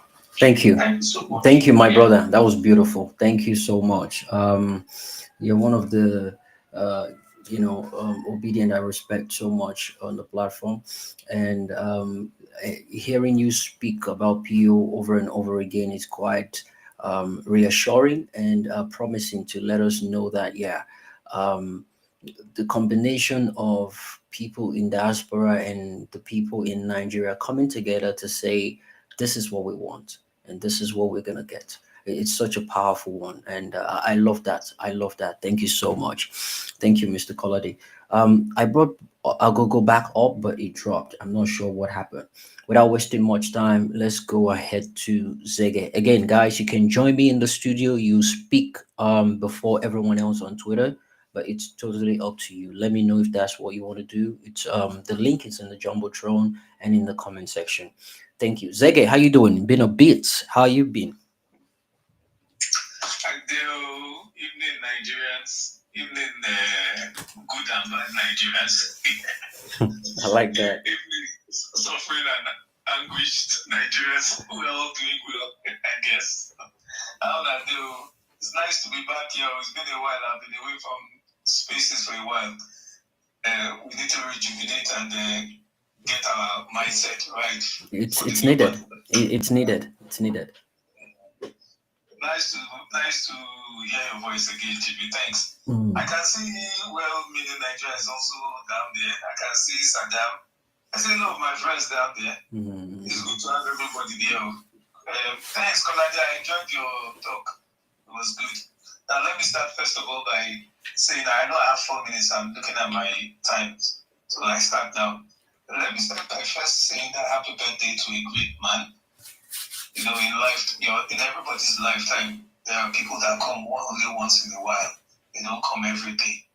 When a man is able to conquer greed, when somebody is able to conquer desire, lust, when someone is able to conquer all the evil things that we're all weak towards, and he's able to make it look like nothing is there, it's good to respect such people. You know, you see somebody who's given, how will I explain to you? Yeah, let me go this way. Somebody who has been given an oil well, and he politely says no. I wonder how many people on this earth can do that. The greediness will never allow us to do that. You see people that are in a position to whoop a lot of money, $150 million, anywhere in the world. Anywhere in the world, once you just drop $150 million for the person will look at you and smile, you know, and they refuse to do so. So if we do not appreciate what we have, let's start appreciating what God has given us. Remember, it's a once in a lifetime, once in a century, once in a millennium kind of person that we're just meeting, and it's not easy. So we thank God for Him giving us the opportunity to be able to talk, not only talk, to be able to meet, not only meet, to interact and live with such a person. It's not an easy thing. So I thank God for Him giving us this opportunity. We might not know the value now. Our children will be the ones who will be telling this story that we are talking today. And when they'll be talking about it, they'll be talking with so much nice, beautiful nostalgia about it. So if you're a Nigerian, consider yourself, whether you're on the good or the bad side, consider yourself lucky to be living in the times we are now. That's number one. Number two, I wish you may have a birthday. I continue to ask God to give him grace and to give him the wisdom and most importantly, the perseverance, because it's not fighting normal human beings, it's fighting forces, principals, and what do you call them? Principalities. Principalities, and thank you for the help. So the fight against PO is not a normal thing. There are people who are ready to die that PO does not succeed. To the glory of God, there are people who are ready to give up their life so that PO can succeed also. So in any way we want to look at it, we're in the forces versus the evil versus the good. Only God knows who will be, but I believe in God, and I know my God never fails. That's why I stand on that. So we'll move forward. I wanted to explain a few things about, from my own perspective, this Ogbebelu thing. I do not feel any obedience should take that thing lightly. Let me explain to people listening, because I know they are also listening. Ogbebelu people are here listening, DSS, everybody's listening and trying to. Let me explain what I mean. It was first the governor of what they call it, Benue State. Don't come to my state, too. Don't come to my state. I won't guarantee your safety. That was what he said. Right. That was how he started it. Right. The people has now come out. Don't come to my state. First notice that the tone has changed. Don't come to my state if anything happens to you. The tone is changed. Now, in my own view, what I see them is trying to create the element of fear. And mark my words, they're not creating fear. They want to do it. But they are trying to condition the minds of people in preparation for what they want to do. So in my own view also, I see a small, intent for us. When you look at, don't forget that man that cannot read well, cannot do this. It's not true. They know the real fight they have is against PO. They know. So what they're trying to do is to start preparing people's minds in the event they do what they want to do. I laugh in Chinese. I won't say more than that. I laugh in Chinese. I just laugh in Chinese. You cannot, when Goliath was going to fight David, he was laughing in Chinese, right? Well, I knew we laughed, but I didn't know what language. When they finished the fight, somebody's head was on a spike. I laugh in Chinese. So I just keep quiet and just, the most important thing I wanted to pass out is that let people understand, let people start seeing it from the proper angle that it should be seen from. Soon, you might not even be a governor. You might now be a principal. That's how low they will go. That they will now send to stop PO from helping the community. It's not spending their own money. It's not spending government money. He's spending his personal money. That's the difference. There's a difference between sacrifice and love. Sacrifice is when you spend without any inconvenience to your life. Right. Love is spending without inconvenience to your life. PO is showing us love. It's not sacrificing. It's showing Nigerians love. It's going to where others refuse to go. So Nigerians, please be conscious of all these threats and let's not overlook them. It is a threat in my own view. It is a threat. When the governor threatens, he has all the apparatus under him, more especially when the president is in the same bed with him. Nobody should take it for you. But let's see how far. Dr. O, Dr. O from you. Right. We'll do. He just left the studio now. Let me leave to the Nigerians and let's all have fun. Thank you. Let's start preparing. 2027 will be worse than 2015, though. I'm telling you, everybody, it sounds like a joke. Okay. You mean defeating an incumbent, right? Not only that. If Jonathan did not make that phone call, Right. all of us would have known how Nigeria would have gone. Fair enough. So let's just leave it like that. All Let's right. just leave it like Thank you. that. Thank you, my brother. Thank you, Zege. Thank you. You too. Nice having you around. Nice hearing your voice. It's been a long time, but nice having you back. Thank you so much. That was beautiful. Without wasting much time, NASA, let's hear a female voice. NASA, jump in. I see guys requesting for Mike. Please bear with me. I'll pull you up in a minute. I want to wrap up with the people in the speaker section. Then we take a new cue from there. Everyone is going to have a chance to speak about PO today. Thank you for joining. I really appreciate every single one of you. NASA, jump in. How you doing? Hi, Jimmy. Fine, thank you. Good evening, everyone. Hi, Mommy Balanda. It's been a while. Good evening, everybody. In the next couple of minutes, it's going to be Peter's birthday, and I'm so happy about it.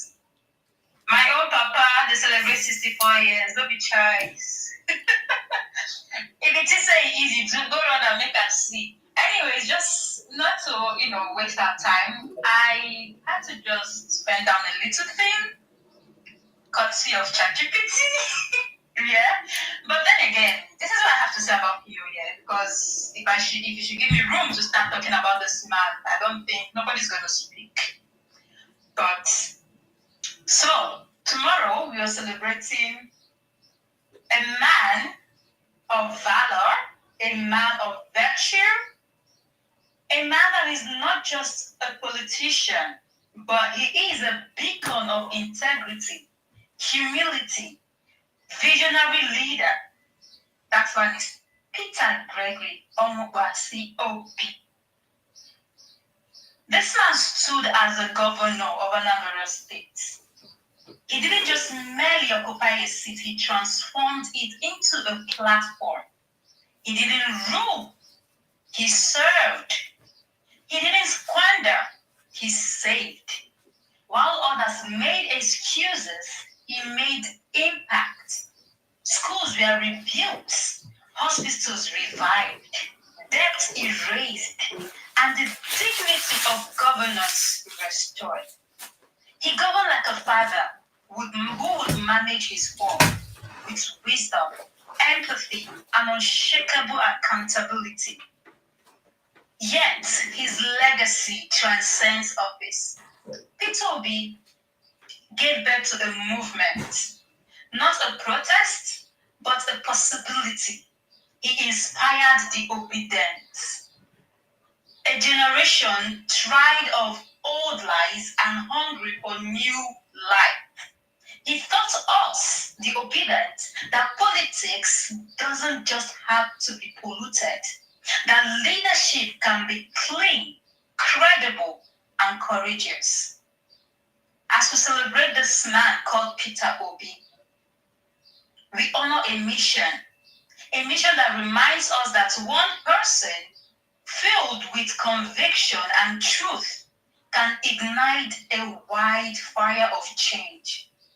Peter Obi is not just a name, he is a movement.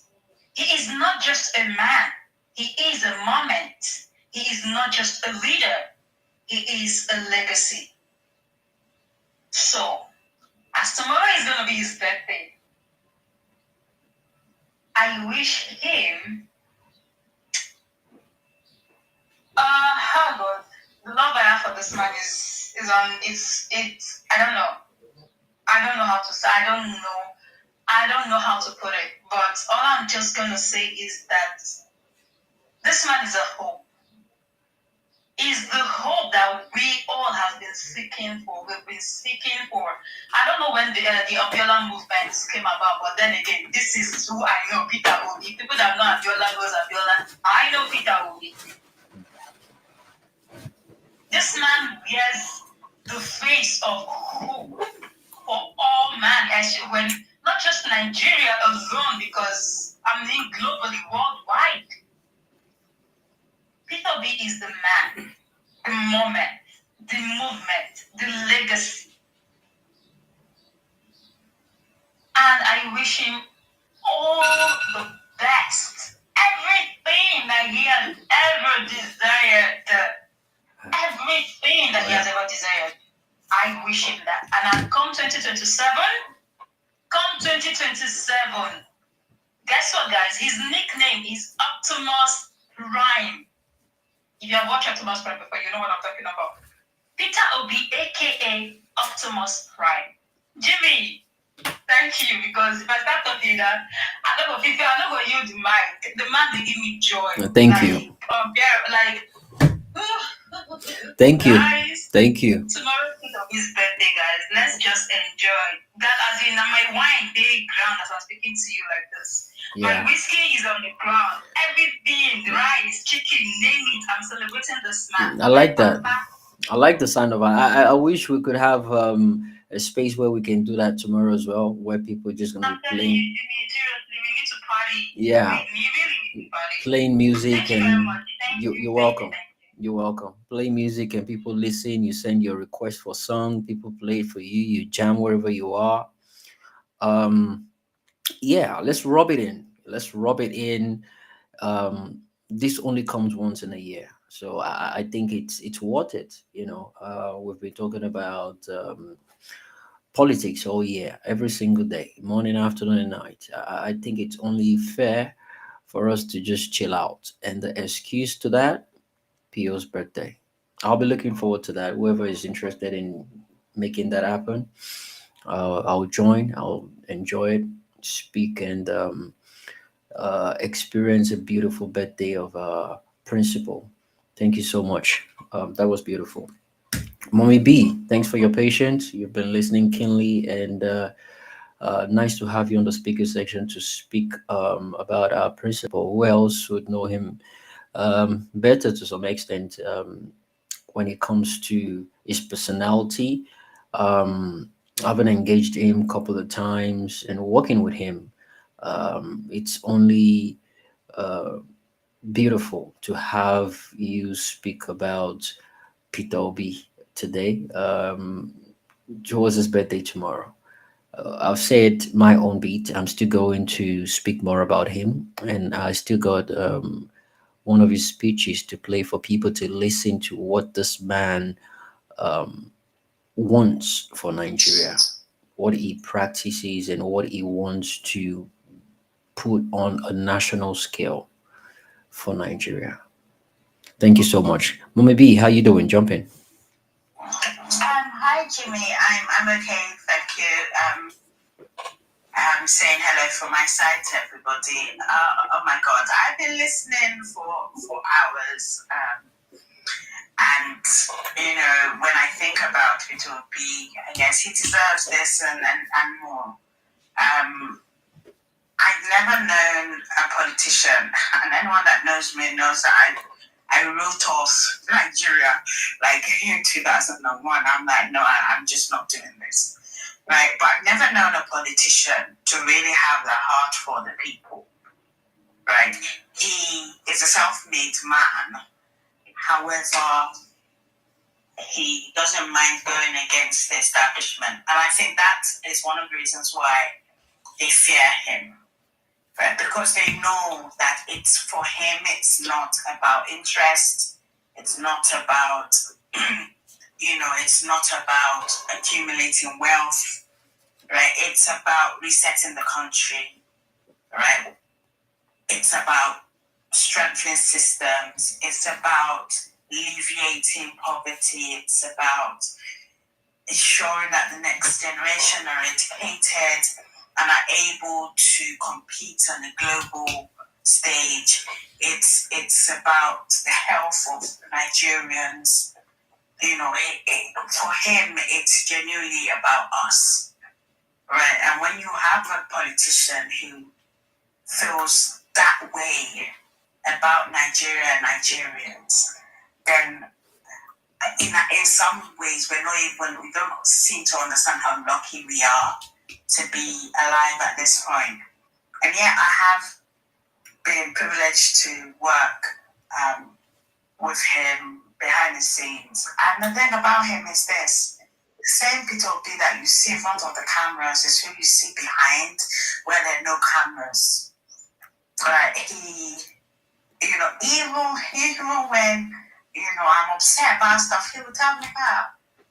Madam Bolanle, my sister, just sell Peter Obi. And he has a way of taking this thing out even when I'm ready.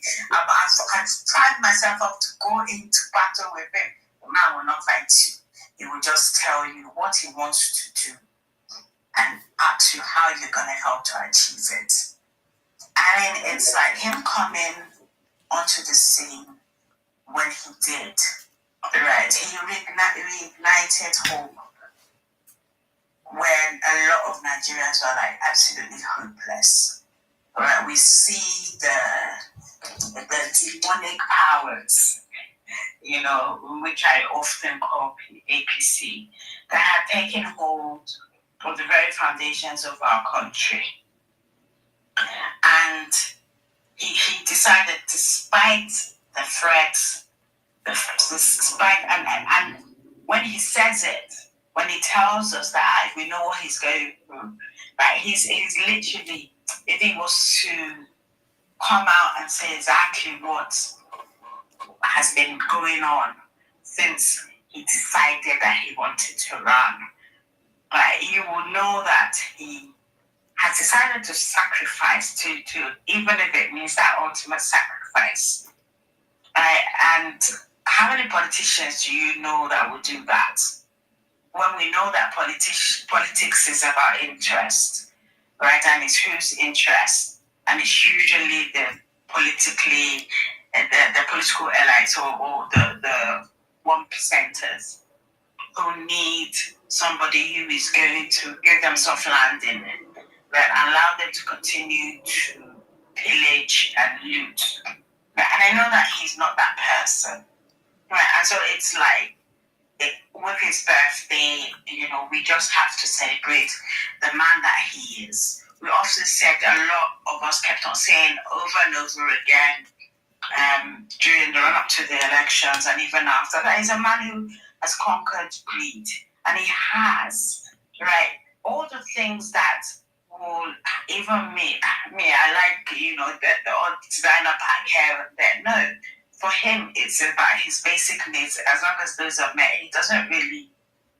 he's not bothered about anything else. And because he's that person, you know that getting there would benefit every Nigerian. Every Nigerian.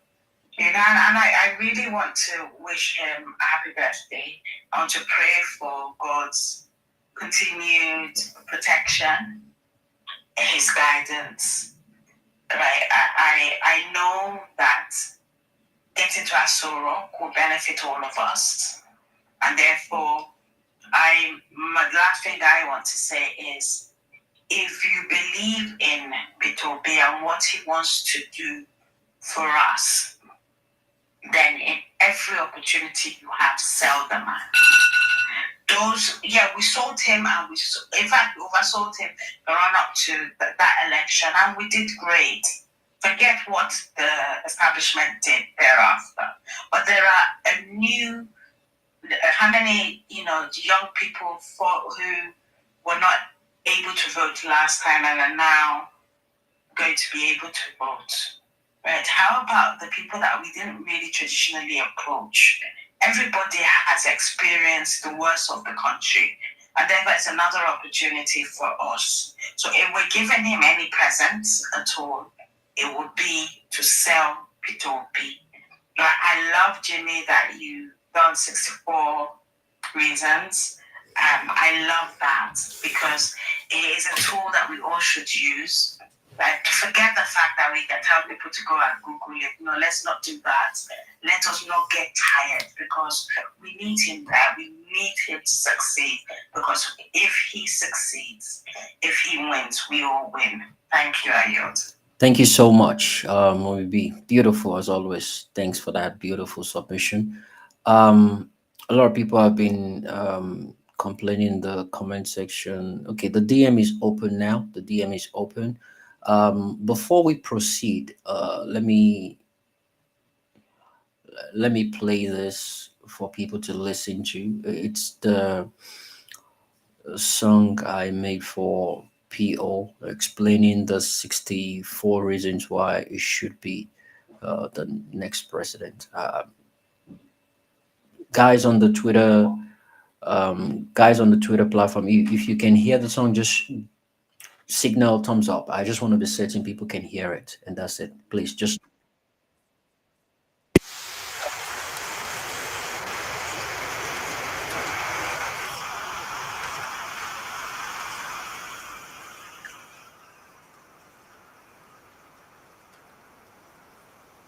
Nobody can hear that. It's breaking, right? All right, thanks for that. So the song is gonna be in the comment section for people that wanna listen to it. It's gonna be in the comment section. Thanks for that, non-conformist. So without wasting any time, thanks again, Ruby. That was beautiful. Thanks, guys, for joining. I see people requesting for the mic. Don't worry, everyone is gonna have a go to speak. I see Fatai, Sam Josh, V. Mobibi just gave a mind-blowing submission. Oxford is Zuim Dim. I see Kempela, Gregory, Nosray, Kolade, um, Emir Saddam, well meaning Nigeria, Duke of Ife, concerned citizen, Peter Obi, son, Ikuku, Amy, CJ, Oluwadamilare, Jeff, Prince, um, Prince Favor, Sound Mind, one of the first people that came here. Um, Requested for the mic. Not sure what happened, but yeah, thanks, Idiakosa, Starman. I see every single one of you guys. Thanks for being part of this beautiful day to celebrate PO. We're not here to do the whole politics thing. We're just here to brag about this man. We're here to flaunt him. We want people to know who PO is, what he stands for, and why the people are still way behind him during this period, and hoping he's going to be the president of Nigeria come 2027. He has everything it takes. He has all the requirements, even more than any other presidential candidates out there in Nigeria. And that's the reason why we're still on his mandate. We're still pushing for him. We're rooting for him, and we'll keep doing that. Thank you so much, guys, for joining. And thanks to everyone watching me on all social media platform on the stream yard. I see every single one of you. The numbers are growing. Thank you so much on TikTok, Twitter, YouTube, Facebook, and Instagram. Thank you so much. Let's move on without wasting any more time. Chris, you've been here patiently. Thanks for your patience. Chris is gonna go next. Then we have Finel, the lady with the dark picture of Finel, Polonium, um, Akachuku. Is he still here? Oh, Polonium dropped. Okay, so Akachuku is no more here. Is Samuel here? Samuel too dropped. Okay, that's good for people that are going to be speaking next then. So we have Chris, Finel, Polonium. Let me pull Polonium back up. Polonium, nonconformist, and biggest Mac in that order. Then we'll take. I see Smack Jack. You came after every single person. So we do Chris now, Finel, and Polonium in that order. Then, but again, guys, if you want to speak before other people, you can come on the StreamYard studio. The link is there. Click on the link. You join me in the studio, and you'll be speaking ahead of everyone else. I prioritizing people on the live stream. But anyway, Chris, welcome. Jump in. How you doing? Jimmy, just 2 seconds before Chris goes, you mentioned Starman.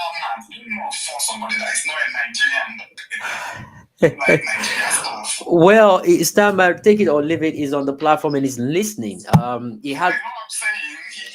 If not coming to hear Nigerians are discussing. Yeah, I mean, we have. I mean, Dr. Jeffrey was here. He's not Nigerian. He loves PO, so you can't take that away from him. Starman loves PO. He doesn't love Nigeria, but he cannot deny the fact that they know PO has what it takes. They just believe he's channeling his energy to the wrong direction, and that's what I think it is. So, but let's not take that away from him. Hi, yes, who's this? Yes, this is Maja. I'm from Nigeria, so Oh yeah. Don't misunderstand me by thinking I'm a foreigner. Thank you very much. Oh yeah, so it's not you. It's Star Man. We're talking about someone else. It's Star Man, not you. Yeah. No, it's fine. It's fine. We the person we're talking about knows we're talking about him, and is in the listener section giggling. But don't worry, you're safe. We look on my platform here. I don't care where you're from, the country, ethnicity, even your political affiliation.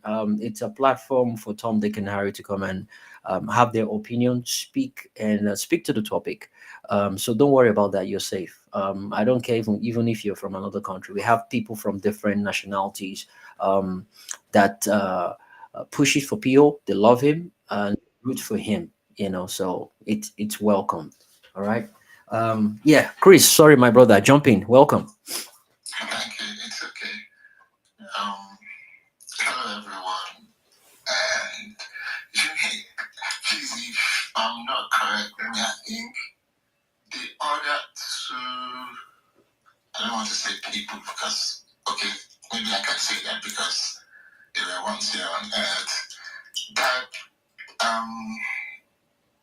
a mob, so to speak, would come together to celebrate their birthday. It's Jesus Christ and Muhammad, right? Right. If I'm not mistaken. So I've been scanning my memories sort of to like maybe latch up one to find who that individual is that his birthday is, celebrated in such magnitude. But he is who he is, and I think he deserves it and even deserves more. Personally, I have been privileged to meet him a couple of times, and it's probably the most simplest person I have met. Right. And yeah, and every time, like, this Canada man that brought me nuts. And at first I thought, in my head, I was like, I have a new movie showing which Canada man that brought me nuts.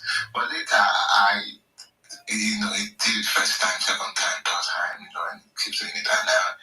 And it just dawned on me that probably he's trying to Ask your name. No.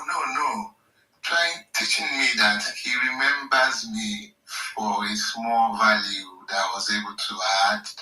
Even if it is just because I learned he loved nuts and I got him assorted nuts. And I was like, even if it was as small as, just buying assorted nuts, I think this man is trying to and teach me that no matter who you are, you can add value, to other people, no matter how small, and it's something you should be proud about. Then I stopped complaining and I just think it and, just move on. But the most simplest man I have ever met. And the truth is, if you say you want to learn from Pure, you could never learn everything. It's impossible because he's got a lot to teach. Even when he does not open his mouth to speak, he's saying a lot. Sometimes, just by gestures and just, body language, he's teaching a lot, right? So ask me what I like about him. Something that I have learned from him, how he came into, I wasn't politically aware when he was a governor. So here is someone who, how, for those who follow football, I'm sorry, for those who don't, how maybe an Arsenal lose to a Croffield United in a EFL match, maybe by 1-0, and then we now come back to the Emirates. You now beat them like 8-0 because you're pissed off. That's how I see it. Like from the outside, it seems like someone who is pissed off with how Nigeria is being run, and he really thinks like deep down in him that things can be better, and there is no better motivation, right? No better reason for you to want to serve your country other than you being pleased and want things to change, other than you being pleased and want your country to, sit up there amongst Committee of Nations. But yeah, that's in him. When I see that in him, that's a priceless value, right? And again, then he's someone, amongst all the politicians, you could say, if not that he's the only one who seems to be prepared, right? He understands the job even before he's been given the opportunity to serve. he comes prepared. He understands the assignment even before he's taking his seats to even do anything, right? That's someone we shouldn't, as a country and as a people, miss a chance or the opportunity to have him as our president, right? So I've learned a lot from him. First, the first thing is how to work with everybody. If you're in this business, whether directly or indirectly, and I say indirectly, for example, like us, the Obedient Movement, we're not a political party, but indirectly we are in the domain, right? We are in the political space. So you must learn to work with everybody, the good, the bad, and the ugly. I've learned that, and I think I could say that I have also learned to maybe reconcile. Um, um, so because of this second reason, I was just scanning through the states who are like prepared for tomorrow. I've seen a couple of posts, saying we are ready. Tomorrow's going to be a banger. And I mean, I'm thousands of miles away, but I'm so excited about it. But I think that makes sense. But then I was just scanning in my head, and I was like, I've not seen anything from Kano. And that seems to be, that's supposed to be, if I'm mistaken, someone please correct me. I think that's where Dr. Tanko's domain is, right? So I was like, in my head, I don't bash Dr. Tanko, I don't criticize them fire. So if nothing is coming from Kano, let me look into it. And then I thought about it, who can I reach out to? And then it became me a situation for me. Using one stone to kill two birds, like we say in local balance. And I reached out to Oge, and in my mind, I was like, here's someone who has distanced herself from the movement because of one or two rancor with other members. And I was like, okay, if I use this Peter Obi's birthday to, reach out to Oge and, let's do something, and then at the end of the day, she, gradually finds her way back to the movement. I think that would have been a plus. I think that's what Peter Obi would like, right? Yeah. So I reached out to her, and I am delighted to say that there will be something, but it's not going to be huge, but excuse me, there will be something in Canada tomorrow. Nice. Yeah, we've been talking, and everything she needs, I have sent her, and Kanu. I will be doing something there tomorrow. So, That is beautiful. Yeah. That is beautiful. Thank you. Yeah. That is beautiful. So yeah, Jimmy, you watch a lot of movies, you're a movie buff. Do you remember when in Matrix, when Neo was dodging bullets? Right. And Trinity was like, he's the one. He's the one, yeah. Peter Obi is the one. I like that. Thank you. I like that. What an epic way of wrapping up with your submission. The one. Exactly. Pio is the one. There's no doubt about it. Um and it is funny the way people just call the obedient mob. They've come up with different names to name the obedient. Zobediot, obedient, um, mob. You don't want to see mob. Trust me, you don't want to see mob. And it's when you cannot um, handle a bigger bully. You tag them. They've called us different names. Fascist. They've called us names that are meant to make us look like the bad person, like the bad group of people. But nah, it's not business as usual. It's a different ball game entirely, and you're up against desperate people that are ready to do what it will take for them to get their country back. It's not going to be easy. It's not the conventional way people just keep quiet, and that rattles you up. It pisses you up. And that's the reason why you're going around tagging them with different names. So, yeah, it's a different ballgame entirely. We'll keep chanting his name, we'll keep supporting him, we'll keep rooting for him, we'll keep supporting and pushing for him because we know he has what it takes to get Nigeria back on track. Thank you, Chris. That was beautiful. Um, right. So we have someone on live stream now. I'll take that person before we go to Finel and Polonium in that order. TK, are you with me? TK, you there?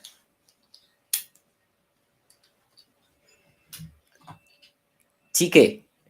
Okay, hold on. TK, are you there? Hmm. Okay. Well, check the connection. It shows your hair, and I guess you're probably speaking, but I cannot hear you. Okay, let me try this. TK, are you there? Check your mic. Check your mic.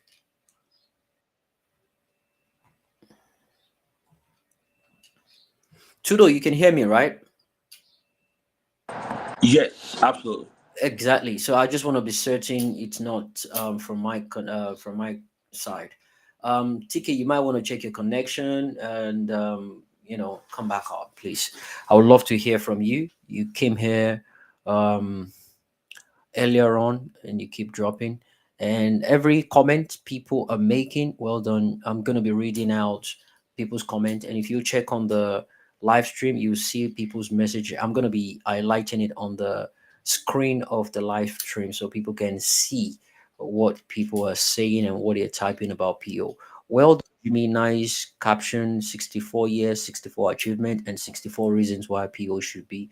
So let me put that in the let me put that on the screen, and the name of the person that made the comment will be attached to that as well. TK is coming back up, otherwise we just move back to Twitter. TK, are you there? TK? All right. Network is having a toll.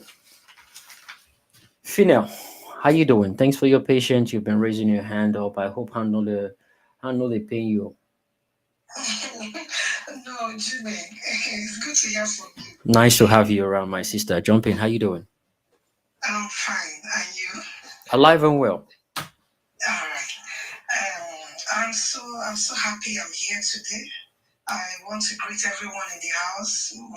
Auntie Bolanle, Nasa, good to see you, and every well-meaning Nigerian, obedience. I'm so happy I'm here. Principal Peter Obi at 64.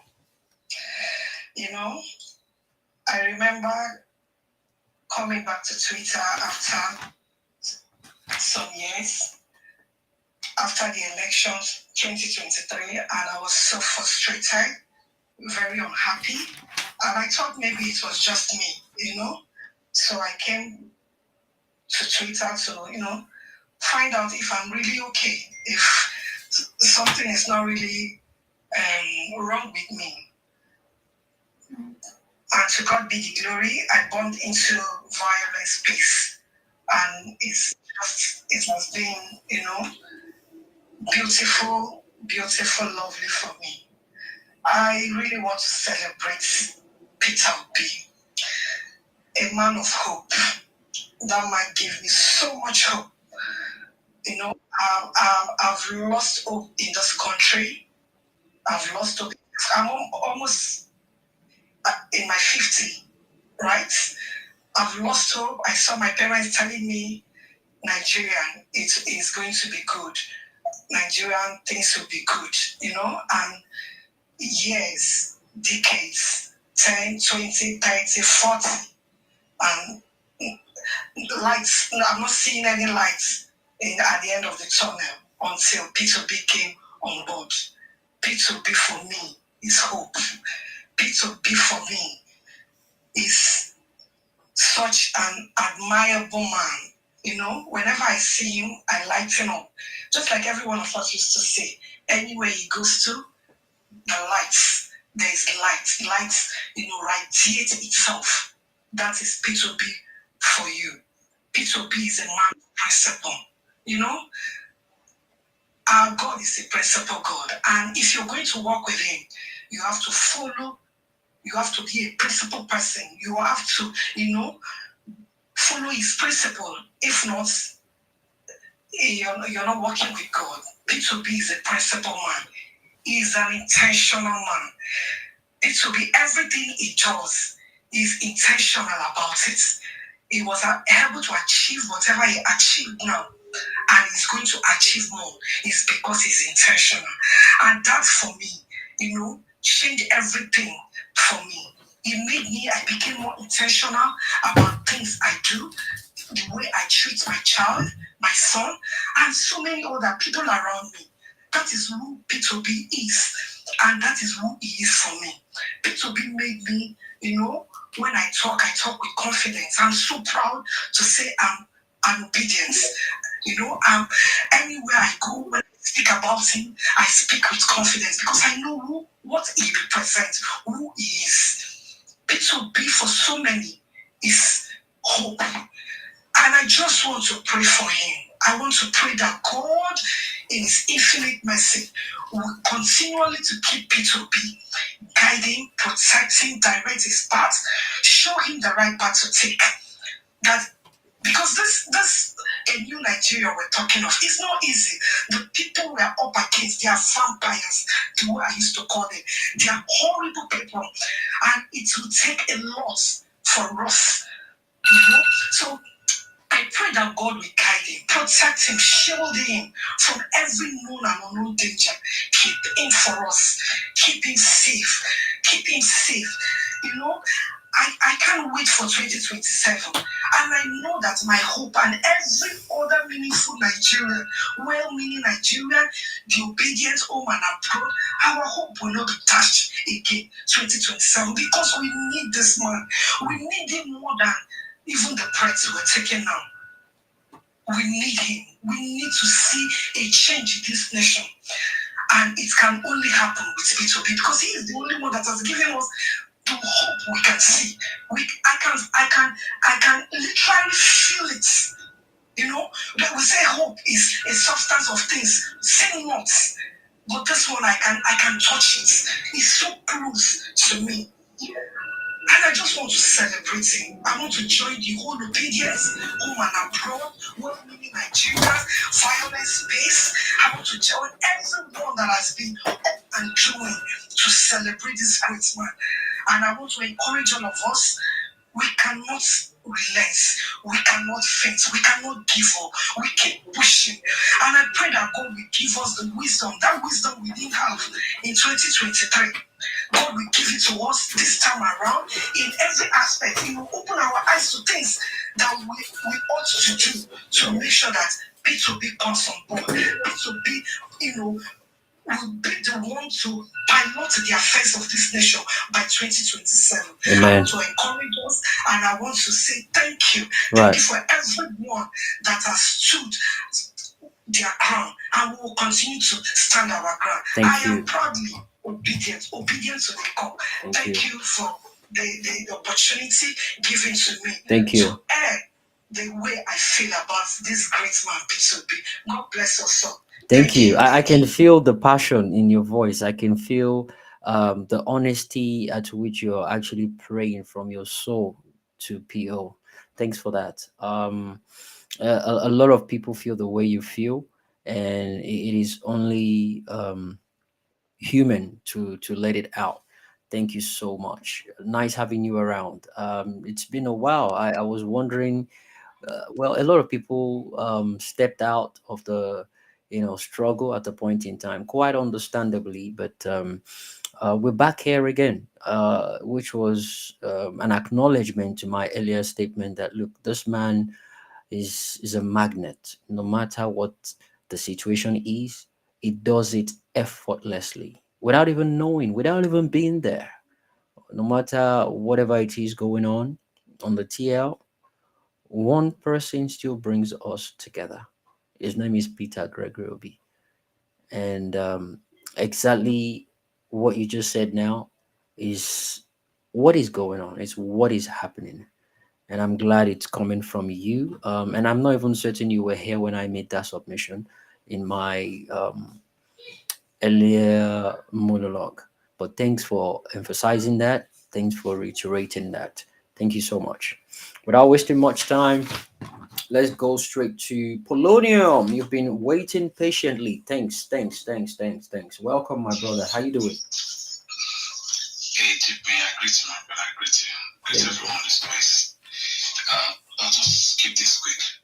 You said 4 minutes, right? That's correct. First of all, let me thank everybody who's doing one thing or the other to appreciate Principal for his birthday. A lot of activities going on all over the country. I just want to salute everyone who's making these things happen. Just pray for everyone. Thank you for your commitment, and God bless and reward everybody. Jimmy, I first encountered a PO. I was representing my ED at the bank in, I think, September 2013 about. There was a feast, a traditional activity in the Orizu family in Anambra State. They have an annual event, so I was there to represent my bank, my ED, and that was my first encounter with PO. I was construct. The man was simple as a governor. He came in, no fanfare. When he was leaving, he left in a bus, with his commissioners, no siren, no police hitting people, bullying people left, right, and center. It was an experience that stayed on my mind. I later met him in 2022 when he came to the UK, for the campaign season. This man, with profound.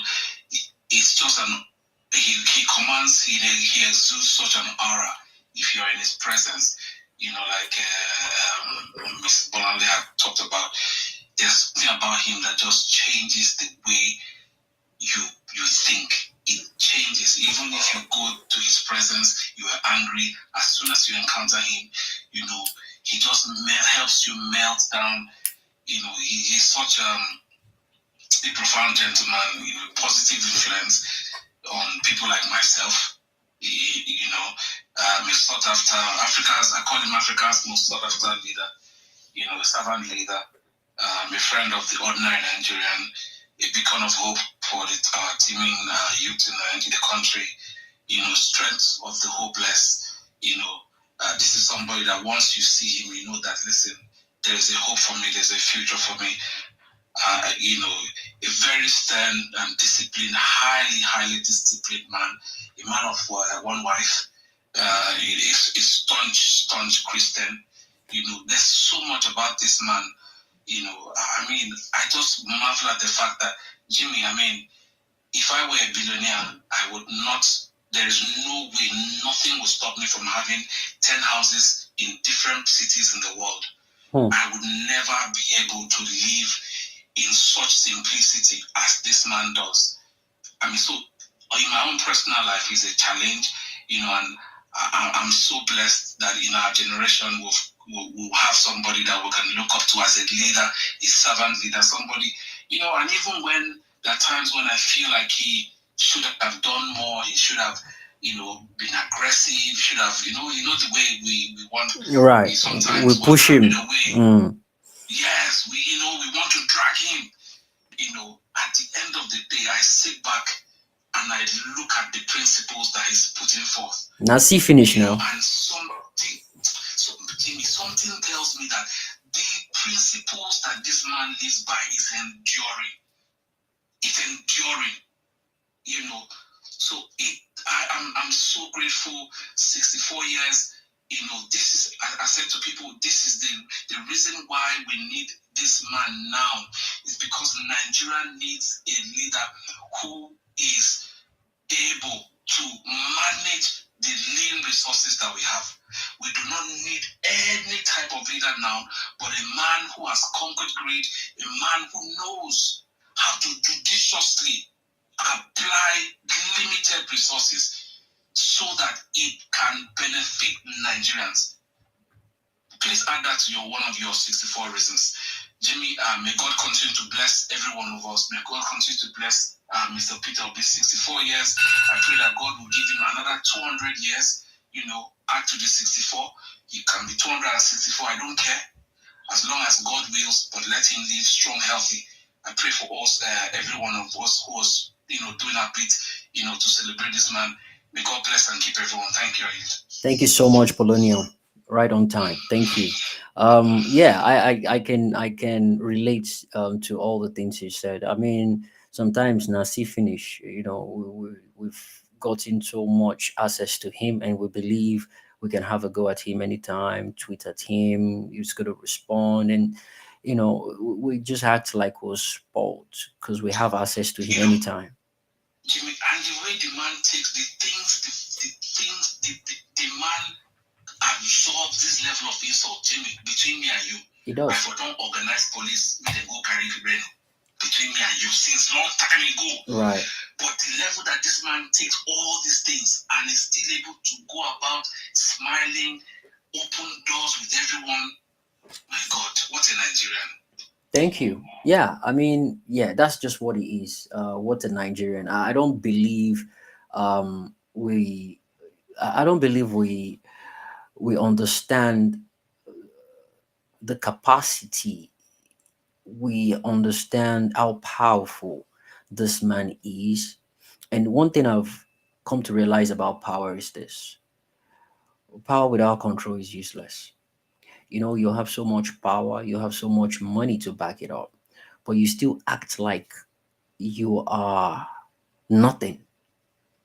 You act like you are nothing. It's not going to cost him anything if he decides to pick up anyone that insult him, or um, that tarnishes his image on the internet. Like, he will just keep picking every single one, and it's not going to cost him anything. But he wears insults like, he doesn't have a suit, so suits will be difficult. Like his black khaki, he wears it, and it is just different. PO is not the usual pedigree politician that we see. He doesn't have the same. It's not on the same level with every other politician, and this is what is gingering people. This is what is pushing the people, encouraging the people to keep going for him non-stop. You see, when the system riled against the people, one man stood still, and that man is Pio. Unbought, unbent, unbreakable, Peter Gregory Obi. They mocked him. They called him structureless. They said it was too quiet, too honest, too idealistic. But history has never needed, noise in the first place. It only remembers impact. This is a man who governed Alhambra and left billions, not in debt, but in surplus. A man who denied the comfort of excess so his people could feel comfort of essential. This man is a breed from a different generation. Pio, no convoy of 50 cars, no champagne governors, no ego parade. He drove himself at the point in time. He carried his own bag. He still carries his own bag. He reads numbers and he led by examples. While others weaponized poverty, they humanized the policies of governance the way they like. While they chase power for pleasure, he chases purpose for progress. Peter Gregory Obi is not just a politician. He is a rebuke to everything that has held Nigeria hostage: waste, greed, tribalism, entitlement. Peter Obi is a courage in a country built on compromise. Is a vision in a nation led by vultures. Is the How am I going to explain this? Is the whisper of integrity in the screaming awe or screaming room of corruption. They tried many times to shut him up. but his silence exposes their noises. This man is an artist on his own. His behavioral charisma portrays that of an actor. They try to bury his movement, but they forgot is a seed that was planted and it's been growing. It's been growing daily, by the seconds, by the minutes, by the hour, daily, weekly, monthly, and now yearly. It's been over 2 years since after the last election. It's keep going. It gave the whole people a reason to believe. It gave the old people the reason to still hope. It gave the old people the reason to still believe in good governance. It gave the youth, let me not forget the younger ones, it gave the youth um, a reason to dream again, a reason to have a futuristic hope for the future. Yeah, that's the best way to put it. This is not just a man, he is himself, he is a movement himself, a revolution of value, a storm of substance. Peter Obi is a reminder that simplicity is strong, it's strength itself, and the truth of being real is powerful. Nigeria once had a man who walked with truth, simplicity, and courage, and is untouchable, right? We can equate him to the likes of MKO Abiola, but it's different now. I mean, we have social media, a lot of things have changed since Abiola's time. I played the advert, the 1993 advert earlier on. It speaks of every single thing. Besides the fact that I played that because of the submission to the made, I picked up some things from that advert that a lot of people didn't pay close attention to. I picked up the fact that it was emphasizing that, okay, hold.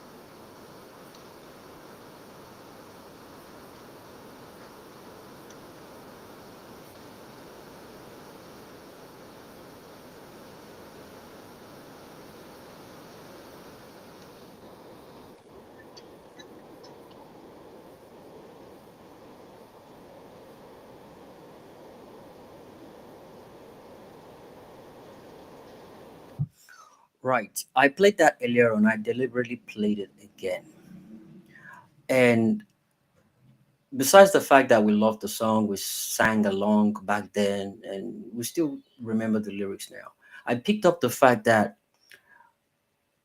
this was 30 years ago, and the emphasis on no work, no food, no drink, no transportation, hospital, these are issues that we're still facing in 2020 freaking 5, guys. I'm not sure if you guys listened or heard the jingle clearly. This was a 1993 jingle. It's over 30 years actually. It was 30 years in 2023. This particular jingle, the complaints in the lyrics, the list of problems they were complaining about that they needed urgent fixing, we're still facing those problems right now. 34 years after, or thereabout, 30, 32, 33 years afterwards. It is sad. No work, no food, no drink, transportation, hospital. The last freaking president died in UK, and you have the likes of additional coming to say it would have died if they it would have died earlier. Let me rephrase, died earlier if they had not taken him to the UK. The boldness. But yet you have a man that spent over £1 billion because he traveled to America, saw a facility that treats um, heart patients, and the person happens to be a Nigerian. And I approached the person, what is it going to cost to have this facility in Nigeria? The man thought he was joking. The man didn't take him serious. But after emphasizing on the fact that, look, I really need this to be replicated back home, the man gave him the bill, hoping he's just going to ignore it. But guess what? He went for it. Every single thing on that bill, he paid for it. And that structure, that facility is in Anambra right now. But no, they won't talk about it. Now, Agulu River, they go, they shout up and down. And what else? What was the nonsense point they always bring as well? This Paris thing, Paris club thing. You have a man that has stood against the status quo, coming out to say, if you have any crime, any hounds, just name it, I will stop campaigning. You didn't. No one could actually bring anything against him. Jimmy, you mean Panama Papers? Panama Papers. Thank you, my brother. Panama Papers. No one. And that's the man we're celebrating today. His birthday is tomorrow. And again, I hope someone jumps up on this. I'll be part of that space. If it's just going to be party all night, if we have anyone that has the time to do that, I have a space maybe after I finish with this. I'll join. There's people party, song requests, play songs. Let's celebrate this man. Let's rub it in the faces of all these so-called politicians who want to be. This is the man of the people, the man we want to take Nigeria to a new level where we're actually meant to be. Thank you so much, guys, for joining. Without wasting any much time, let's move to nonconformist as soon as possible. Thanks, my brother. Thanks for your patience. How you doing, nonconformist? Jump in. I see you, big man. Well done. You know, say, if I come your space, you come put Bologna for my front, come put Mark for my back, and you will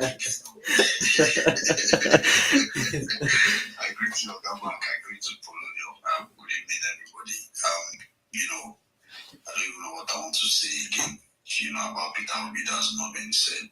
But, you know, while everyone was speaking, I just had, what do they call that moment? That, you know, that's, there's one big name they call that thing, you know, and I just want to say that, you know, we should use the opportunity to close ranks. We have been, I don't want to use the word divided, but there's been a little cracks here and there, you know, between all of us. Like I keep saying, whenever I speak about these things, I still feel like we are crystallizing. I still feel like we're getting to know each other. I still feel like we understand each other better. And I'm going to say this in Yoruba. Hey, Jimmy, you want him with a basoro, Joe, with a bear, Joe. I'm begging. If you can see me now, go, Joe, I'll come to your DM and then we'll have a conversation. Joe, we'll come for a bear. You know, I don't pass under the river, you know. But I'm glad we can have this conversation that people I see on this space, that I'm glad they are here, you know. It means that there's something going on underground, and I'm very happy to see that. And I'm sure you know what I'm saying. Make we not talk everything for outside. We need to work together, you know, because our strength is in our unity. You know, they said we're four in a room. Then they did mago and give us 6.something million votes. If they could give us 6.something million, then you can imagine what they chopped off. You know, we're in an election where we didn't have polling unit agents so many polling units. So if we look at those numbers, then we need to understand that we need to work together. I personally want to apologize to every obedient that I've had one call or the other with. I'm using this opportunity to say, these things happen. I know I'm one of the craziest people you may come across on the timeline because God knows I don't spare these APC guys. I don't know. I don't try. I don't just fit. So I don't look as okay, maybe they did their day. Anyway, cross my path. I destroy. That's what I did do. But you see, obedience, I cherish each and every one of you. I love you guys so much because there's a story about EndSARS that I've never said. Maybe one day I'll have the courage to say how EndSARS led to me leaving Nigeria, abandoning so many things behind, money, contracts. Maybe one day, whenever I want to say this thing, I almost want to share it here. So when you see me mock Buhari's death, don't think I'm a demonic person. Don't think I am vile. I know what that guy did to me personally. I know what he did to my finances. I know what he did to my life. So when you see me gloat over Buhari's death, not be because I happy say person die. He's a human being, irrespective. But what that guy took from me, if I see his corpse, I will still dagger him. It is that bad. But we are not here to discuss bad things. We're here to discuss Peter Obi. I'm just saying that, please, if you are obedient, you're hearing my voice this night. I am begging you. It is time we work together. It is time all these divides that we've had, irrespective of what they are. Please, I am begging. Let us have a conversation. Let us talk the way we spoke. Then we were even strangers and then we worked together. Imagine now that I know Jimmy better. I know, Karim. I know that, I know people better. I think we can work better this time. And we can only do that if we agree. So I'm saying once again, I apologize to anybody I've come across and I've been, cross with you for whatever reason. I would just say, please, let us work together. That's actually all I'm here to say. Thank you very much, guys, and have a good night. Wow. Thank you, nonconformists. Um, that was beautiful. If let me just say this now for the record. If there's one obedient that I respect so much in the movement, is one of them. Is the guy that just spoke now? Is one of them. He doesn't like to be cheated. He doesn't like people being cheated, and he stands his ground. He knows what he wants, and he doesn't shy away from it. Um, I wasn't even expecting him to say all these things, but um, now that you've mentioned it, no problem. We'll talk in the background. And again, I mentioned it earlier on that one thing PO possesses is how he affects people, how he brings people together unknowingly. And at the mention of his name, people come together regardless of their differences. People come together and still speak, they still chat, they still talk about the betterment um, of the country, which is paramount, which is what I think is paramount. Um, my other account, I know I have a lot of blocking done on that one. And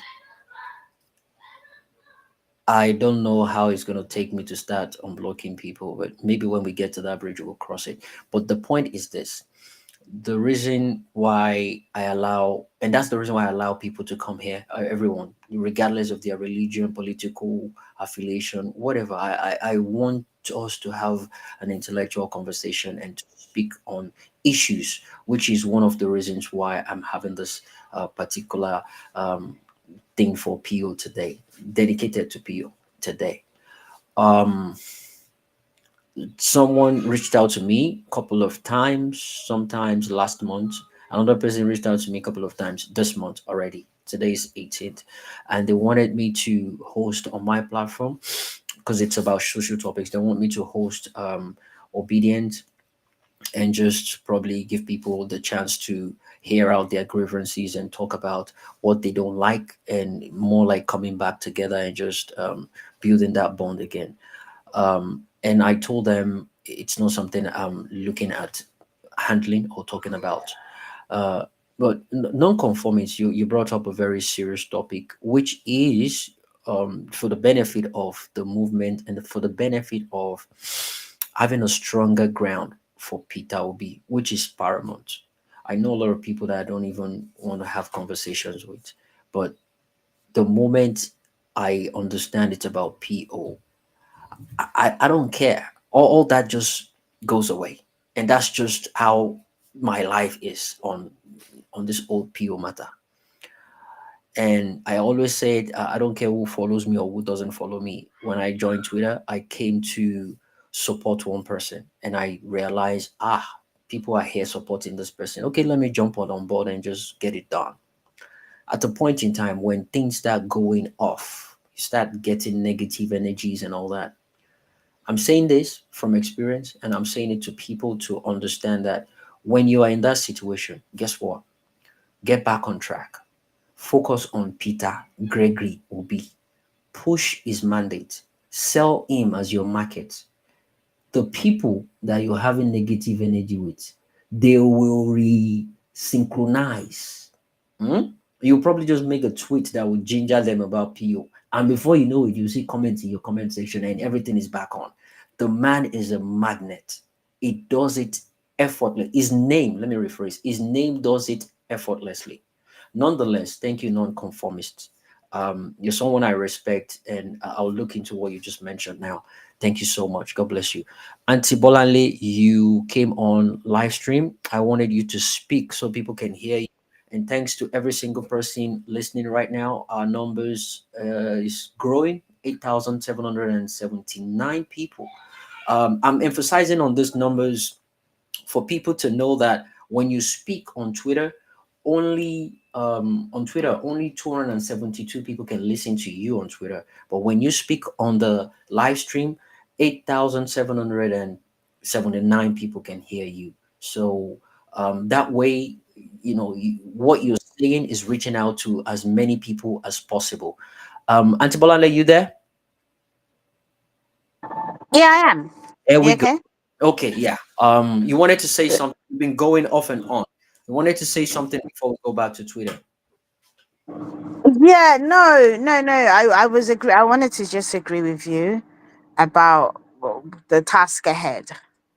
Because there's no point in us just celebrating him and leaving it there. We need to get him to where he needs to get to, and therefore, even I'm considering unblocking people.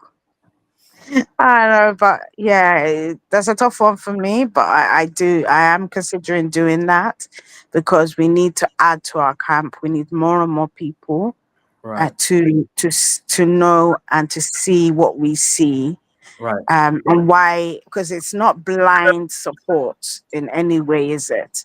It's not blind support. It isn't. We're not in a cult. We're very much basing our support on the facts and the figures that we know to be true. And therefore, in order to add to our numbers, we need to do that work. That's our job, right, basically. We can't miss on right. this man. So yes, that's what I wanted Thank to you. say. Yeah, that was spot on. Exactly. I totally agree with you. Because the tax ahead requires manpower, requires synergy between the whole quality thing. So if coming together, if agreeing to coming together stronger and better is what we achieve from celebrating PO today, it's an achievement for me. It's a way. It's a step forward towards having a stronger, bigger, and more rigid movement in a way whereby will be, nothing like before again. And non-conformists said it loud and clear. This time, couple of years ago, we didn't even know ourselves, but we blended well, right, as strangers. Not to now talk of now that we've known ourselves. We know the lines not to cross. Um, when people supported PO the last time, we didn't care about their ethnicity, we didn't care about their religion, we didn't care about their um, state of birth or state of origin. We care about the fact that we have the same ideology and the ideology of Peter Gregory Obi. After the election, it changed. Naturally, it's meant to happen because at that point in time, we're getting to know ourselves more better. But there's the beauty of knowing yourselves. It's you know the do's and don'ts. You know where to cross the line, right? And one thing people don't understand is um, everyone supported PO. The good, the bad, the ugly. Um, Transgender people supported PO.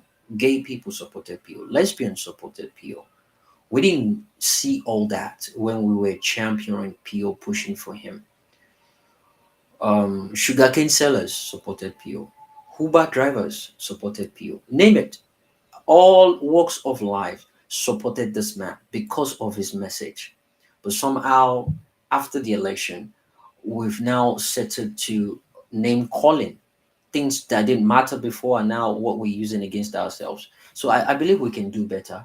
And now that we've known the line not to cross, you know the people that they don't like Jesus, like Carigwe here. But it doesn't change the fact that when we speak about intellectual um, uh, politics and social topics, you cannot push them away. You can't base that on them to say, no, you don't want to, you can't talk to this kind of person. Nah, let's not do that. You just know that when it gets to that boundary, oh, yo, you day your day, I'll day my day. There's no fight in that. If we can respect that, and all for PO, just have it at the back of your mind. I'm working for a better, something bigger, a bigger picture. And if it's something that is required of me to do, non-conformist, I'm willing to do that. And I'll be doing it for the sake of PO's birthday. I want people to understand that we're not just celebrating PO today. We're doing something impactful. We're doing something to show humanity that we mean it when we say we want a better country. And we're putting our egos aside, we're putting our differences aside, and we're going all out. We are going all out. Now, regarding unblocking people, it will be difficult for me. And this reason why I say it will be difficult is this. If I come across people that I've blocked, I can actually unblock them. But me now going on the unblocking button and just start unblocking, it is long, right? So, but when I go on spaces, I see people speaking on speaker sections and I see the notification, someone you've blocked, I unblock that person. It's easier for me that way. I have no problem doing that. But I believe we can do better. The task ahead is mighty. And for the record, let me say this, especially to our obedient people. We have people that loves PO more than obedience, but they just don't want to be attached to the obedience. And they've called us mobs and all that. But we have well-meaning Nigerians that love PO. They don't joke about it. They've seen. We have people that have converted. We have APC that have repented, but they don't want to talk about it. They are scared of the attack obedience are going to have on them. But that should not be um, something to worry about when you're craving for a better country. Anyway, let me not rant with my monologue and let other people speak. Thank you so much again. Well, non-conformity, that was beautiful. Um, Karigwe, you're breaking. Yeah, yeah. I wanted to say something. Oh, okay. You know, what non-conforming said and what you said, and so I know even if we agree to work together and move forward, that doesn't still mean that we can't criticize each other. Of course. When we go wrong. Of course, definitely. No, that one day, that one day. No, 100%. That one day, and that's what makes us human. It doesn't mean we'll take everything hook, line, and sinker. Thanks for emphasizing that. Yeah, that's definitely right. Um, Biggest Mac, sorry. Thanks for the patience. Even though you've been dropping up and down, you've been going in and out. I believe you've been busy with phone calls, but you're finally here. Take it away, brother. How you doing? I'm good, Jimmy. Thanks a lot. I don't know if you can hear me. Just wave. Oh yeah, clearly, loud and clear. Guys, you can hear him, right? All right. Fine. I want to meet my brother, non-conformist, but he's actually one of the guys I respect here. He may not know this. He has a lot of respect for me, but I don't think he knows that it's mutual. You know what? Because he is so principled, even with the movement, and I like what he brought up. If I'm not mistaken, Jimmy, you are Jimmy Hawk on the other account. Yep. Because we had a run in Jerry Obi's at work. Oh my goodness. Oh, Jimmy never blocked. Yeah. There you go. Yeah, go ahead. That's fine. I'm glad that we all coming to a compromise tonight. You know that it's not for you, right? Right, right. First, I want to say a happy birthday to him in advance. It's a couple of minutes now before the birthday, so happy birthday to him in advance. My name is Big Mac, Emeka Chukwu. I'm sure a lot of people know me from this space. I've been, been reading all these things I've been saying on my TL. So what I just want to say tonight is more like an advice on how we should be engaging others when it comes to bill, right? Because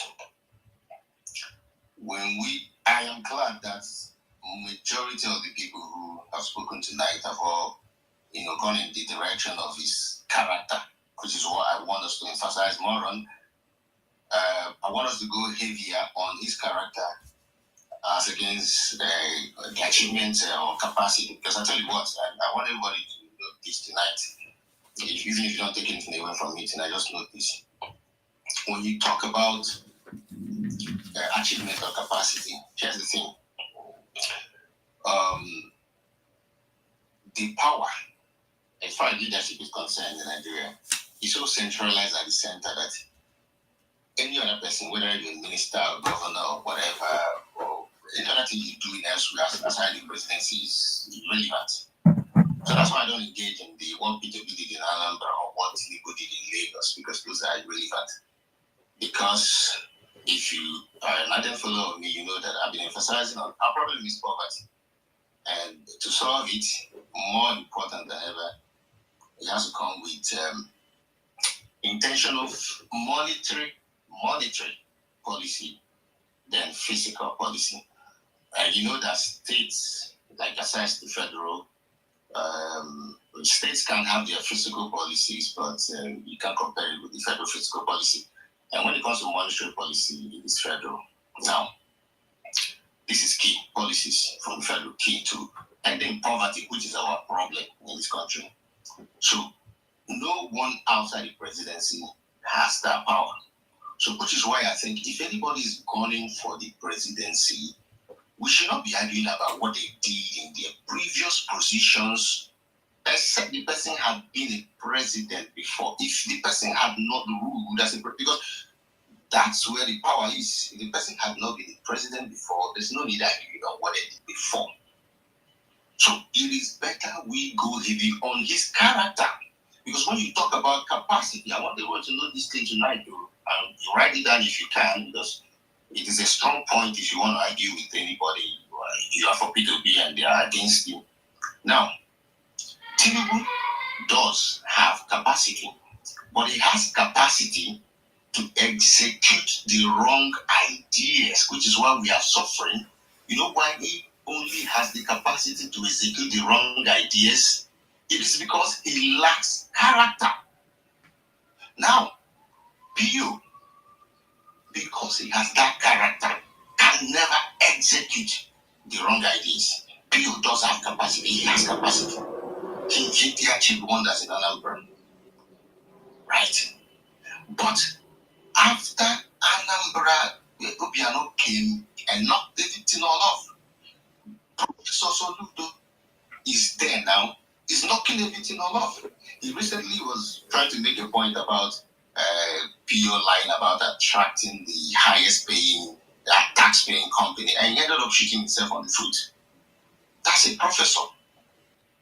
So, character Very, very important. And we need to go heavy on Pio's character, because Pio can never buy a new jet when the people are hungry. Pio can never totally announce subsidy removal on his first day of office without taking into cognizance that if you first of all remove the scam in that subsidy scheme, you might not even need to remove it totally at the end of the day. You might even have it. Because now, Dangote had just confirmed that our actual consumption in terms of petrol monthly is 30 million. The number has been 60 million from the days of Buhari. So what that means is that they have been paying subsidy on the petroleum products that we have not been consuming. Imagine if you get the actual consumption data and you pay only subsidy on the actual ones, actual numbers that we are consuming. You may not need to pay all those billions, all those trillions that they are paying over the course of 4 years or 3 years. You can still subsidize it in the way that poor people can breathe. I'm particularly interested in having poor people breathe. And if you follow me, this is what I've been preaching. I know a lot of people may not like it. Particularly, it's not if I'm very rich or whatever, but I mean, if everybody decides to, okay, let's not care about each other, I'm good though. But again, I do know, like, there is no experience as far as being a Nigerian that I haven't had. That's why I can beat my chest and say that I understand Nigeria more than a lot of people. And I know that in this country, our main problem is poverty. And Pio is the only person who has the character in terms of being the person who will not squander our wealth. Our resources are dwindling. He won't squander it. He will consider there are people who are poor. So we need to emphasize on that character. Forget about what they say. Tinubu achieve this in Lagos. Achieve what? Achieve what? It is the presidency gone. That is why we need to get PU. That's why even if I've had an issue with you, once it's PU, right? I'm not. If you follow me, I'm not even heavy on politics, right? Like going like partisan. But once it's PU, somebody reached out to me today and said, he wanted me to get on board on what movement they want to be discussing policies and getting other people from across the other side to discuss policy. And I told him, I'm not discussing policy with Tinubu people though. The only thing I'm interested in is getting people to be there because we want a change of the system, and I believe it's the one that will change it. I don't want to waste my time discussing policy with people who are not coming in good faith. So whether it's electoral reform or whatever, Tinubu is not going to do it. We need somebody who we go there and do these things, and that's Bill. So I'm not discussing anything with anybody on what we want to get Tinubu to do. No, I'm not interested in that. So please, that's all I want to say tonight. Let's go with your Obi's character. It is more important than anything else. Thank you very much for the opportunity. You're welcome, my brother. Thanks. Biggest Mac. Thanks. By the way, I just unblocked you because I spoke about it earlier, and I'm gonna be doing that with anyone that comes up with the block signal on my other account. Non-conformist. Thanks for that submission again. It's been ringing in my head, and I've been thinking about some of the things you said. I noted some down. So thanks for that. And I would love people to see it as it wasn't just to me. He spoke to a lot of people's conscience. So I would like us to treat it as such. Work on it, whatever it is. If you need to speak about it, in fact, if we have people with grievances, if you're willing to talk about it, maybe if I see people's willingness and the amount of people willing to talk about this really, then I can host a space about it. I can host a space where people can actually speak their mind. No one is going to gag you. No one is going to shut you up. You speak your mind. You let it out. And maybe it could be therapeutic, and people can get whatever it's within them out of them, and people can focus. We need it for the upcoming battle. But thank you so much for that. Hello, Jimmy. Yeah, Tudo, what's Oh, up? I wasn't sure if you could hear me. Can you hear Yeah, me though? I, Okay. I can hear you loud and clear. Okay. I thought you forgotten about me. Or I've been sitting here since. Oh, no, I haven't. So people on Twitter have been complaining. Waiting, why are you jumping on people on No, the I'm just messing with you. You don't No, need to I fear. know, but I'm using the opportunity to re-emphasize, to let them know that, look, Yeah. guys, just click on the link. You join me here in the studio. It's louder, it's clearer, and a Yeah. lot of people would hear whatever it is you want to say. Okay. Yeah. Jimmy, So allow me if you don't mind to quickly respond to what the gentleman just said. who? Biggest Mac. I think so. Yeah. Okay, go ahead. So I disagree with his position, and the reason is, if we are going to, if our advocacy for and support for PO is contingent on his character, that includes his time as the governor of Anambra State. Oh, okay. How many governors do we know that have rejected pensions and other emoluments that is normally accrued to them from the states, even after they leave office? None. Right? Exactly. Does that not speak to character? Because what this man has just done, that in fact, there's no law that tells him to do that. Right. Every law on the book says do otherwise. But in order to ease off the pressure on state funding of capex and infrastructure development and all of that, Right. he made that decision. So the money can go to the people. There you go. In my opinion, that is character, right? So I don't think it should be either or. I think that yes, nobody never runs for the office before they get there, but we can look at your antecedents. We can look at your history. He has held executive office before. He has been in charge of FAC allocations. He has been in charge of state budgets. We know under his watch, we're not going to have budget padding. Right. We're not going to have OG River scandal. Right? We're not going to have, and then he talked about the fiscal and monetary policy. I don't disagree with that part. Right? In fact, you have the likes of Tokwe Fashiwa now, the special advisor on the economy to Tinubu. He's going around now preaching their new mantra now is they want to expand the budget. They need more money. That's what they're saying now. That speaks to fiscal policy. Let's leave what Cardoso is doing with central bank, right? So what we're saying is that clearly these guys are tone deaf. And they're not listening to the people. There is multi-dimensional poverty in the land. But it seems like these guys are just doing their own thing at the top with all these ideas don't mean anything. They come up with all these indices now, they want to rebase GDP. It seems to me they're just grasping at straws just to make it make sense, to make it stick, but it doesn't make any sense. So we're losing you. Your mic is cracking up.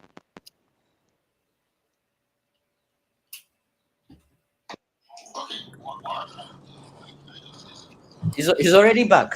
Can you hear me? Loud and clear. Go ahead. Sorry, I'm on the road, and that's why. Go ahead. So summarily, all I'm saying to you is that again, this is not the space to discuss policy, to have policy conversations. Fair enough. But I mean, Jimmy, this is what we do. This is our bread and butter on a regular basis, right? But in terms of advocacy and support, drumming up support for the person of Peter Obi, I don't believe it should be either or.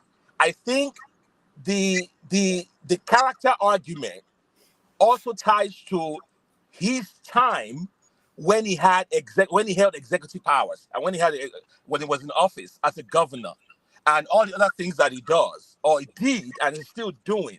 So I don't think I think it's all encompassing. That's the argument I'm making. And we can pick and choose here and there and say, look at this man.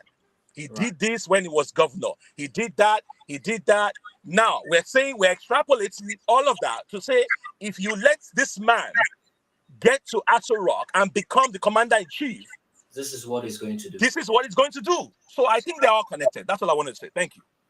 All right. Yeah. Thanks for that. That's what me. Let me respond to that. So I think he is slightly misunderstanding me. Now, when I said go heavier on character, I didn't mean we should forget about his capacity. And when he mentioned that Peter Obi rejected some benefits after leaving office, that's also part of the character that I'm talking about. Because if he didn't have that character, he wouldn't have rejected all those things.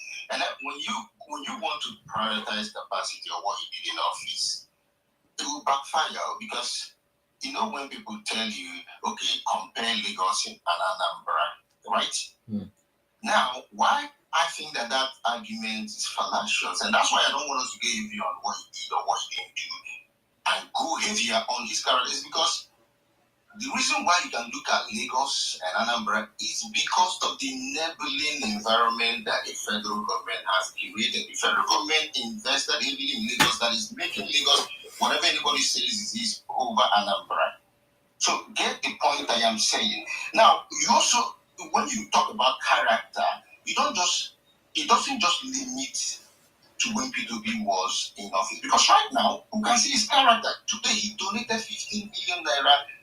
He is not working in any public office. It's personal money to UNN, the faculty in UNN. So when I say let's go heavier on his character, this is what I mean. This is what I mean because, like I said, as long as the federal is not sorted, there is nothing you are doing in any state. Which is exactly why somebody can troll you with the Lagos and Anambra dichotomy because it is all the making of the federal government. Right? What happened in Lagos is not to Tinubu's credit. It is to the credit of the federal government. Exactly. So when people talk about this, they will have it at the back of their mind that if not because of the support of federal government, they won't get through. But I mean, Anambra didn't get the support of federal government, and they still did what they did.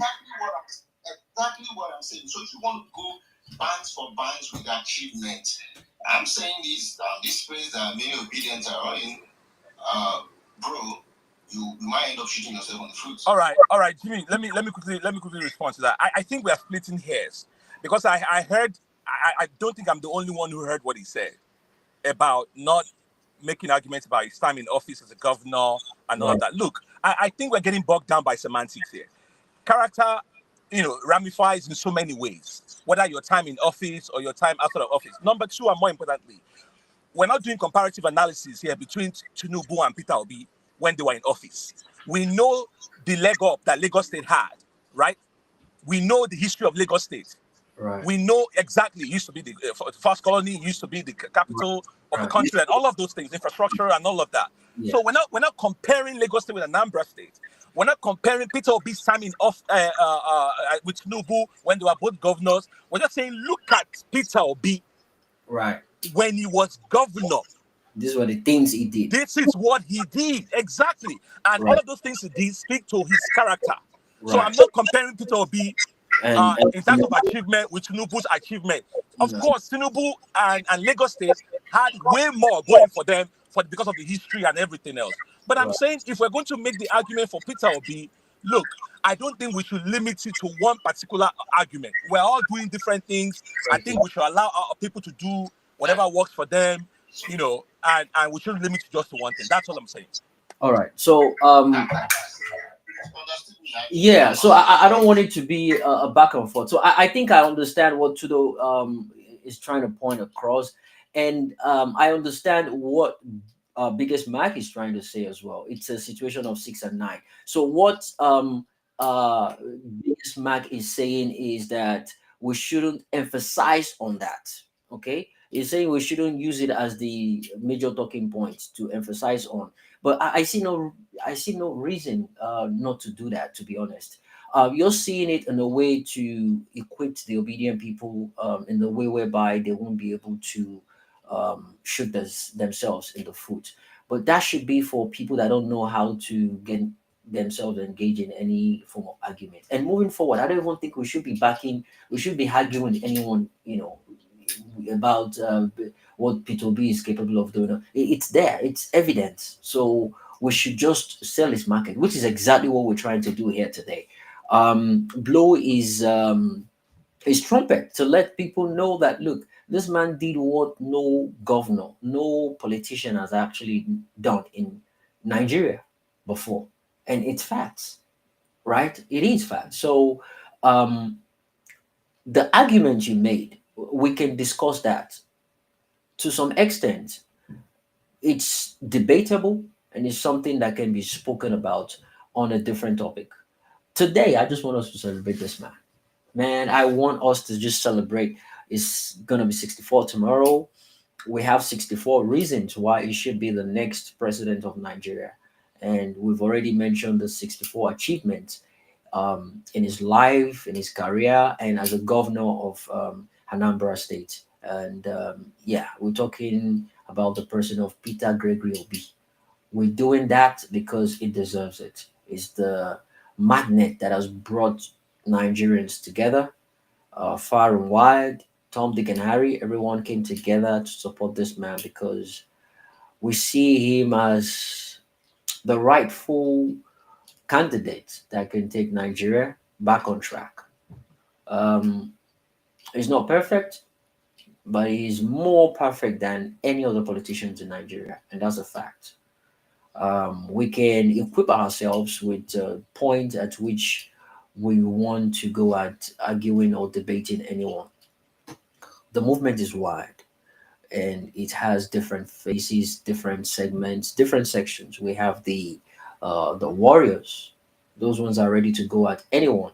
We have the kamikaze teams. We have the intellectual debaters. We have the thinkers. We have the problem solvers. We have everyone playing a role, a significant role in the movement. How we come together, synchronize, and work in synergy is actually what's going to make us win the way we won the last time. We won the last election, no doubt about it. It's one thing for you to win, is another thing for you to prove that you won an election like that. And we've done it the clean way, we've done it the legal way. Um, People don't want to find out what's going to happen in 2027. All fingers crossed. We still have a long, well, not that long way to go towards 2027. But for now, let us enjoy the movement. Let us enjoy the moment of celebrating Peter Gregory Obi. It's going to be 64 tomorrow. It's not growing any younger. In the next couple of years, it probably won't be, going. I mean, this probably is last lap running for any position. He has done well for himself. He doesn't need all this, but he is paramount on taking Nigeria from consumption to production, and we are on him on that. All hands on deck. It's going to be a different approach this time around, and we love that a lot of people have come together to support this. We'll keep going, get stronger, and we'll get the job done. Thank you so much, guys. That was a good exchange. I love that. It was intellectual, educational, and inspiring. I thank every single one of you. And thanks to people listening on all the social media platforms, X, YouTube, Facebook, Instagram, and TikTok. Thank you so much. And thanks to our sponsor, OBG Foods, for bringing quality African delicacies and ingredients to all the 50 states across the United States. And they're in the they're in Canada right now. They're in Canada and they'll be moving to the UK in the nearest future, in the next 2-3 months or thereabout. But let's take a word or two from them and we'll be back on the show. Thank you guys. Stay tuned and I'll be back in a minute.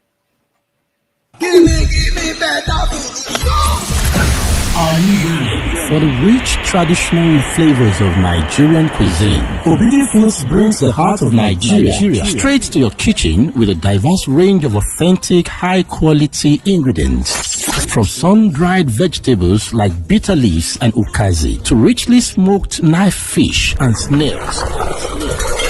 Obiji Foods offers a diverse range of traditional ingredients, the quality you can trust. Each product is carefully sourced and processed to retain its natural flavor and nutritional value, ensuring you get the best of Nigerian cuisine. Obiji Foods, in Nigeria or abroad, Obiji Foods ensures you have access to authentic Nigerian ingredients for our smoked knife fish and panla, thoroughly washed and slowly smoked over a firewood oven, giving the fish a lasting wood smoked flavor.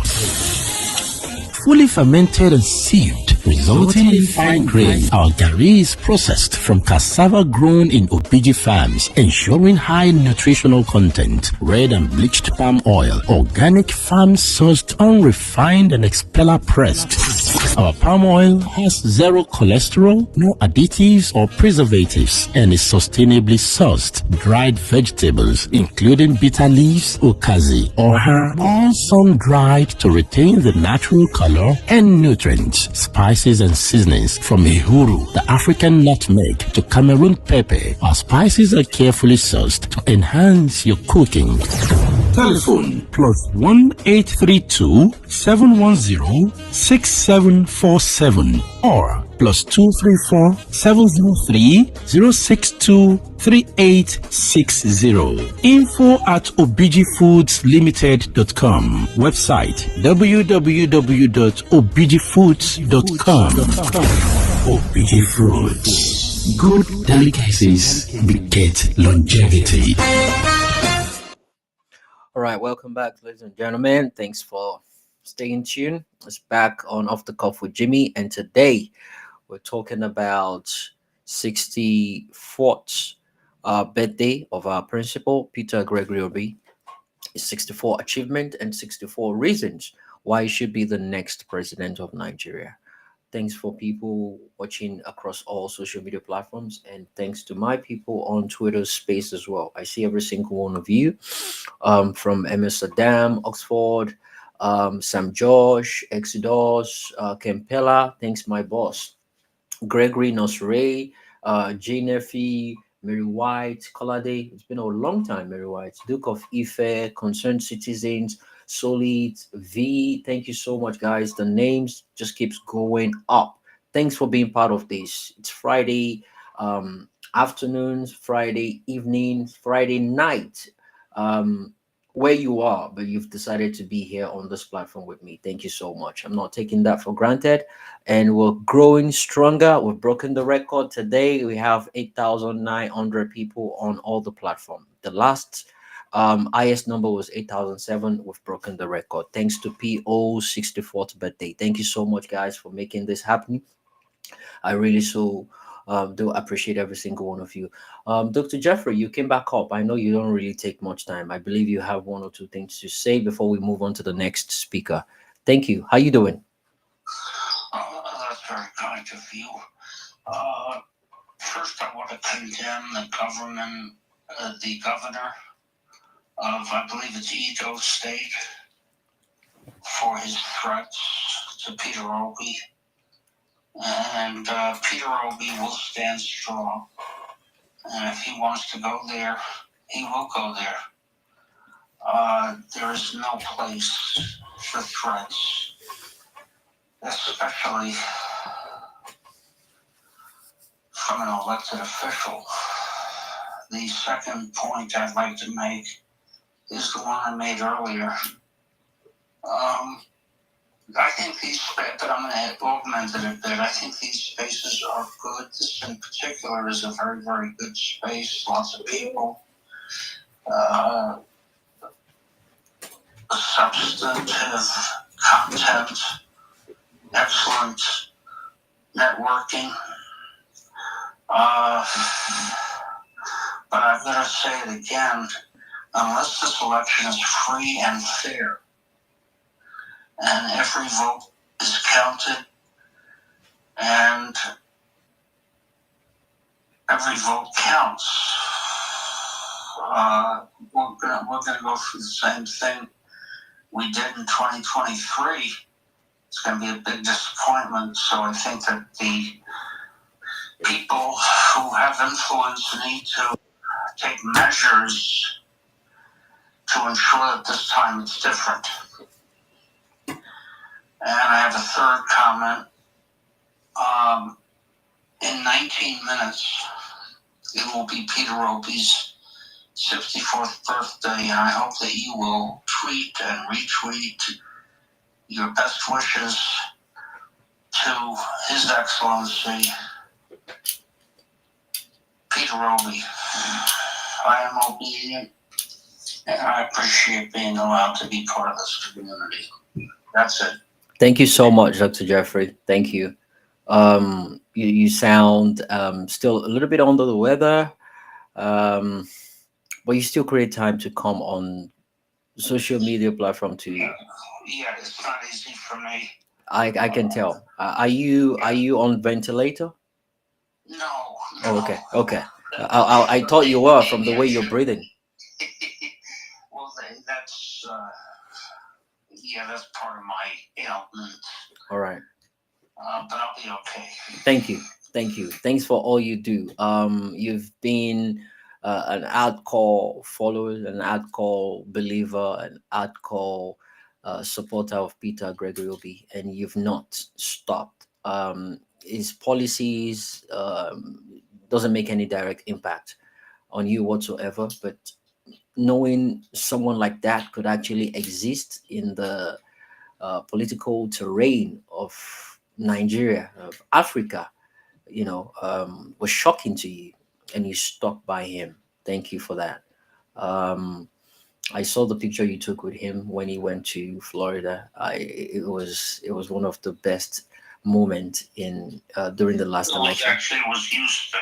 Houston, okay, yeah, I remember I live in Florida I flew to Houston to meet him. Wow, to meet him. Yeah. wow. These are signs of love and dedication towards the man called Peter Gregory Obi. Everyone um, believes he has what it takes to take in the country to a bigger scale. Yeah. Jared, this is an example of a prophet is not respected in his hometown. There you go. There you go. I don't believe in the Bible, but let me put Bible for those that believe.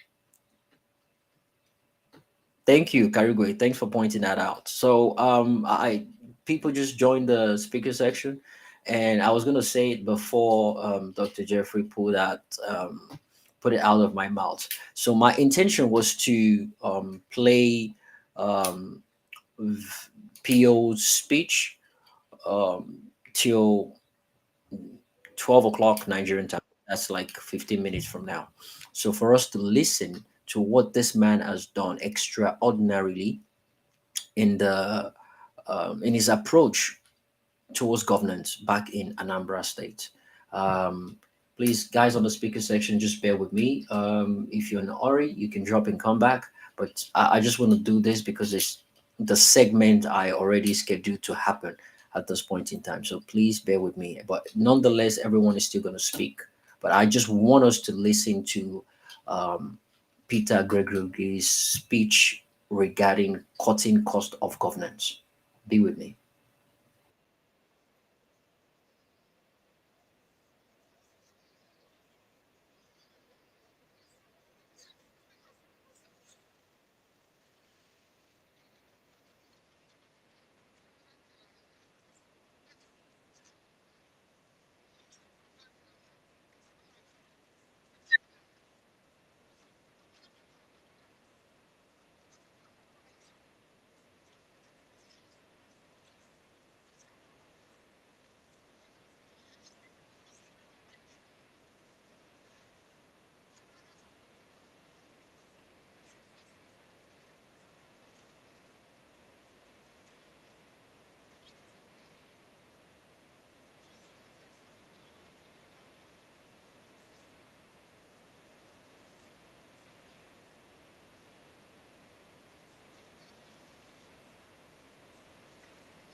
So let me I'll carry on afterwards, but I want to work on time to making sure I meet up with the exact time. It clocks 12 a.m. For His Excellency's birthday. So I have a tribute to him. So today is not just a birthday; it's a battle cry. It's a reminder that one man can still stand tall in a country crawling with betrayal, broken promises, and bought loyalties. Peter Gregory Obi walks in with truth in his mouth, numbers in his hands, and integrity in his shadows.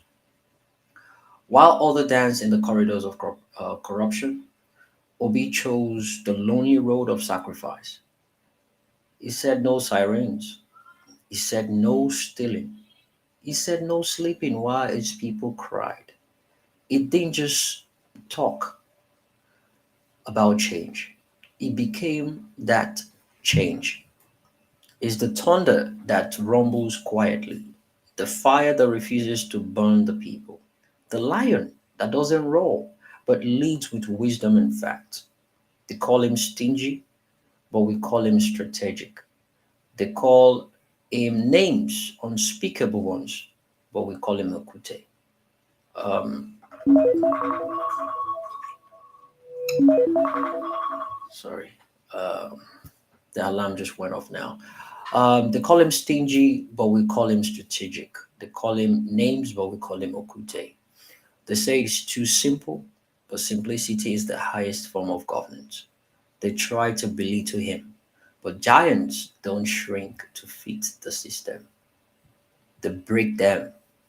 That is what giants does.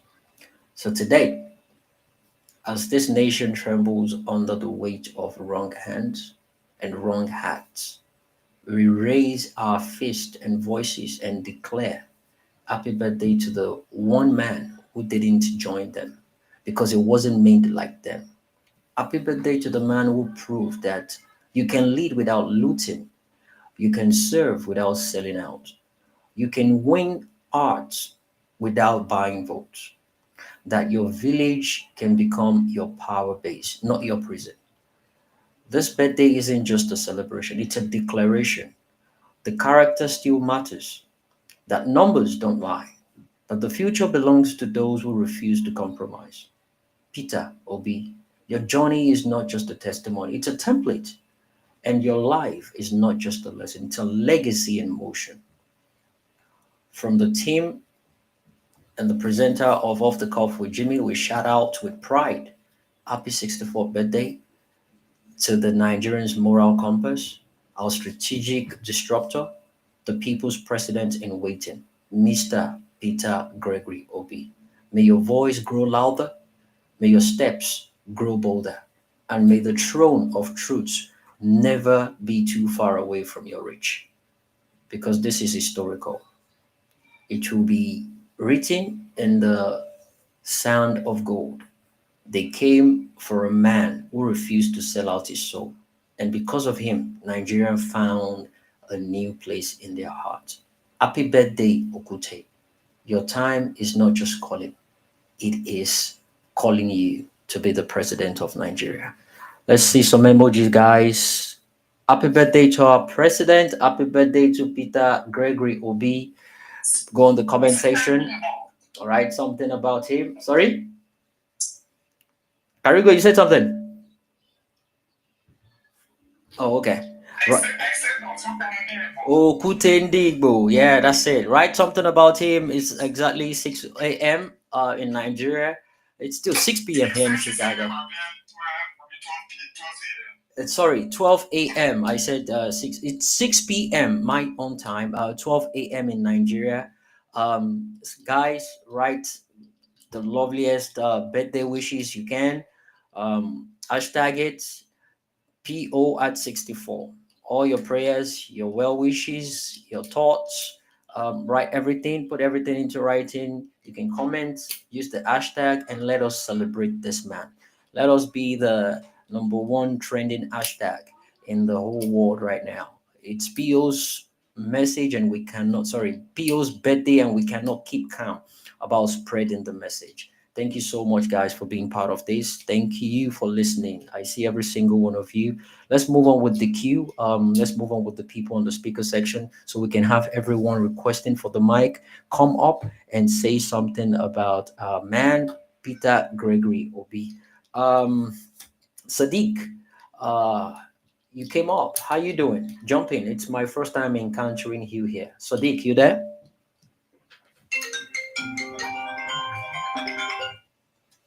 Sadiq. Okay, Sadiq is not there. What about? Okay, there we go.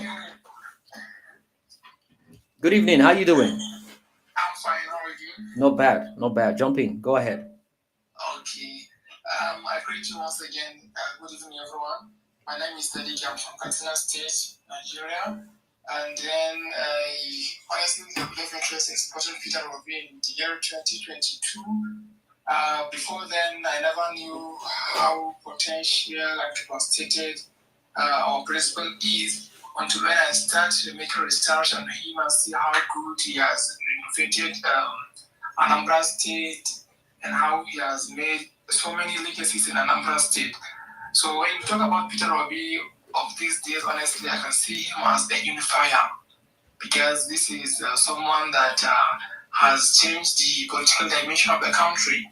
You see, Peter Obi has introduced the slogan of not give shishi politics, and he has won the election. Everyone knows that, yeah, we won the election in 2023, but unfortunately for us, something came up and then things happened. So to be honest, this is a man of integrity. We can call him a unifier, and then he is someone that wants to develop the country and see that he carry all our country along.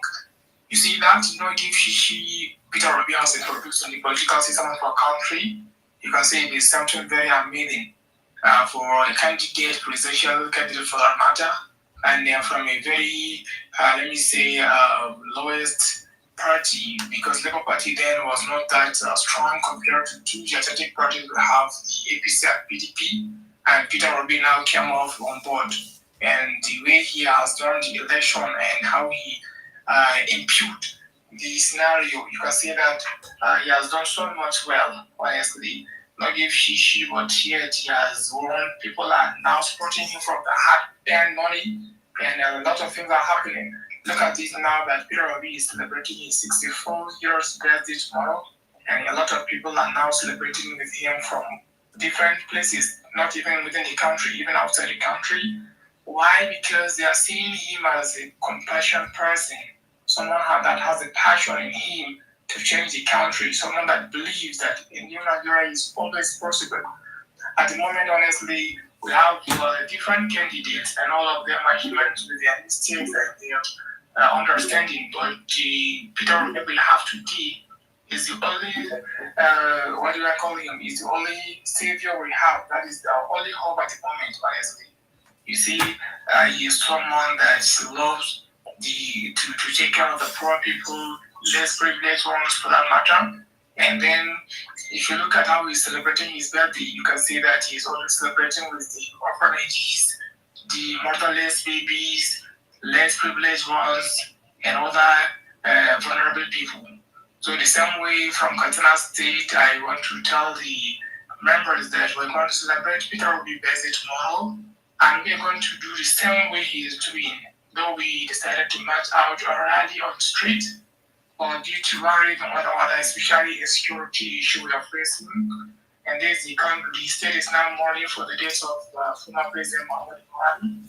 So we're going to have a birthday celebration with less privileged people. We're going to cut the cake with them, share some snacks, drinks with them, have fun, snap picture and everything with them. And then after that, we're going to visit the orphanage home. We're going to distribute some items to them and the IDPs too. Then we're going to visit community hospitals to sponsor some little sanitary pads, diapers, and then some detergents to the maternity ward. So honestly, I would like to say this, that Peter Obi is known to everyone. rural areas, the cities, and everyone. And we're going to make this birthday celebration very lousy so that people from all our country will understand that, yeah, we have a candidate and we have to sell our candidate. We're not ashamed to sell him anywhere because he's capacitated and he has the vision to carry us along and make a new Nigerian very possible. So with this, I want to tell you that the Northerners are supporting Peter Obi 100%, precisely my state Katsina. We're doing all what we're doing from our own pocket because we want to carry all our country along. We want to employ more people in this movement, precisely whether Obi is from ADC, from LP, from whatsoever party. Right. We're not trusting politicians, we are supporting Peter Obi. Right. Being in any political party doesn't matter. What matters is our candidate. So honestly speaking, we can tell the world that we have a leader. Thank you. With all the qualities of a leader, you don't have to be maybe you don't have to be ten to think twice. Peter Obi is a leader, a mere looking, an elegant person for that matter.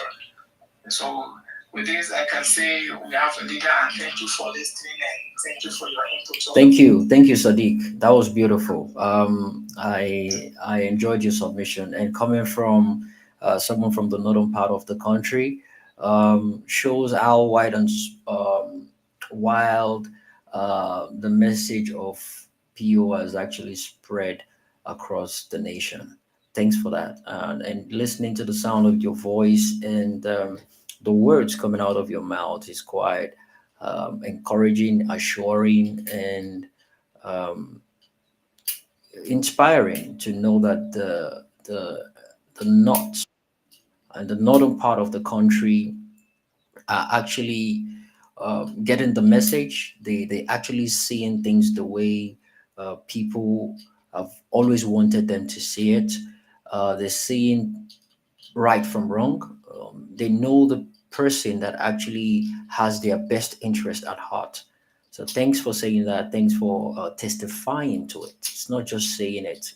Coming from someone from that region, and this is just because you have access to social media. A lot of PO's fans, a lot of hardcore lovers of PO, they're not on social media, they're on the grassroots level because of all the great things he had done, in the northern part. Physically, he was there, spent time with the people, ate with them, sat with them, met with their leaders, people they look up to, and it broke bread with them. This is a man that's not shying away from eating with Almanjiri, during the fasting period. He doesn't care, if they have money or not. He sits down with them. The modesty, the humility at which he operates needs to be studied. Okay, and that's the man that we're pushing for. That is the man that we want to lead the country come 2027. Thank you so much, Sadiq. That was beautiful. Thank you. Abiodun, thanks for your patience. After Abiodun, we'll go to Peter, we'll go to Boston, El Ray, I want a good country, and Aji Peters in that way. But now let's hear from Abiodun, our Nedled lawyer in the house. Jump in, my brother. How you doing? Yeah, Jimmy, thanks for the mic. Good morning. I'm able to stay up all night because my wife and kids have traveled on holiday. That's good. If you know, I'm enjoying myself here now. I can imagine.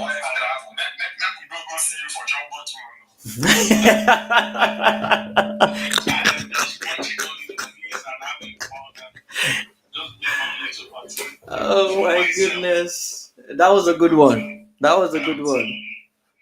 Yeah. But I have to say happy birthday to Mr. Peter Obi. Right. Peter Obi's birthday, I'm doing my own little Peter Obi's birthday here all by myself. Enjoying myself in my lounge. But I think Peter Obi's birthday reminds me personally of the real issue about having young leaders in Nigeria. I mean, leaders of a certain age. I think we should do something about even retiring all these old people from government. I mean, people in government, they should, legislate. And government officials should retire at a certain age. Because, I mean, if you look at many other climes in the globe, they start to retire from 66. I think, 66. Some, you hardly find any government officials in many of these advanced countries of certain age. Well, this is just my opinion. I just think that the Nigerian government should cap it to a certain age so that we can have vibrant, up and doing young leaders in various sectors of Nigerian government. This is just my thought. Peter Obi is better to just remind me of that. I mean, if INEC had not, taken that man's mandate in 2023 and given somebody else, now the president of Nigeria now, and the president of Nigeria is 62. But we are still hopeful for 2027 that his mandate that was stolen from him in 2023 will be given back to him. 2027. But I just think that, just considering his birthday, his age, I think perhaps the Nigerian government or the legislative should legislate or fix that. At least government officials start retiring by 66, 67, 68, so that we can have just government officials living in that range of 40, 50. Do you know what I mean? Because I mean, people like us, our age should already even be in government. If we want to be politicians, if we want to be in government, we should already be in government already. If I tell you, I'm even thinking that I might even run for a governor of Ondo State, maybe in the next future. Because I don't see why people like us should, at our age, we should. Maybe we should get in there and go and try to effect the changes that we're talking about. Yeah, and many of us are quite very young and very intelligent. Why should we just go in there, right?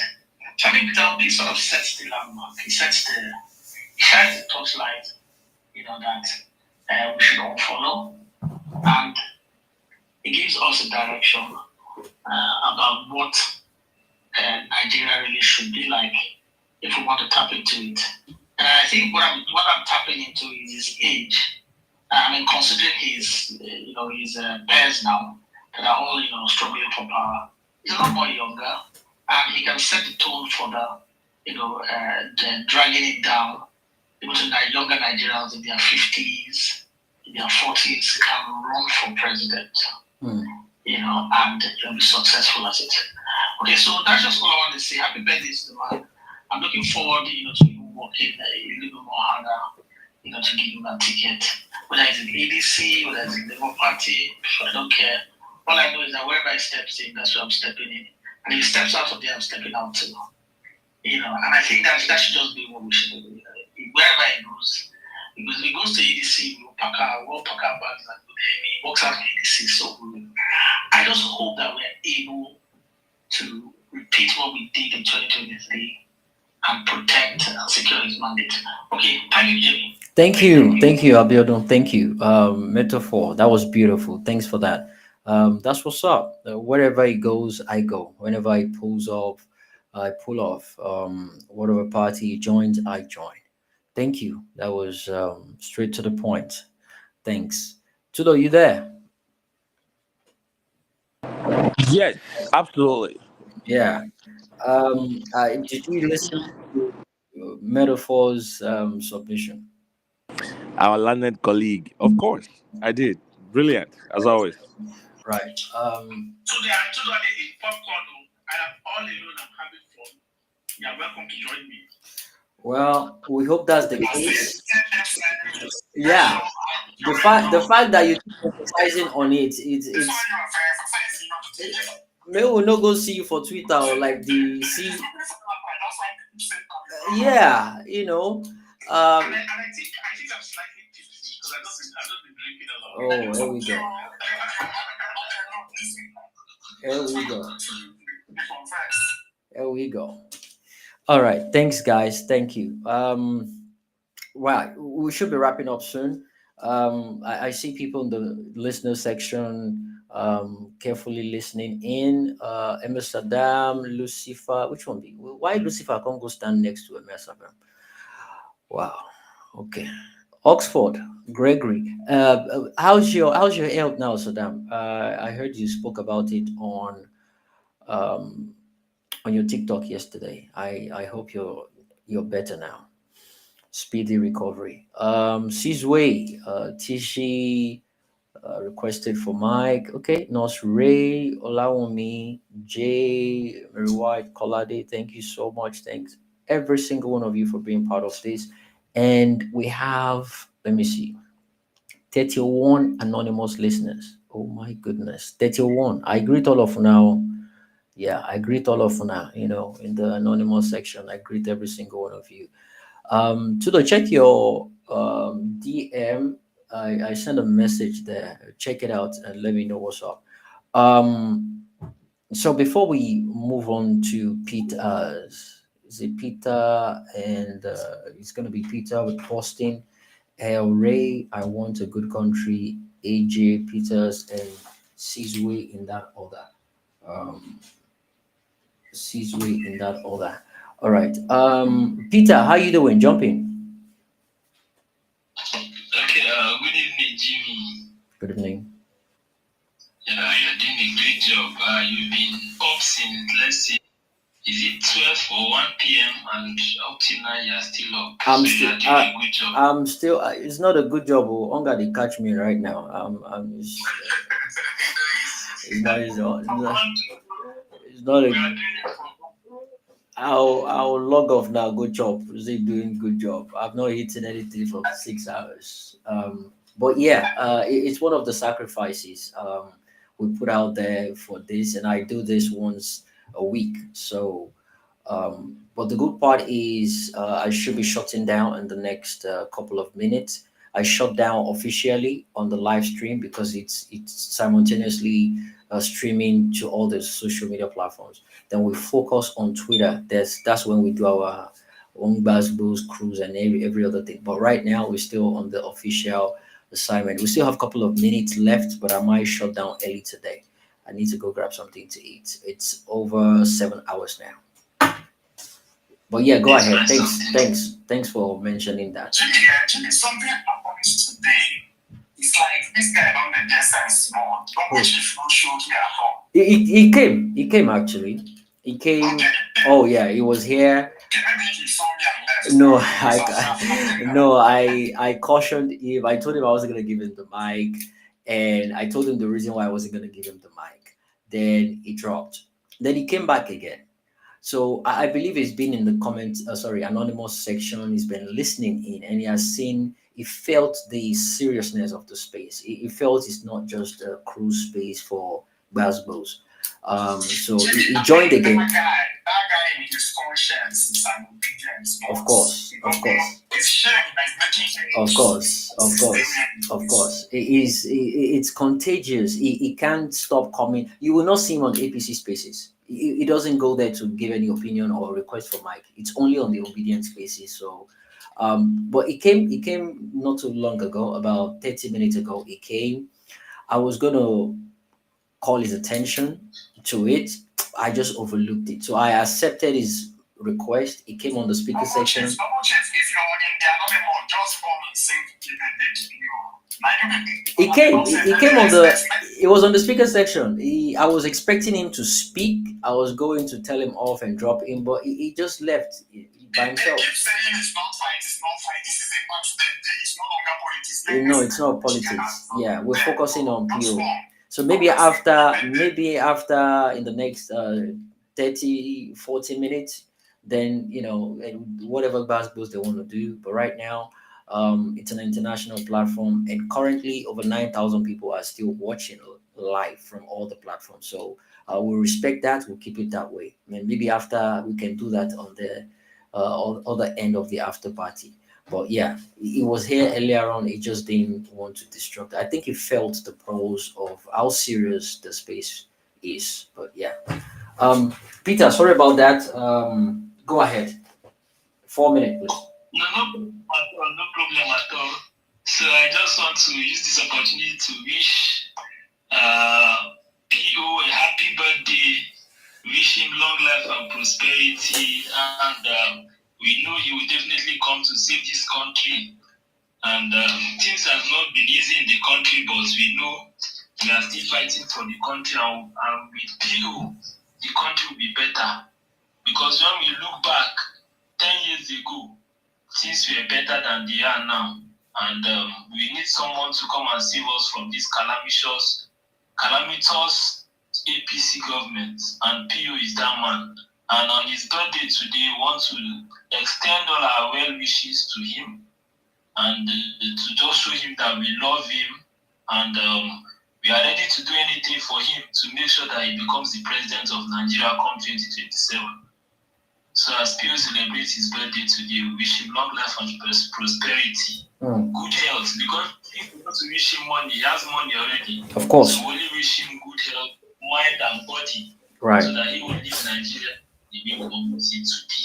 So that is just my contribution this evening. I just want to wish our president happy birthday and long life and prosperity. Thank you very much, Jimmy. Thank you.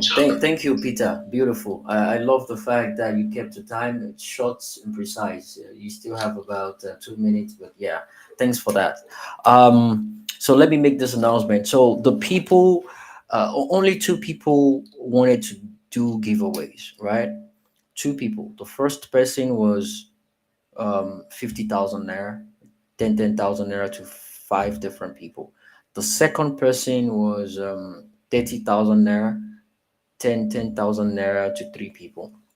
So the first 5 people, I've counted them. I've sent their details to the person I want to send the money. Is going to send it. The lady that wanted to help people with 30,000 naira, she mistakenly sent the money to one of the accounts. So that one don't carry 30,000 naira japa now. Don't worry, I don't have your time. When I finish, I will put your handle for people to see because you blocked me when I sent you that message because of 30,000 naira. So, but the bottom line is this: for others that sent the message, I'm making this announcement to let you know that it was just 80,000 naira. Nothing came to me. It was from the people that wanted to give out the money to people that needed it.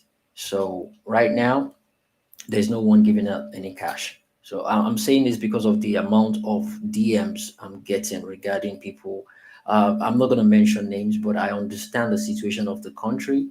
I personally didn't do any giveaway today. It was just people that needed to touch lives through my platform that came up to um, give that um, amount, 80,000 naira to people that just to celebrate Peter Obi, and that's just what it is. So it's not as if I'm ignoring your messages, and that's the reason I'm taking my time to explain to you. I cannot reply over 10 people requesting, telling me. I understand things are difficult in Nigeria, but I'm not the one doing the giveaway.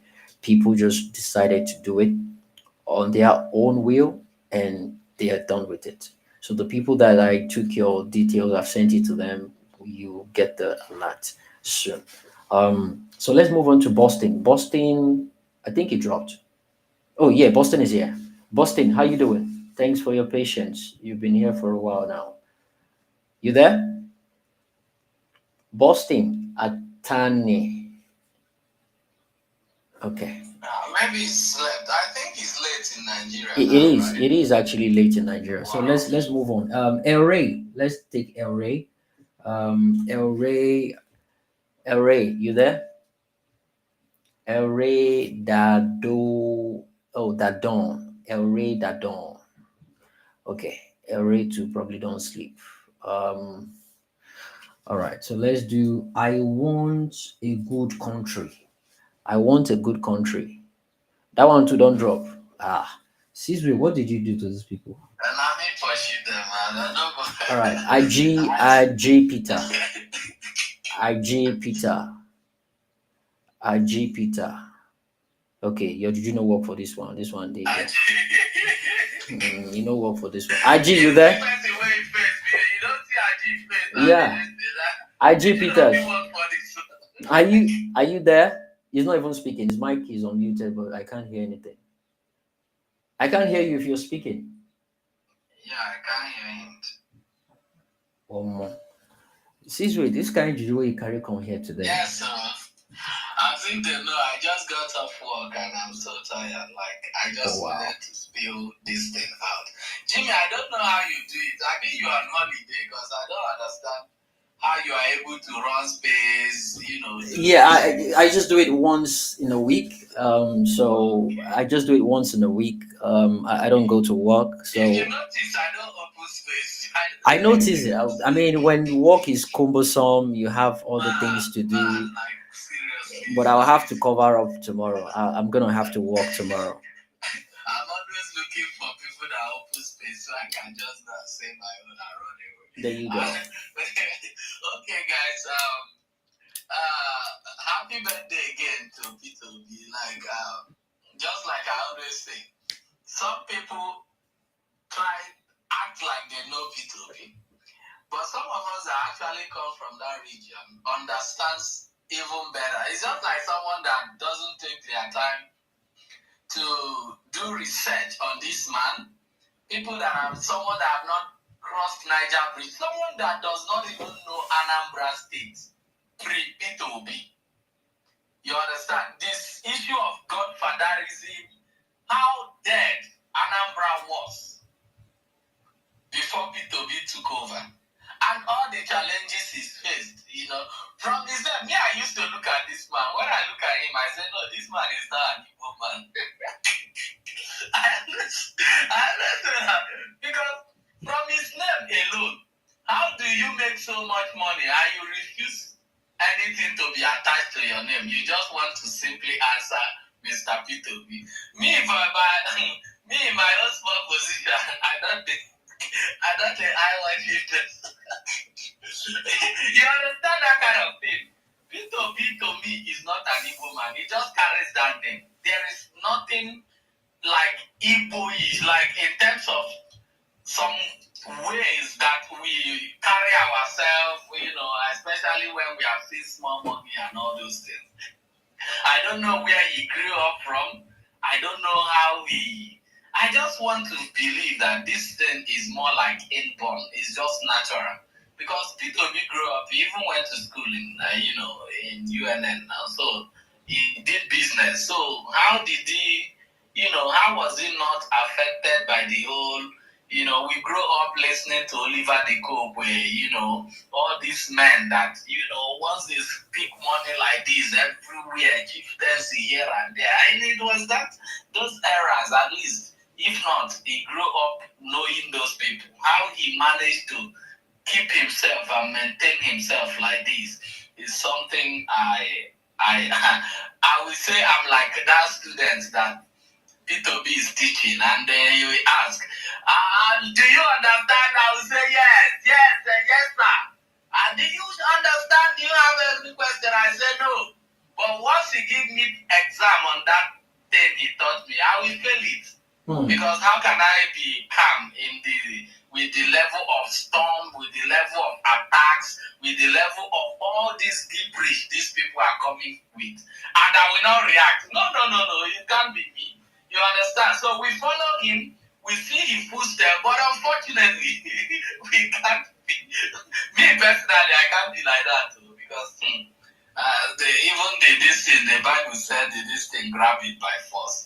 But anyway, let's just say he's a man that comes, even in skills, in talents, there are people you say, oh, these people comes once in 20 years. You find this kind of talent once in 30 years.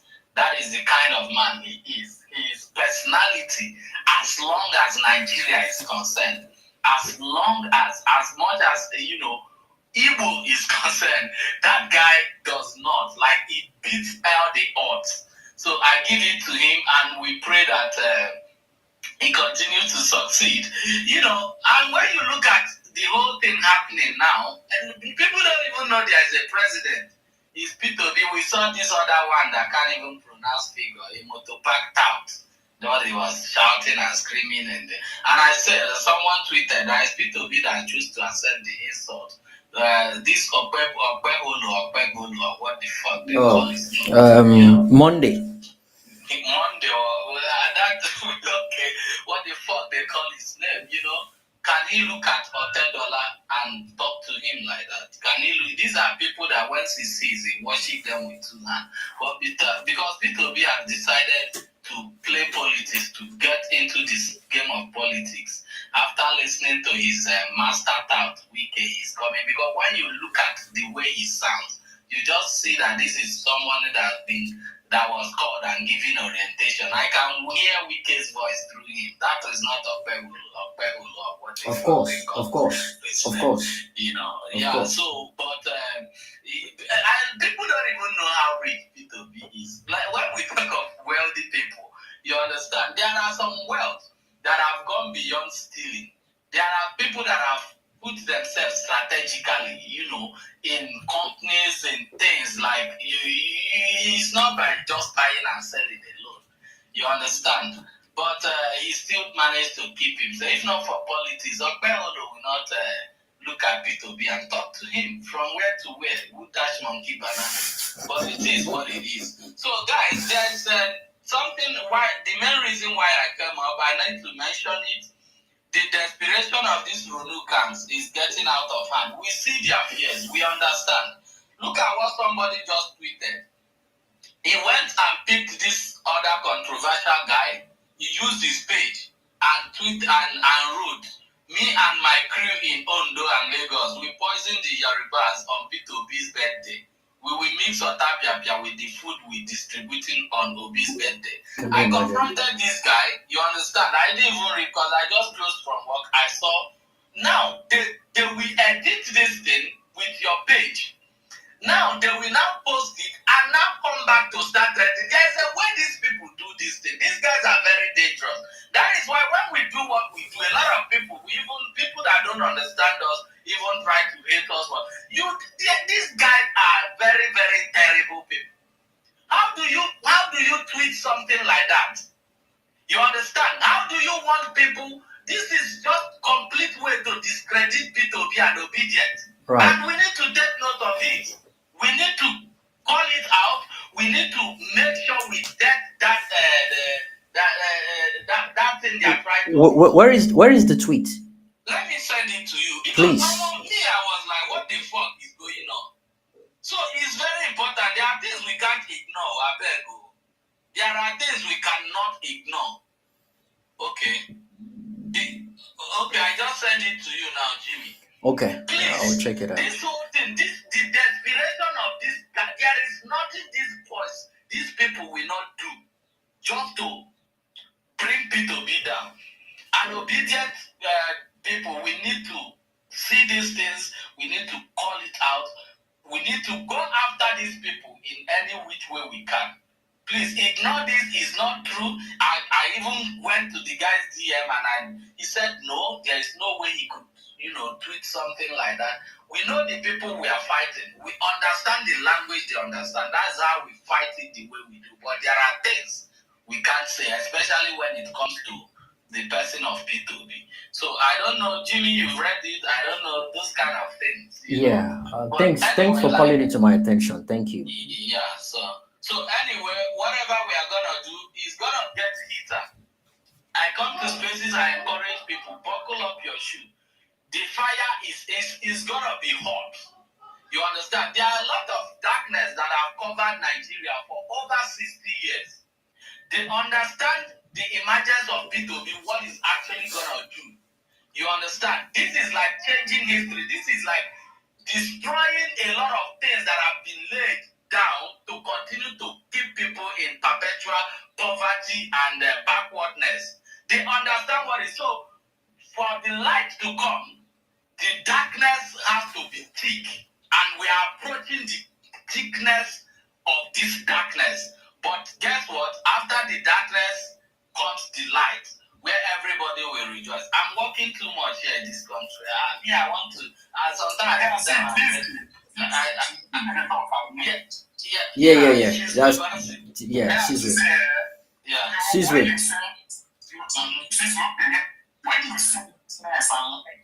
I think you should also remind them that they have to be the one to manage the community. I think you know the drugs come from nowhere. Yeah, that's why I'm telling people. That's why I'm saying everybody should buckle up, right? Because as we approach the election period, you will see, like this thing I sent to Jimmy. There will be more devilish things worse than that one that we are gonna encounter. But the good thing is that we are doing the right thing, and at the end of the day, the right thing will always prevail. So thank you everybody that is holding it down. As you know, me, I'm partially. I don't come out fully as obedient because we have a fight that we are fighting in our own corner, and we know at the end of the day we are all going to arrive at the same destination. Like I said, I'm hoping for a Nigeria where I can just wake up and just decide, like, man, I've tried here. I need to just go back home. Let me to rest this whole thing too much. So thank you guys. Thank you everybody. Thank you, Sizwe.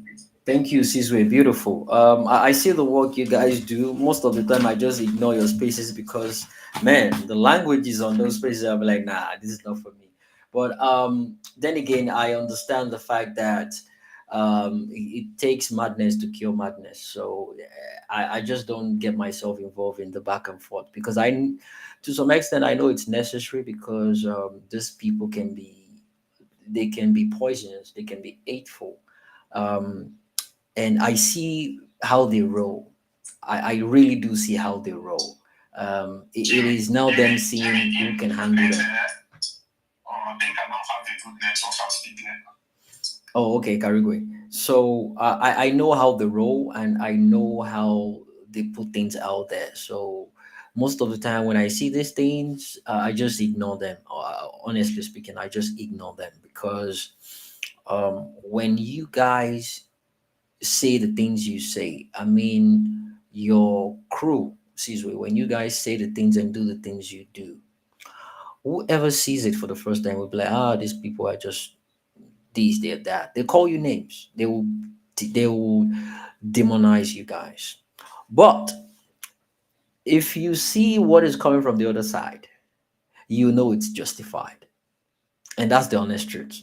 You would know it's justified. And I've seen from both sides. And it's almost as if they do things, they hide in the closet like they didn't do anything, and they play the victim. So I just thought, you know what? You guys have found your match. So yeah, rough it out. But yeah, I see what you guys I see what you guys do, and to make things better, paint it in a brighter picture. If he meant any harm, he won't come here to speak about it. And I want to also put into consideration that he's calling my attention to something serious, something more sinister that just happened by a tweet. Someone that has a sinister plan or back backdoor plan towards the whole obedient movement wouldn't have done that. He wouldn't have done that. He cited trouble, he cited what is dangerous, and he called it to my attention immediately. That is how you know someone that is intentional and doing what they're doing for the purpose at which it's needed. So I respect that. Thank you, Sizwe. Thanks. I see what you do. I see what you guys are doing. Um, I just don't want it to get out of hand. But yeah, madness requires madness. That's all I can say for that. Thank you so much. Um, I have new set of speakers, and this will be my final set of speakers for today, guys. Please, I gotta go rest. Um, 1 million man match crew are still having their space going on. People can join that space. And have a good time. They might want to convert it into a cruise space afterwards. They have co-hosts. I don't. I've been doing this all by myself. So it's a good way to combine efforts and carry it on. They might want to even do it overnight, which is a good thing. Let's join them, and that way I can rest and get ready for tomorrow. Thank you so much, guys. Thanks. So let's take the new set of speakers before we wrap it up for today. I can see Equity, my brother. Thanks for being part of this. Thanks for honoring. I know say you be busy, man. Thanks for honoring um, the PO space. All we just want to do is just talk about this great man, what he has done. We've already spoken about the 64 things or 64 reasons why he should be the next president of Nigeria. I welcome people to speak about their experience with Pio, how they encountered him, how they get to know him. Someone has already spoken about knowing him as an Anambra man. I know my wife's stance on him, Anambra people's belief on him, and their views towards his personality. So, thanks for joining. So let's do new people that just joined now. Let's do Equity, Pearl, Pearl Jam, Michael, Michael, TZ, Adamson. Hit that other guys, please. Thanks. And after that, we can call it a day. It's been a wonderful one. Equity, my brother, jump in. How you doing? Welcome. Hey Jimmy, good morning from this side. Yeah, good morning Jimmy from this side. Good morning everyone for the whole Good morning. to the space. Yeah, wow. Say my good take some vacation, I beg. Abi, it's needed. Don't kill yourself. No be you. No be you cause Nigeria problem. I beg. Vacation. But yeah, Jimmy, well, thank you for this space. The God is Mr. Little B, Mr. Celeste. It's funny because I didn't even know Little B 64. I swear. Like I start saying I'm like I'm obedient, but I don't know his age. That's just one thing. I don't even know his age. I just come phase whereby I don't even listen to his interview anymore. I don't listen to like when I come across some interviews, I just listen to maybe a few seconds because there's nothing that he need to prove to me again. I don't know what. Right. You know. Right. There is nothing that I want to hear from him. That's like I've come to that phase when I just hear some things about it. I just keep going. It's not like I don't want to hear, but there's nothing that I need to prove to me again. You've done the year since how many years. So I just want this dude to just sit up there and start. I'm also living in Nigeria. Why I'm currently in one of these American country, I will call them small, but they're no longer small because they're big. Bro, I've been to some, currently I just been to like three already. And Jimmy, every day I see reason to be upset. Every day I see things in these small African countries that, like, I just get upset. You know how you are. The other day I was at the zoo. I was at the zoo in South Africa, and I was just upset. People are there taking pictures, looking, but I was not just seeing the animals. I was just seeing the opportunities that the money that these people are making. From just stories like we have all kind of land in Nigeria, Sambisa forest, all kind of forest in Nigeria not being productive. All of them are just state-owned, house to state-owned. They don't need, but they generate money from these things. The places you go to some of these African countries, just be. But I just say various. I talk to him about that. I say, Baba, familiar with the lab, say, the way they love that thing. Because this is impossible back home. And when people say these things are not skyrocketing, it's not as hard as they make it look like. Right. Just having the right people at the right place. Right. So I'm not here to say much. It's almost 2 a.m. my time, but I'm just here to say happy birthday to Peter Obi once again. And thank you to all the obedient in Nigeria and diaspora, wherever part of the world you are. This coming election, trust me, there will be a massive change because there are people around me that used to speak before who don't care about the election before. They feel like, oh, we shall be all right. Nothing that, now it's everybody's been affected by it. Don't go to you. The people are complaining. And even those who are not even think that even support Obi say about talking about Obi, I was not the one to do it. Like, a guy, I'm to be anywhere they go, now they go, anywhere anything they do, now anywhere.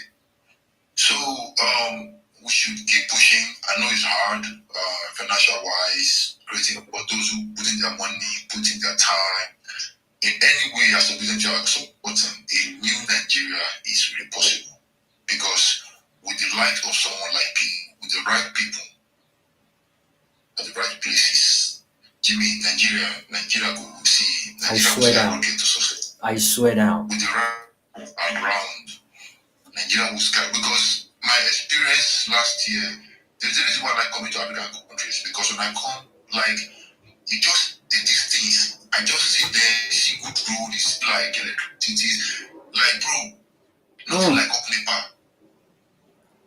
Yeah, water's everywhere. You see people using, you see like modern day facilities. You see things that it's funny because as a Nigerian in Nigeria, you think you are smart, you think you're expressing like, no, they're much better. Maybe abroad, like this small African country, so they are not. So I just hope and pray God give him more life, give him strength, put the right people, good people, not just people who just want to get, exploit political wise, so just want to get their voice, but God just provide the right people around him. And my prayer for him is that let every decision is made, because for Peter Obi, I don't know, is hard being that man. It is. Most of us, just some of the positions that most of us are, the job is just imagine Peter Obi, imagine for someone like him to make a decision that we at least 80% of his followers like, okay, makes sense. Right. It's hard being him. I just pray for God to give him wisdom to take the right steps and bring the right people around him. People that mean well. Like, because for him only cannot do it. But Correct. the right people around him. And the faith of God, with the people with the right thinking, right decision, he will make a better decision, and a new Nigeria will definitely be put to bed. Jimmy, thank you very much. I just have to Thank you, Equity. Thank you. Out of your busy time, I mean, from what you just said now, I picked a lot. It's 2 a.m. your time. You just decided to honor my space. I do really appreciate that. Thank you so much. God bless you, my brother. And from everything you've said, yes, I mean, these are some of the reasons why we're pushing for PO to be the right person in that house, because it's going to put Nigeria back on track. South Africa is no more a small country. It used to be at a point in time, but it's no more a small country. I was privileged to visit South Africa sometimes around 2015, thereabout.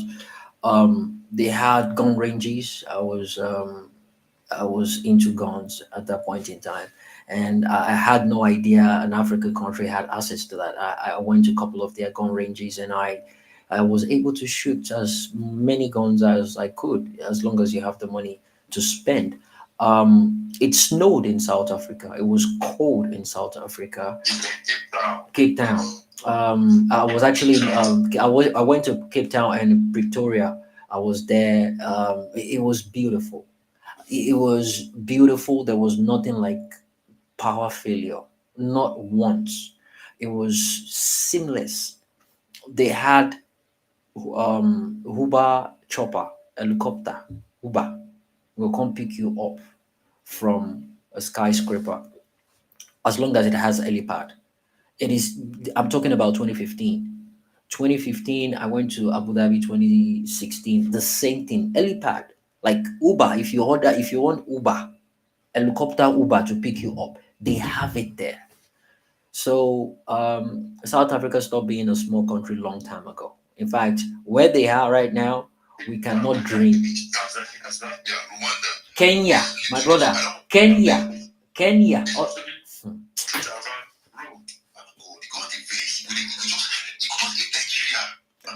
South Africa is UK in Africa.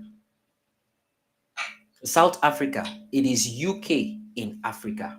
It is United Kingdom in Africa. Or let me say London in Africa.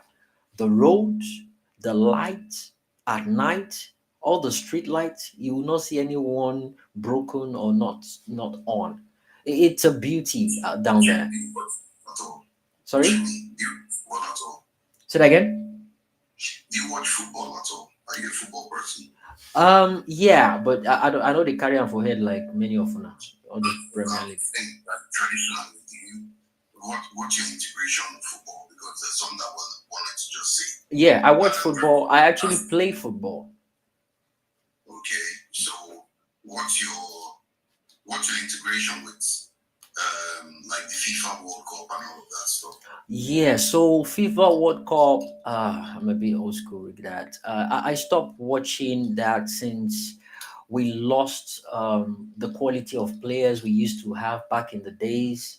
I don't take it as seriously as before. 100%, 100%. Because why I'm just saying this is that now this is a catch. My submission is just going to go with what I'm about to say. In fact, you're actually meant to go next, then Pearl Jam in that order. But yeah, go ahead. Oh, Pearl drops. Okay. That's great. So, I mean, Jimmy,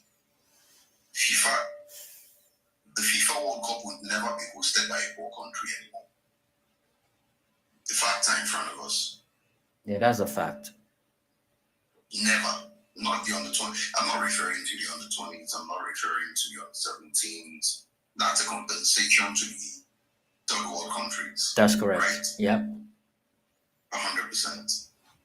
Now, South Africa hosting the 2010 World Cup with a statement to the world. It is simple. Africa's hosting the World Cup was a bid or a dream that started in the 70s. It was a dream in the 70s, in the 80s. In the 90s, it was looking like something that... I think the closest we got in the 90s was maybe Nigeria 99 or something. No. That was even another 20 World Cup. No. Yeah, no, the closest we've come to hosting something big. No. That's why I said that the FIFA World Cup, the World Cup itself, that particular one, that every country places a budget for 4 years ahead of. No. No, I don't think you understand. I'm saying Nigeria 99 is the closest we can get to FIFA, hosting any FIFA, anything that has to do with FIFA or anything. We're not close to anything FIFA right now. We're not close to it. We were silly to bid for 2002 World Cup. Yes. Well, you're being kind with your words. Yeah. We were really stupid to bidding for 02 World Cup. Anyway, 02 World Cup was actually ceded to Japan, South Korea, even as early 1997. It was ceded to them already, so it was not about anything. And so that's what I said to you. That look, there is something called the honesty of governance.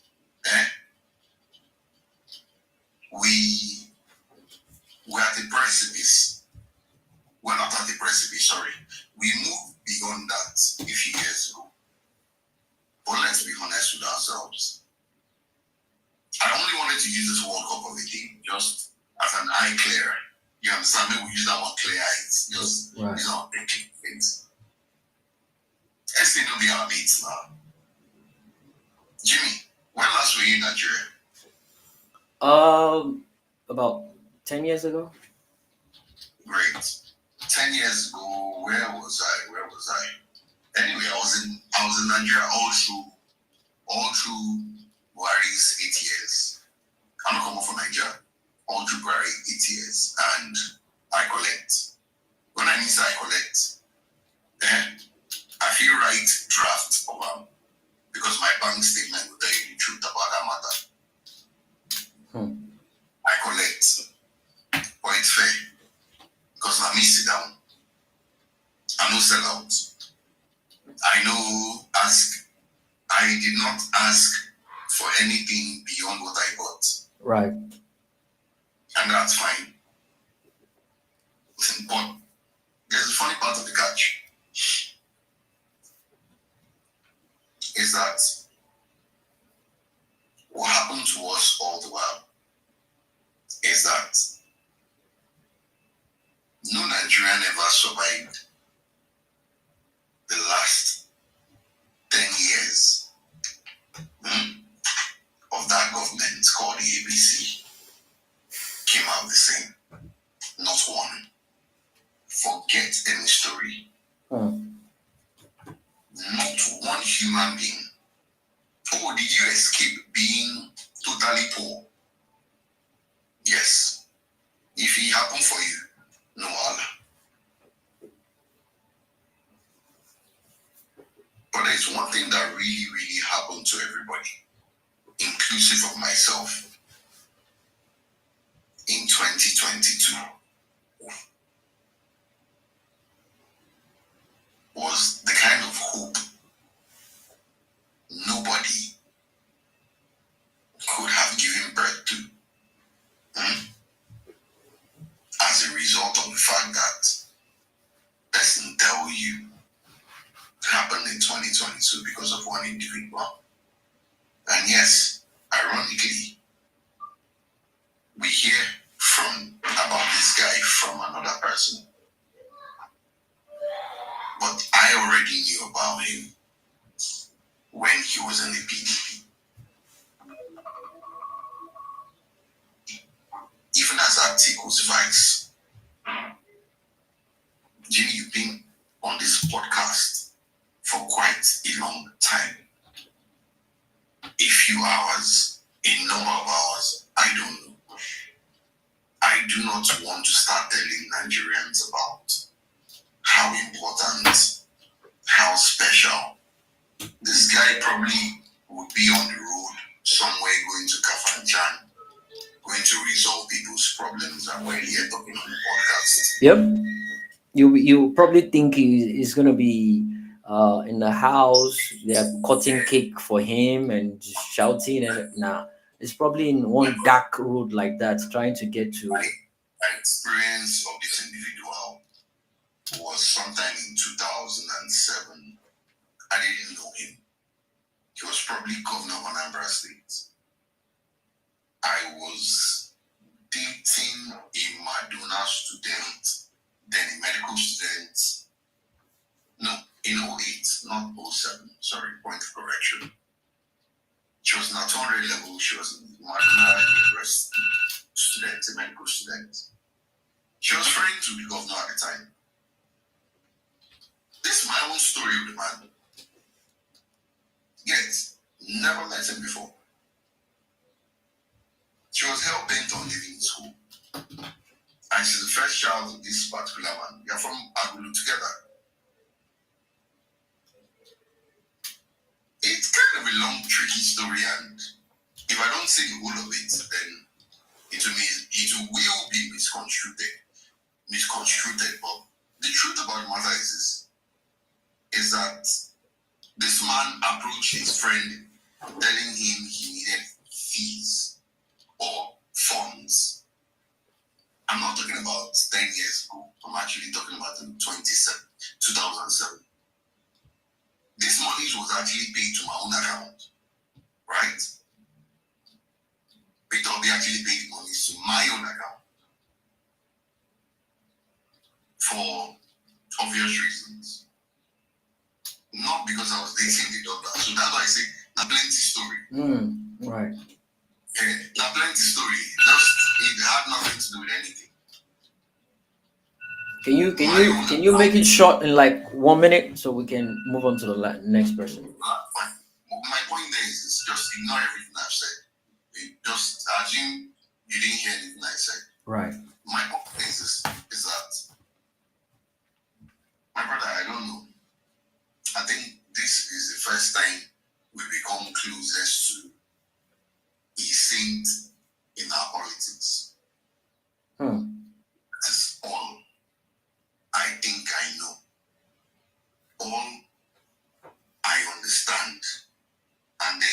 nothing, anybody can tell me otherwise. Jimmy, thank you very much. Thank you, Michael. You hardly actually come on spaces to speak, but this one that you spoke about PO today, that's powerful. I can read between the lines, and the whole point is to talk about this great man and let the people know that we're not. It's just what it is. Yeah. I mean, we can't say enough about him. Oh yeah, that is certain. We can't. No, we can't. No, it's impossible. But we'll do the little we can. We've been doing it for the past 8 hours now. I'm glad I held the space, and I'm glad for the turn up. In fact, it happens to be uh, a different. Um, Looking at it from a different side, PO space, or well, I'm having a space on Twitter, and PO's live stream that I'm holding right now officially with on all the social media platform has broken the record on all my live streams. The highest I've actually gotten on all my live streams was 8,700, and today I have 9,179 people watching currently right now. And on Twitter, we have 190 people listening on Twitter right now. So yeah, PO Space actually broke the record on my live stream since I started. Can I ask you for a favor? Go ahead. Please, Jimmy. I only saw you once on a certain video. You look exactly like a friend of mine is. I can send a video of him to you, and you just see that the both of you have nothing different. Oh wow, interesting. Look, and when I always hear you speak, I always see him in person. Please, I want to ask you for a favor in front of everybody in front of you. Michael, you have to send him somewhere. Jimmy can go and consult his father or his mother or somebody to know, like, my goodness. I had to draw a piece to Twitter to say, please come and take a look at this guy. Just indulge me on this one. Really? But that's not what I'm about to say. I just wanted to just, mix all of that in the family. Jimmy, please. I don't know how to say this. I'm not so much of being good on Twitter. I'm not so much of being good on social media. Right. Jimmy, I indulge. I crave your indulgence. Sizwe, Jimmy. I'm going to mention all of your names here. Harry, Kolade, Duke, you're in Nigeria like me. Noala, Modically. You get Omega X. Let me keep scrolling down. But Jimmy, I'm putting. Did I see Dunke? Yeah, I saw her. Yeah, Dunke. Velele. Oh, yeah, okay. So the full school is here. Jimmy needs to sleep. Jimmy needs to rest, please. I'm only saying this. So, what I'm about to say will take just under a minute, nothing more. Please, Jimmy. I know you've not been on the violence space. I'm just a passive listener when it comes to these social media things. I'm just a listener. I don't have a voice. I can just listen. But please, the more of your voice, the more of your effort. I can't do this better than you. I'm not a diasporan. What would it cost for me to be a diasporan? Cross to Ghana? No problem. Then I'll become a diasporan. Cool. But I'm just saying, that's just a joke. But all I'm just saying is that please keep lending your voice however it goes. Please. I am saying at this point, please, today, yeah, we're on the 19th already. This is my request for you, from you, as an obedient as you are. Please, do not stop. Do not stop. what it's costing you, but please don't stop. Carry. The same with you, Sizwe. The same with you. A lot of us here will get burnt. We are being burnt. You understand? Right. All I'm just making is an appeal. This is not about anything other than just energy. Thank you, Michael. Thank you. In fact, you're the third person reaching out to me about this. Um, Look, I'm human, okay, and I don't appreciate the fact that people are actually just begging me about this. So it's an issue about this whole American election, and it's been settled. It's been talked about.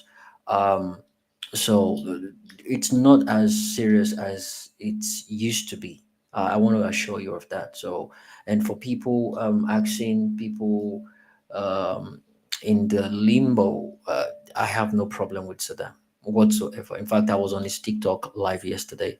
Um, It's not about Saddam. no. I'm just addressing the whole thing generally. A lot of people reached out to me about in violence based and all all other things. So and in fact, to be honest, I pulled back from my uh, support and push towards the movement. I was just focusing on PO and I was focusing on issues. But um, I love the fact that I made it as a topic. I made it as a point of contact when I gave my initial monologue about Peter Obi, how he effortlessly bring people together, and when people are derailed, when people are, um, you know, going at each other, no matter whatever the situation is, at the mention of his name as anything bringing people together, people just come together as long as it has to do with PO. They put aside their differences and they just come together. Already unblocked about 7 people here today.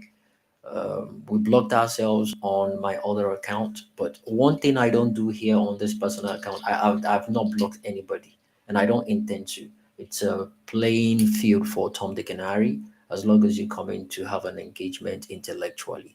I don't care about your religion, political affiliation. I just want people to come and talk here. But in regards to what you've mentioned now, be rest assured there's going to be a significant change and it will be worked on. I made that statement earlier on, and if it's my own contribution to Peter Obi's birthday today, I'm willing to do that, and I will do just that. I want people to be rest assured. I don't want it to look like everyone is now coming to beg Jimmy, beg me, please. I've heard every single thing everyone said, and I assure you, everything is gonna change. Okay, thank you. And I want to just say, I thank you. I will not just say that. I will not just say that and just fall back to the background. Thank you. For the fact that I responded to what I said. Thank what you. I said, I'll say I really appreciate it. Thank you. Thank you, Michael. Really do appreciate it. God bless you. Thank you. God bless you too. Thank you. Thank you. I mean, Michael is one of the obedient I respect as well, and it's almost as if you guys had a meeting and you decided to come and block me here on off the cuff with Jimmy platform because I'm my this is my Momo button platform. This platform off the cuff with Jimmy. It's a platform I created for people to express their mind regardless. No one is shut down, no one is talked down on, no buzz moves. It's just pure intellectual conversation here.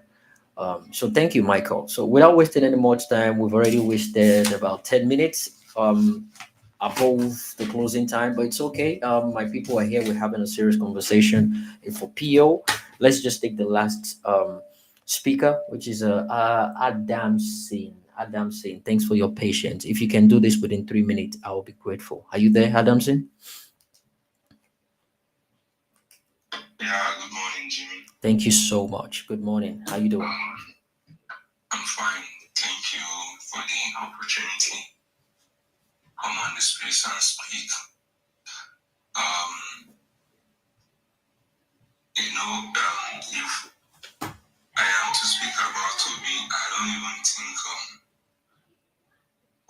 about 2 hours, or 2 hours is enough for me.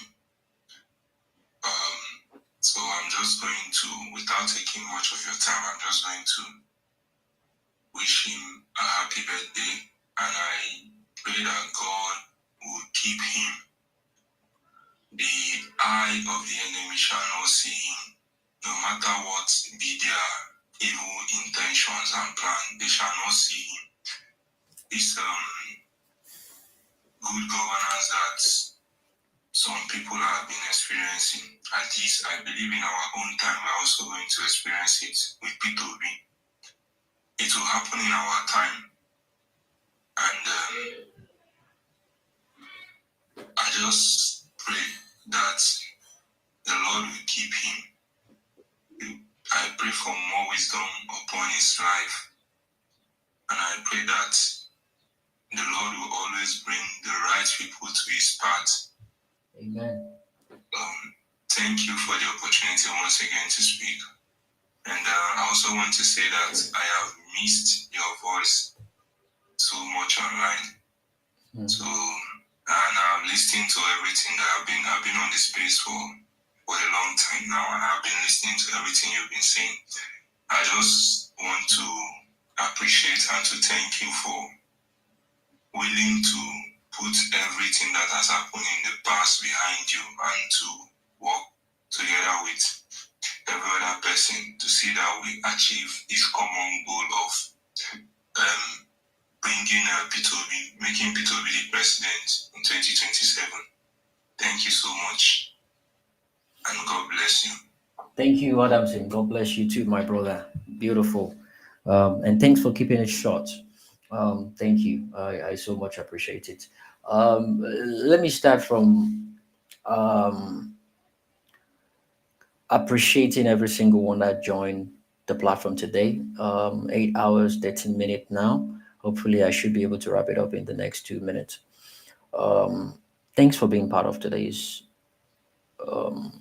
live stream and Twitter space. 64 years ago, a man was born not to be popular, but to be purposeful, not to entertain powerful people, but to empower the powerless.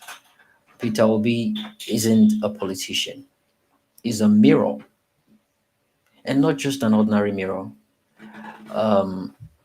Is a mirror that shows us that leadership should be calm, calculated, competent, in in a time when the country is buried under fuel queues, fake degrees, failed governance. Obi has come to remind us that integrity is still possible. They call him boring because he doesn't steal. They call him stingy because he refuses to waste our future. They call him dangerous because truth in a country like Nigeria is built on lies. Is the biggest threat to the status quo. To every Nigerian watching and listening to the sound of my voice, this birthday is not just for Peter Obi. It's for the idea of Nigeria that still breathes, and the idea lives in every single one of us.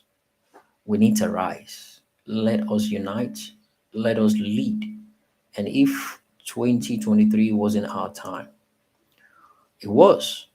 We fought the fight and we won.